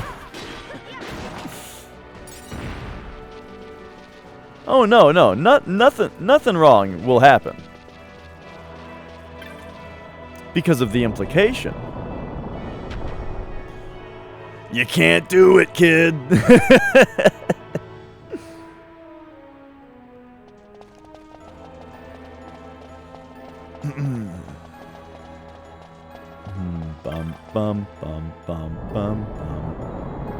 Used a Game Shark and it had a 4x speed code. Oh! So Game Shark has a 4x speed mode? That's crazy.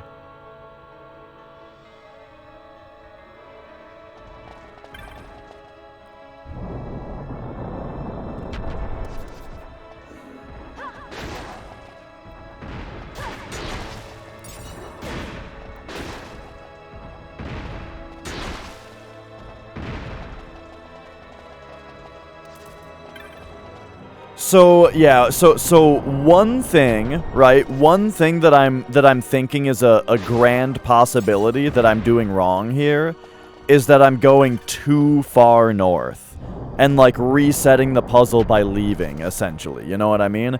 Now the problem with that is that I'm getting no feedback from the game about that, which also means that if that is the case, right? If that is the case, then I've got like a million different combinations of movement that I need to try with each different distance of running forward. Which again, it feels kind of bad when that's the case. When I'm getting so little feedback from the game about the puzzle, it feels a little bad. Because it starts to feel like I'm brute forcing, even though I'm not. I'm trying my damnedest to figure this out. But I'm getting so little feedback from the game that I'm forced to brute force to some degree. You know what I'm saying?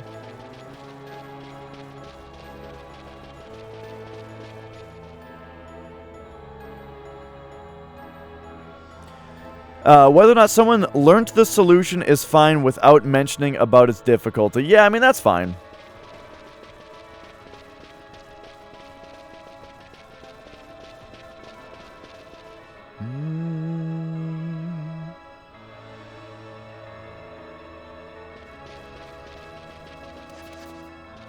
All right.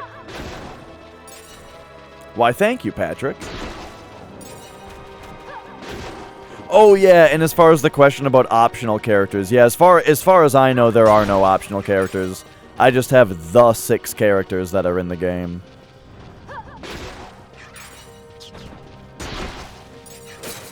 Speaking of, if we hit level 99, I'll have to switch out Fran and Balthier for like Bosch and Pinello or something, and start leveling them up. You know, just with Ash running around one-shotting everything, might as well just level them up, you know?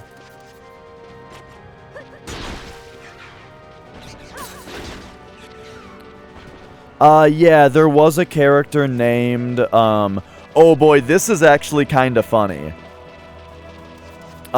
Is like, it's been so long since I've seen a cutscene in this game that, like, it would actually be funny to see how much of the story I actually remember, even though I'm presently still playing the game, you know?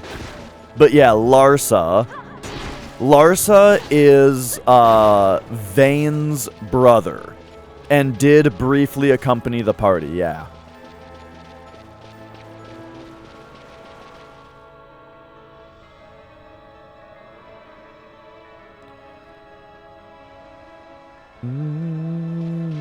Like, the waterfalls here, this is the only...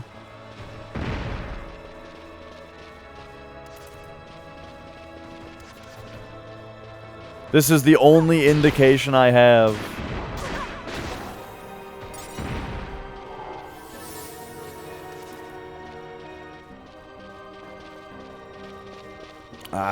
So what do I do now? Now that that was not the solution...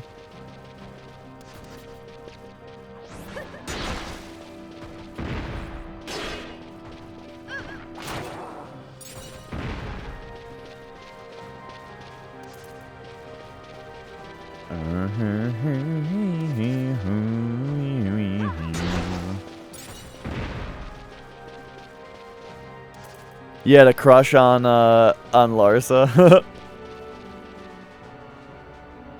I mean, hey, you know, I kept mistakenly calling Larsa a girl as well.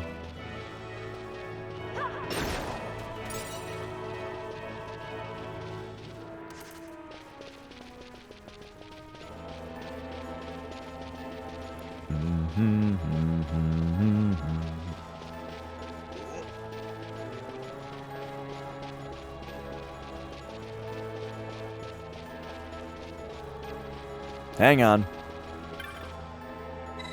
Open the door.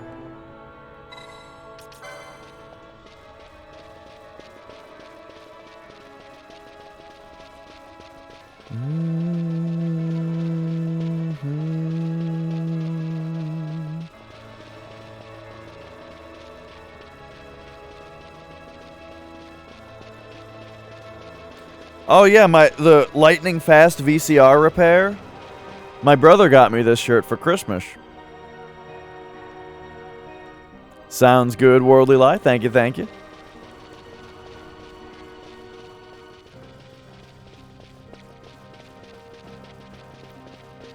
Okay, so doing that did not reset it. And now...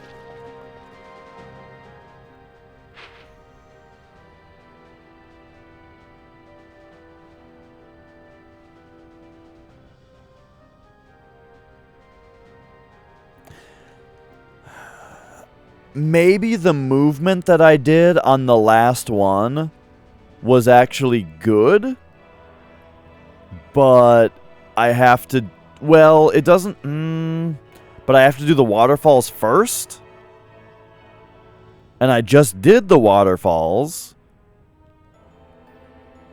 so that means that now I would have to do like a whole thing. Okay, I have another idea. I'm starting to mix ideas a little bit too much, but okay, so waterfalls are currently moved. I'm gonna go in this one.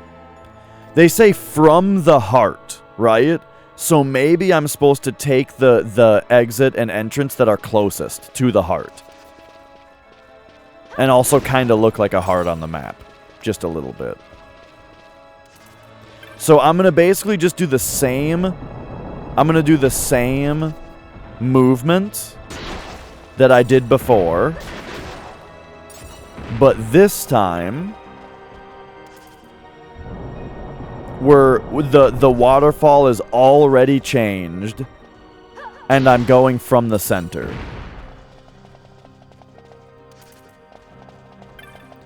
But I feel like I also need to try this with the waterfalls unchanged in the first place. Which is kind of the bummer, is that there's just so many things to change, you know?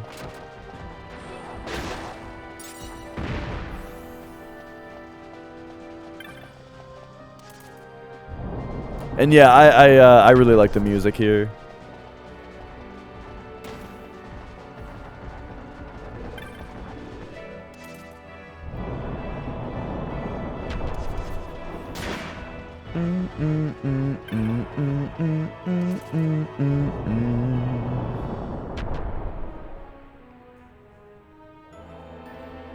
Suggested it for a yearly rewatch. Nice. I watched Die Hard for the first time recently, and I really, really liked it. Nicole didn't watch it with me, though.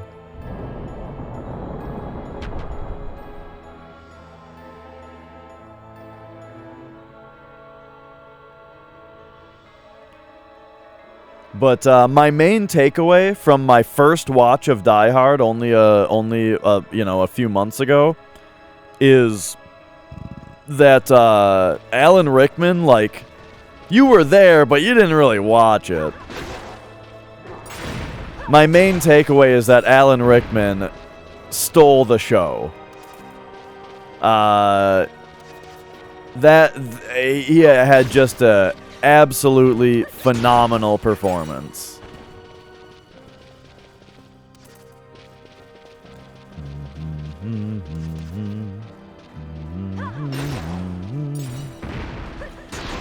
Were you watching it more than I thought you were? I mean, it's hard to tell with Nicole.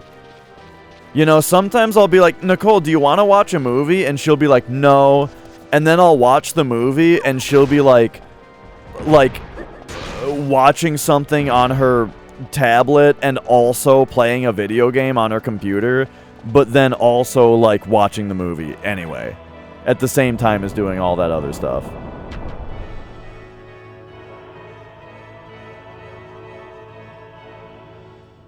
Oh yeah, I have seen Dogma. I think that's the first thing that I saw Alan Rickman in.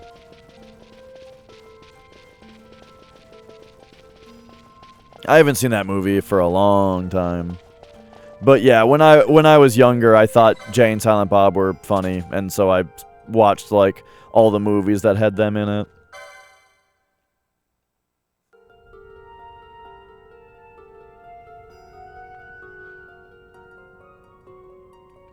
Speaking of which, what do you guys think? Real talk. If you were to watch Jay and Silent Bob Strike Back today,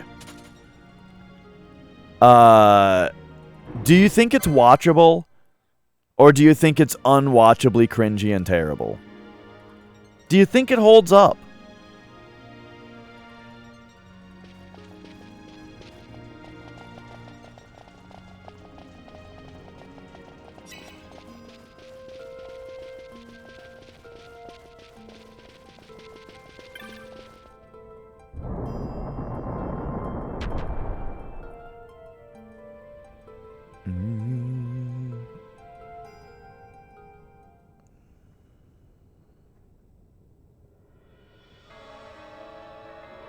You liked it much more just a few years ago than when it first came out. Oh, really?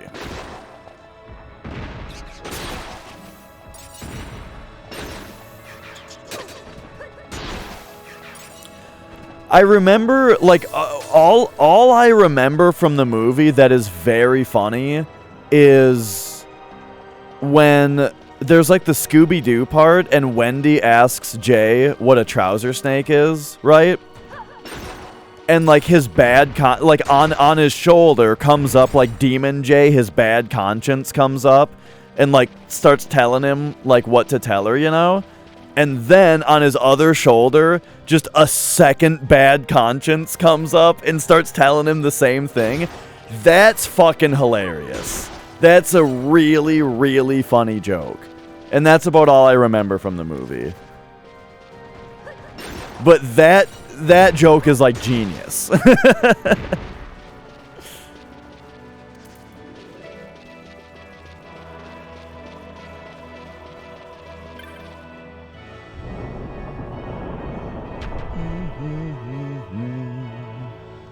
Yo, MC. Oh, you know, we're just we're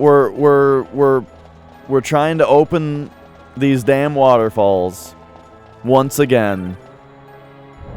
I mean, if my party could just put on a fucking set of raincoats or something and just walk through the waterfall, you know, maybe we wouldn't have an issue.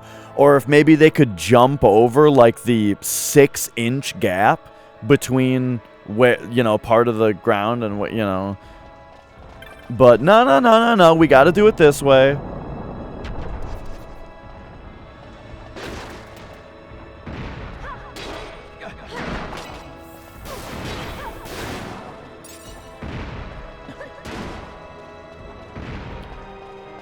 Okay, so now we continue to go clockwise.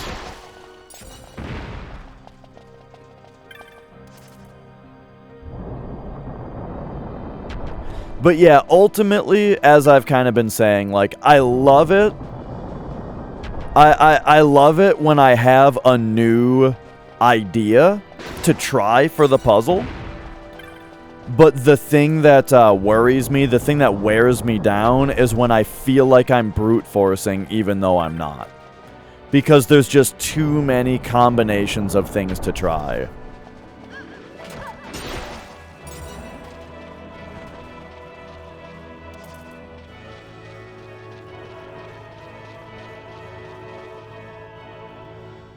Could this be it?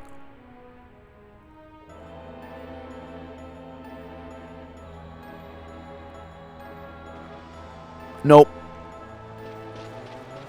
Returned to their original course. Fuck.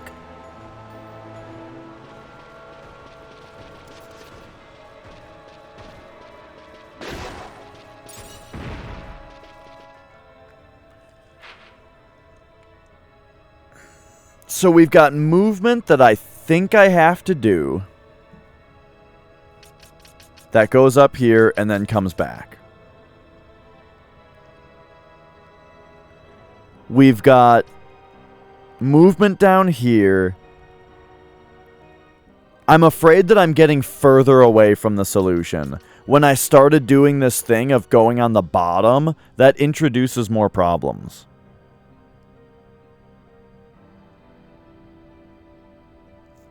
I need to start, like, writing down the things that I've tried. As far as all of my different, like, solution ideas.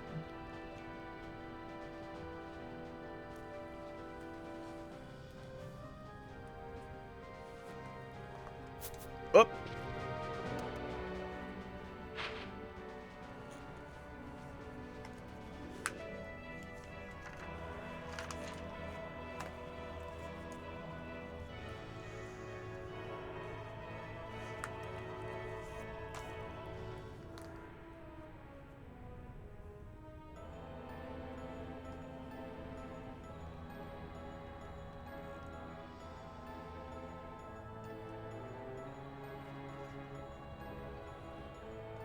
One second, I gotta find a pen.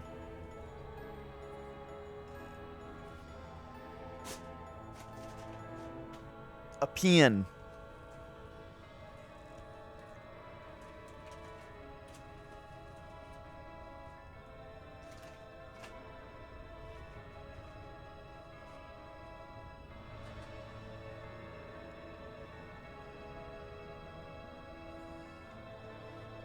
Where the hell is my pen?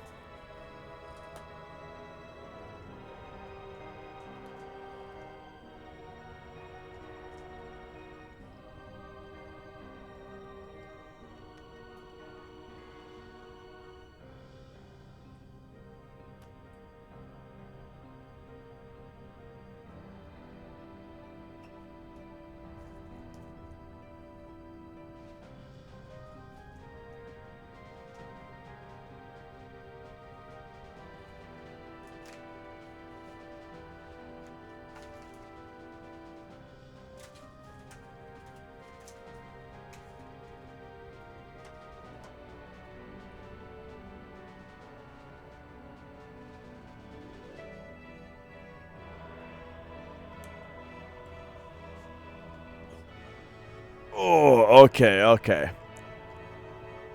I have to commentate in 11 hours. I gotta get some sleep. Yeah, I mean, I will be going to bed early tonight. Okay. I guess I can use this pen. So, I need to start writing some shit down. Like, say, like, from bottom, inner, and changed. So now I gotta try from bottom, inner, unchanged. What time does the run start? You probably at this point should go to gamesdonequick.com and look at the schedule. For me, it's 5 a.m. And the reason I say that is because it was originally scheduled for 10 hours from now. However, the schedule might have changed since I last looked at it. I feel like I need to try the exact same thing I just tried again. Except with the waterfalls not moved yet. You know what I mean?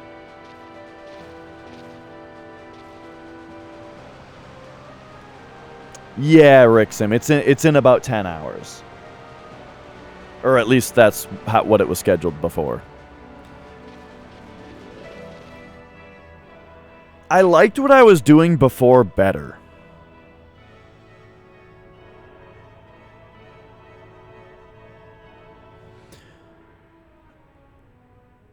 If we... Zeal's Final Fantasy VII, any percent no slots run at GDQ, which I will be commentating, along with Ace, Zephyr, and Brutal Speed.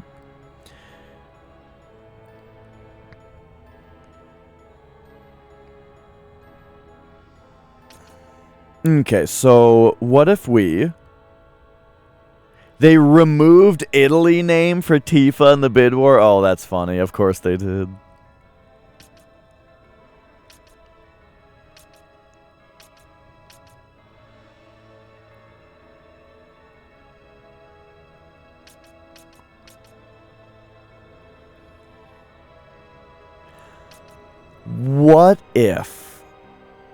What if I'm supposed to run all the way up, look north to heaven, and then by step south to Earth,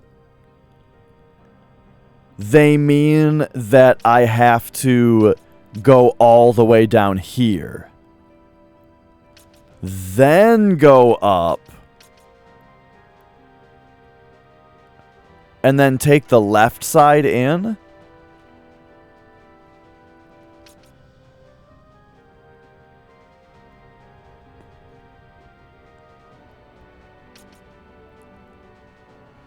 But then how do I handle Destiny's March?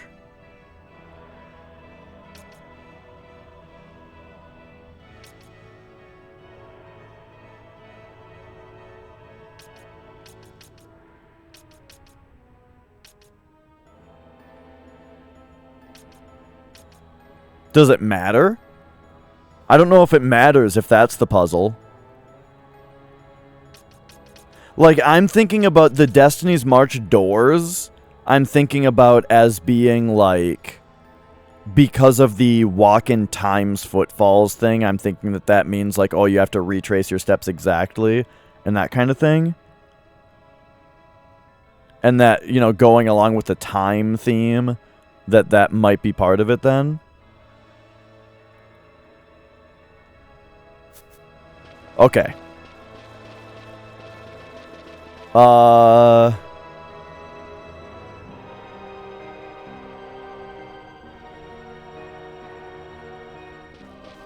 yeah. A no-slot speedrun? Exactly, yep. Cait Sith has a limit break called Slots. That is so powerful. I mean, it's able to one-shot any boss in the game. And so the actual fastest way to beat FF7 on PlayStation is to grind kills with Cait Sith until he unlocks the Slots ability, and then use it to kill every boss. Which is a little too warping of a strategy. Like game warping of a strategy, you know?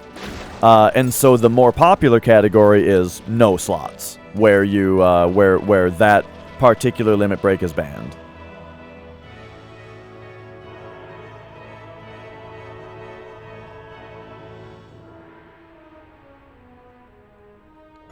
Okay. So what's my newest dumb idea?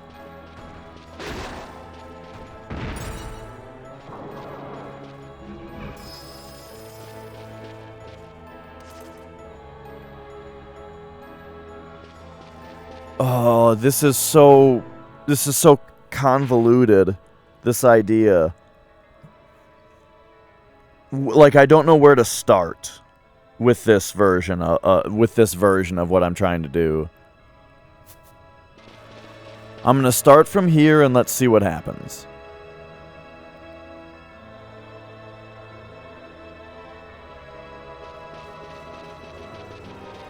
This one's going to be... Oh, we did it! We hit 200 hours! Oh my god, I didn't even see it tick over. Oh, but hang on, we still have 5 minutes on the... We still have 5 minutes on the in-game time.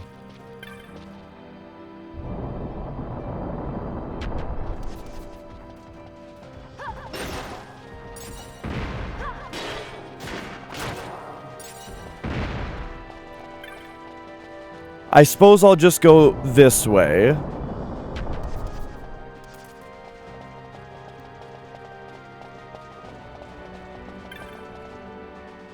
But now it's going to make me want to try it the other way as well. Because there's just so many different combinations here.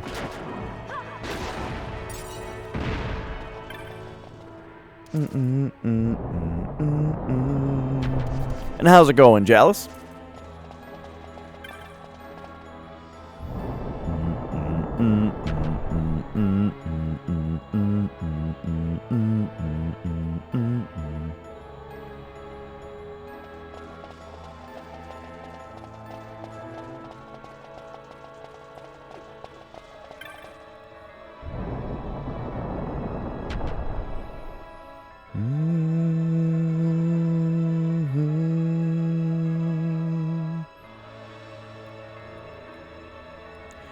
Temptation eluded.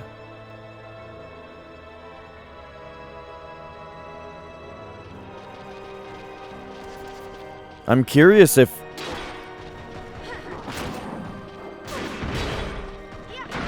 Yeah, I don't know. Thinking about the ascetic door a little bit too, you know?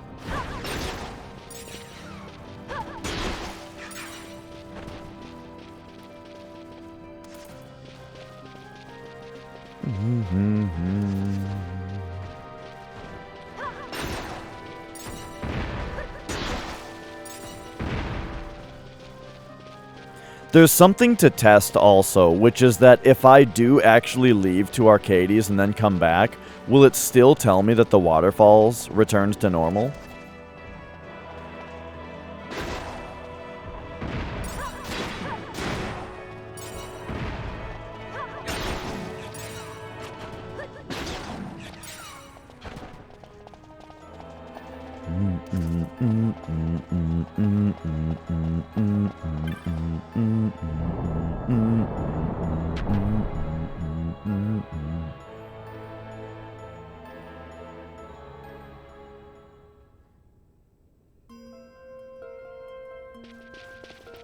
Okay. So here's part number 1.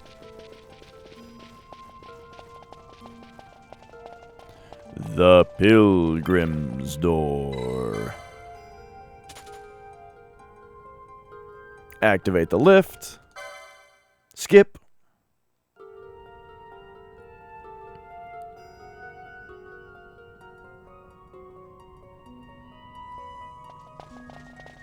Look north to heaven. All right. Now, when they say step south to Earth, this time, I'm going all the way.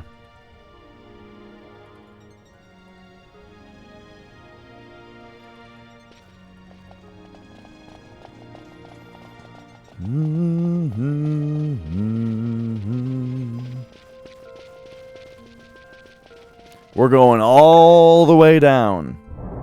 I don't think that there's a door to open down there, though. As far as me thinking that, like, the stone door for Arcades is important. I don't think that there's a door to the uplands. So that's inconsistent.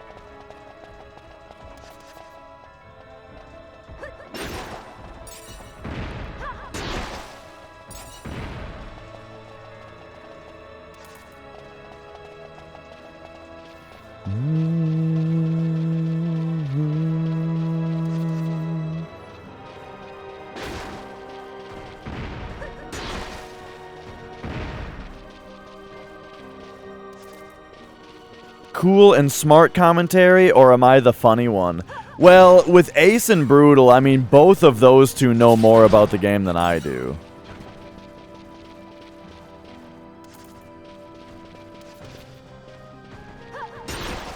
So I might just have to be the clown, you know?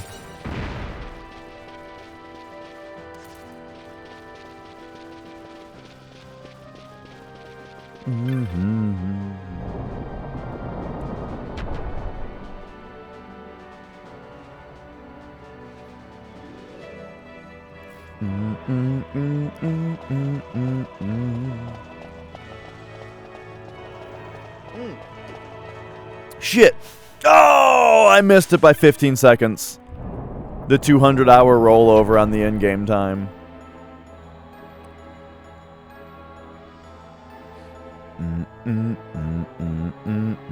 Well, shit. We've done it. We've made it to fucking 200 hours. In one playthrough. We actually did it. We've actually made it. That's crazy. This is easily the longest it's ever taken me to play through a game a single time.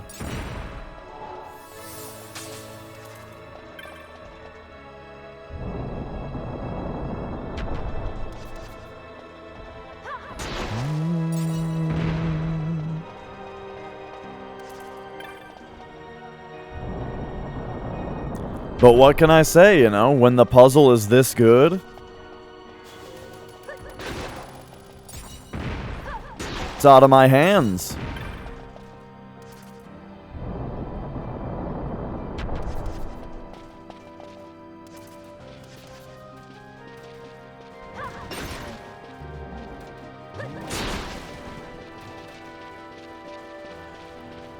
There's one more element of why not that I'm adding to this,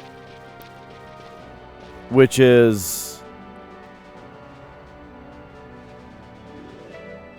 the walk in this room.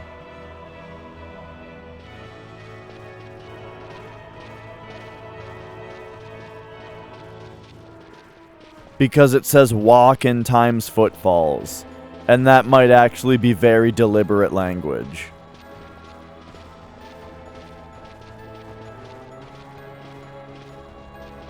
As we come through. And alright.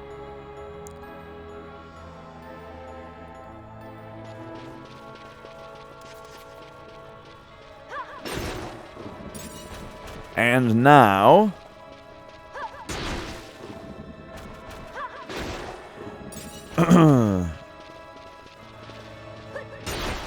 If the solution is something simpler than I think it is, then man, I hope I just accidentally run into it at some point and that doing the more complicated thing isn't gonna ruin the simpler thing I'm supposed to do.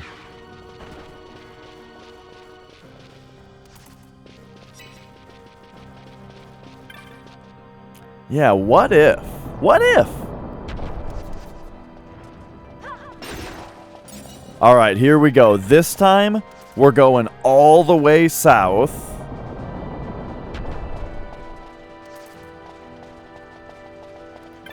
We are stepping south to Earth. Now, when they say step south to Earth, instead of look north to heaven, that makes it sound like you're supposed to do something different. Hey, this room also has this sign on the bottom.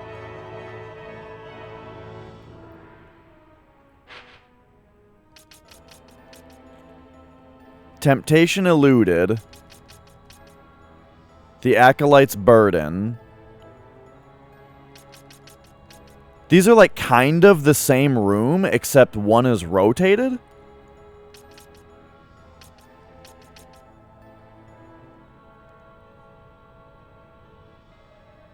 That's interesting.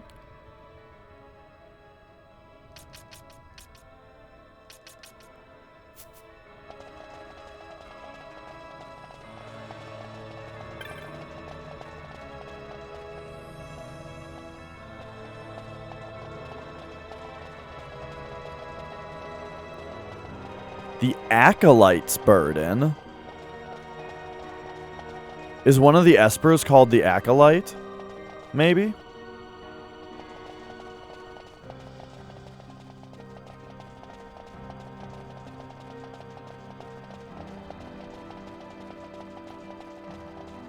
I think that might be ascetic door stuff.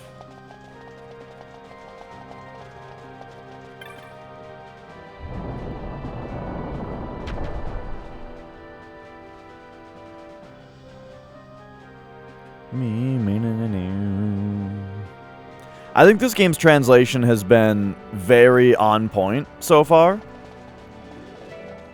Gosh, this is also like the same room as the other. I'm only just now realizing this. That like this room is the same as this one.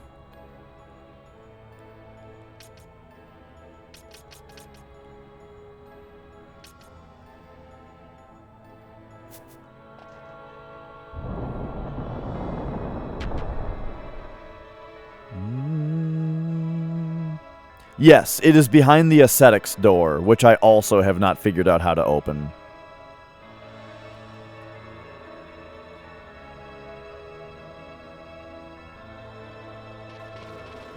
Okay, so here we are.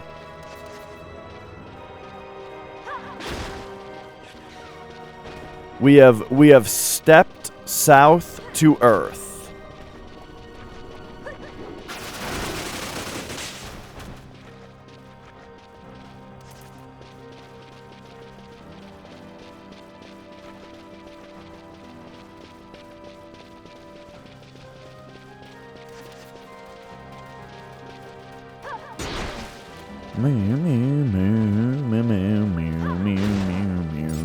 Yeah, there's no, like, door here, though. There's no way that means that we're supposed to actually walk out here, is it? Instead of looking, we have to step and actually leave the area? There's no way, right?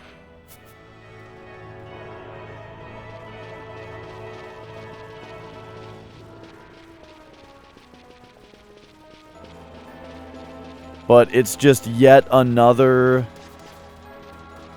little piece of complexity. That's what is kind of starting to bother me about this puzzle a little bit, is that it's so vague that, like, if this is the right kind of stuff to do, like, if I have the right idea, of what I'm doing here, then, again, it's what I keep saying today, which is that it's like, even if I have the right idea, I'm still brute forcing, because it's so vague. And there's no feedback from the game to tell me, like, you've done thing number 1, you've done thing number 2.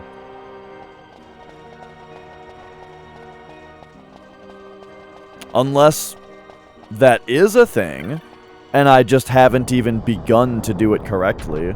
I mean, maybe changing the waterfalls really is thing number 1, and then I just haven't done thing number 2 correctly yet, and so I haven't seen the next part.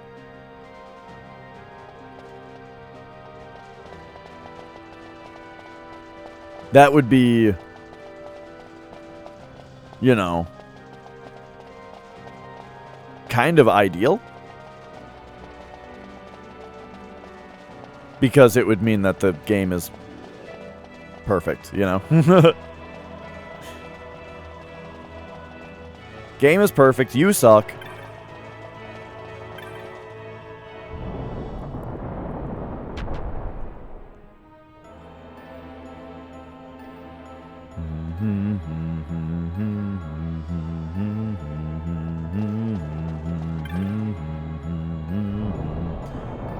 Okay, so I am retracing my steps back.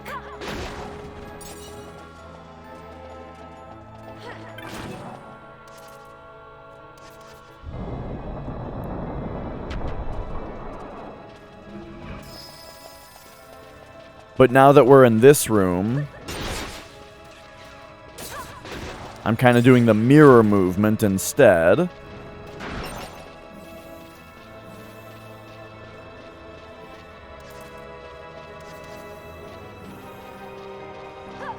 Alright, so this time we stepped all the way to Earth. I went all the way down to the Cheetah Uplands.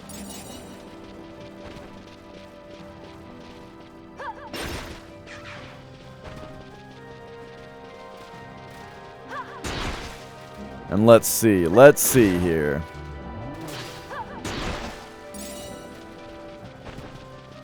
Is everybody 97 now? Oh, Jesus. Okay. So I don't even know if this is going to change the waterfalls at all, because of how I did this. It did. But still not how we want. But that is interesting, that it let me run all the way out, you know, or all the way down there, and it still like worked.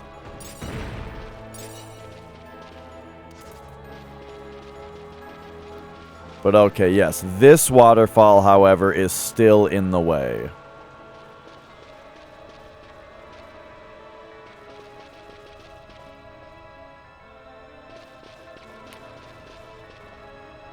Damn. Yo, Sparrowgrass?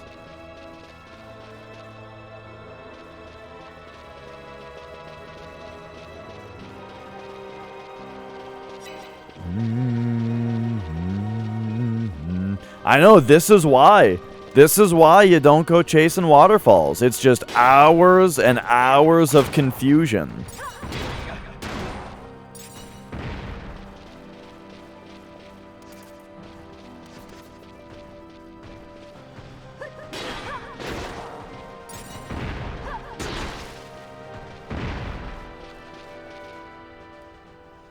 Well, so this time we went up to here and then down to here.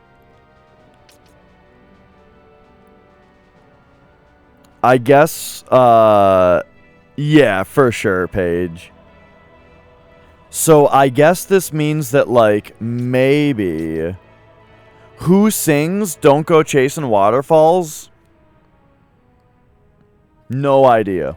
Are they a, let me ask you something. Are they a one-hit wonder?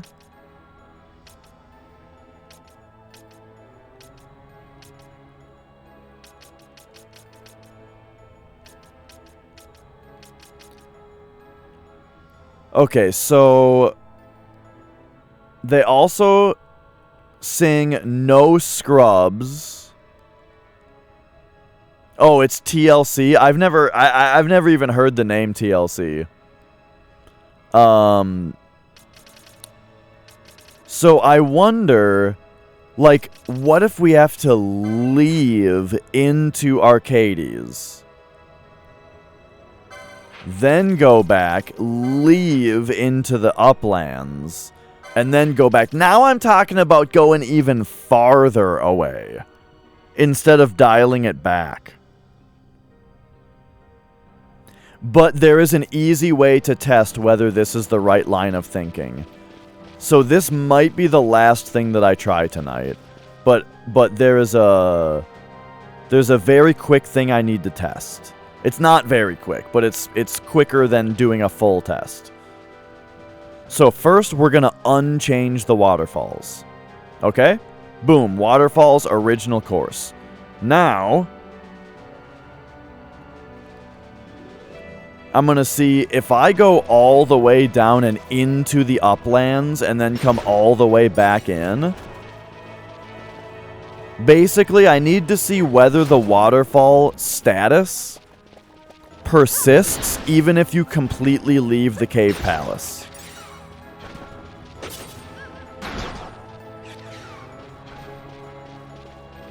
You know what I mean? Dash trivia. What Soylent do I drink the most on stream? I like the last thing at the end there.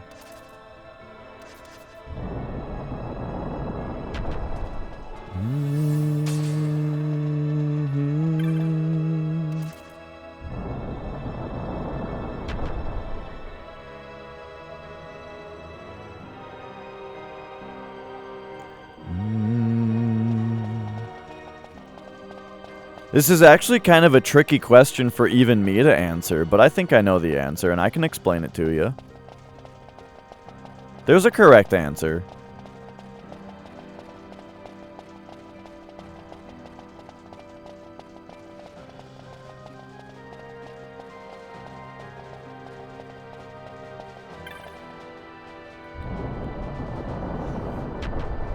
Okay.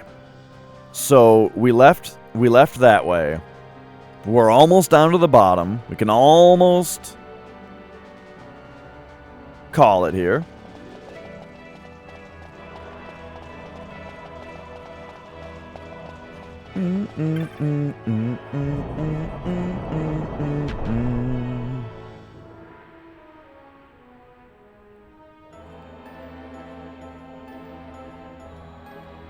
Bum bum bum bum bum bum bum bum bum. All right, did everybody vote? Who's gonna vote?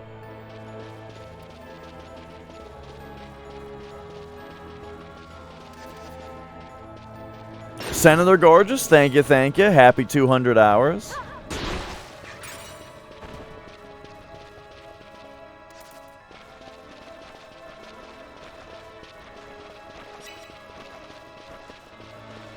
Okay, so we are going to see if I completely leave this area and go down into the Uplands and then come back in, can I then enter the other way and still have it change the waterfalls? That's the question. I wish that there was another...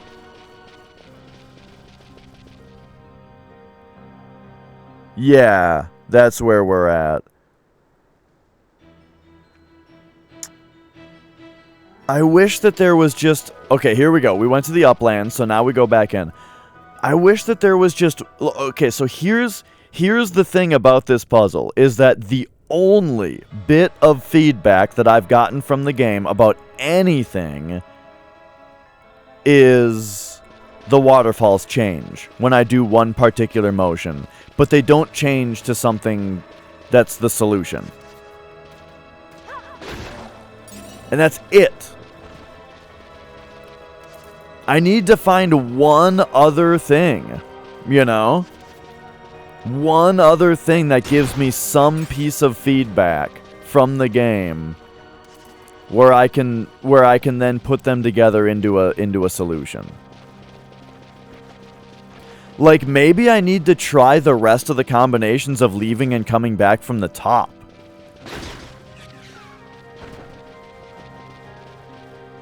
You know? And see if there's a change there. I don't know if I actually tried all of them.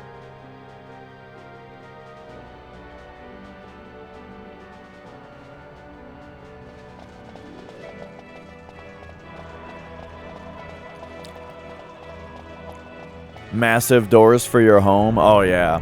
When I open my front door, I want 100% of the heat in my house to escape into the winter.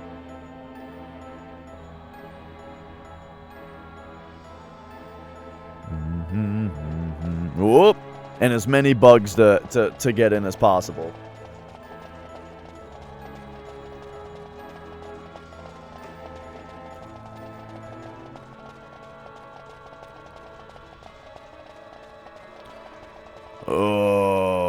Okay. I need to start investigating the relationship between this room and the other one also. If there is any. This one doesn't have those things sticking out.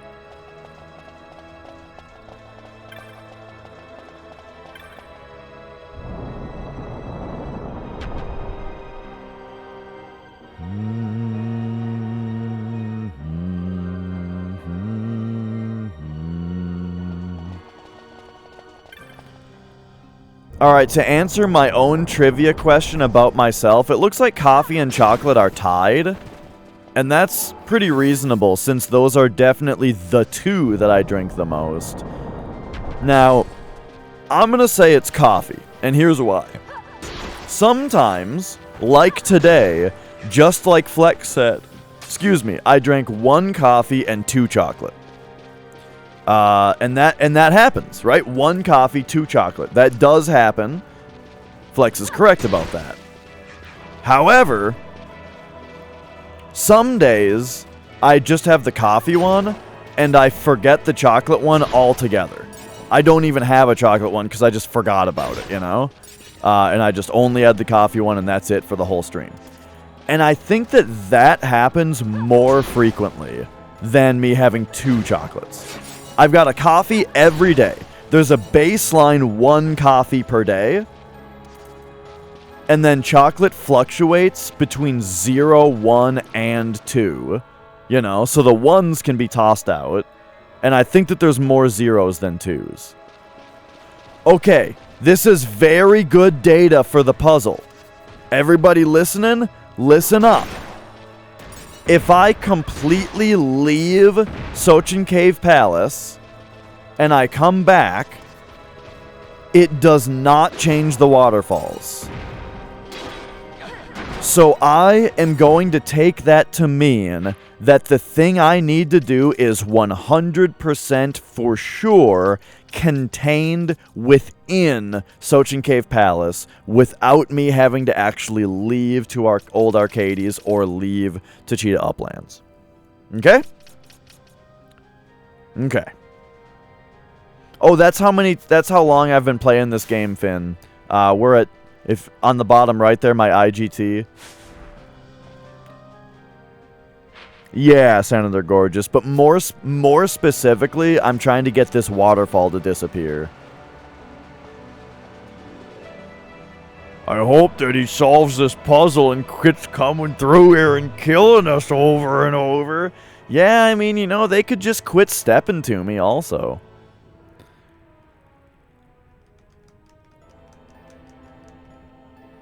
But okay, so that is definitely some good information.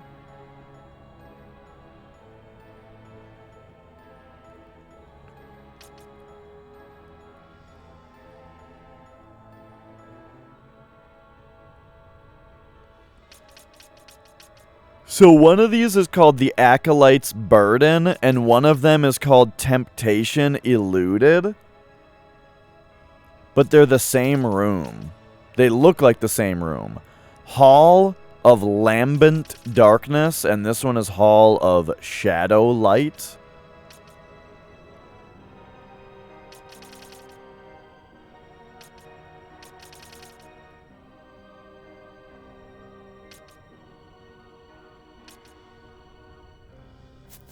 So just kind of looking through here.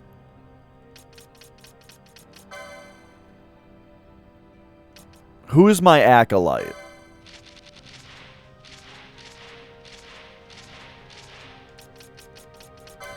You're the Gygus. You are Walker of the Wheel, Death Seraph, the Condemner, Bringer of Order, High Seraph, Keeper of Precepts, the Corrupt, the Darkening Cloud, the Wrath, the Whisperer, the Impure, the Judge Saul. Well, we got a judge.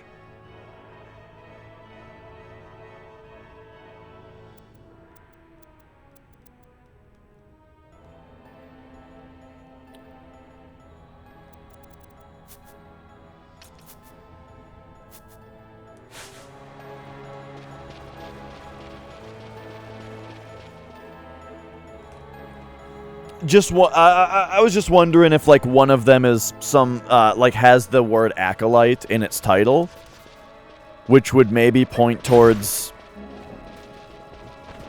something there, you know. Nightcrawler, beware the beast in black. All right, all right. You know he's coming back.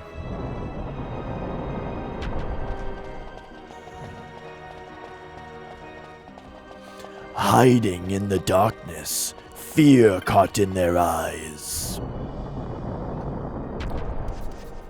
You know, I actually don't remember that whole thing. Clawing at the windows. Come to me, it calls, or something.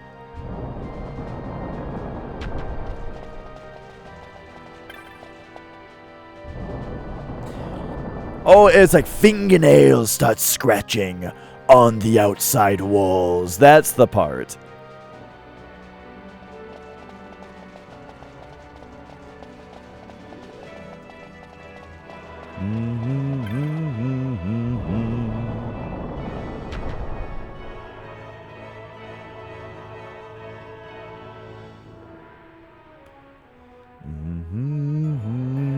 Okay, okay.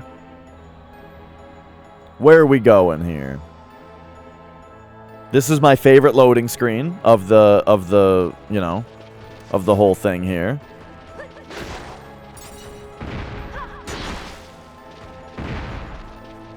Bum bum bum. But yeah, so if the 4 times speed thing is something that's actually in the game's code and you can get with Game Shark, it sounds like it's probably like a test. It was like a testing thing, you know. When they were testing the game, they needed it to run fast, or they needed to be able to test things faster. 4 times speed mode. Very interesting.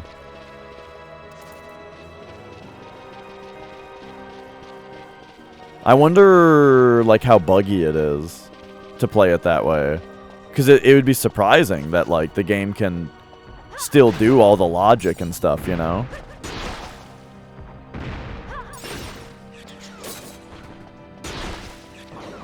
No, I kind of quit doing Guess the Game because the site started being annoying. But, well, every once in a while I pop in and I do one, though.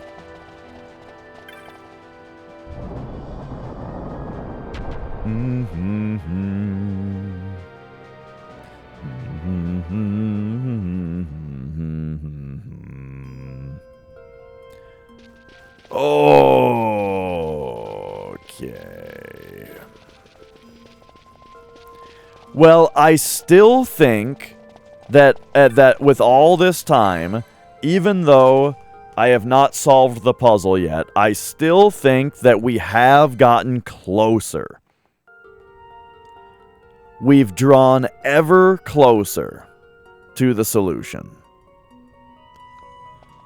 I believe in my heart of hearts that it is in Sochin Cave Palace. It's something that we need to do in here. It's not somewhere else.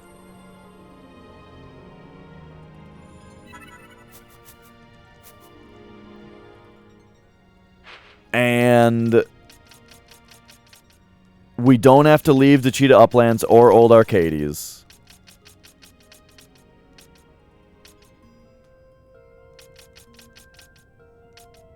Just gotta figure it out.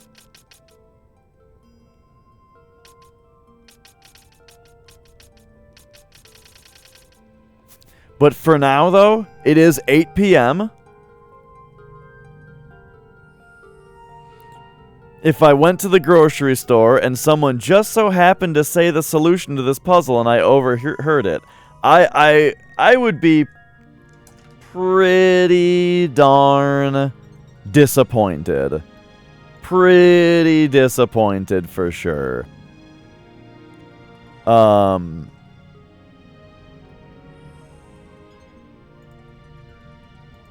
Okay. So here we go. I think that's gonna do it for me today. So I will, once again, we've had one day of no solution, but I've gathered more data. I think I've gotten closer to the solution.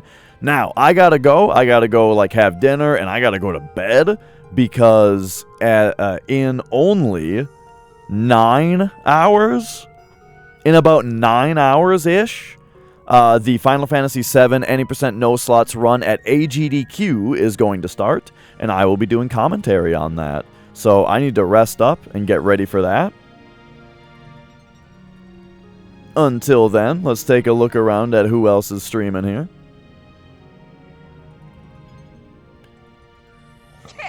And we'll see who we're gonna raid here. Oh, excuse me.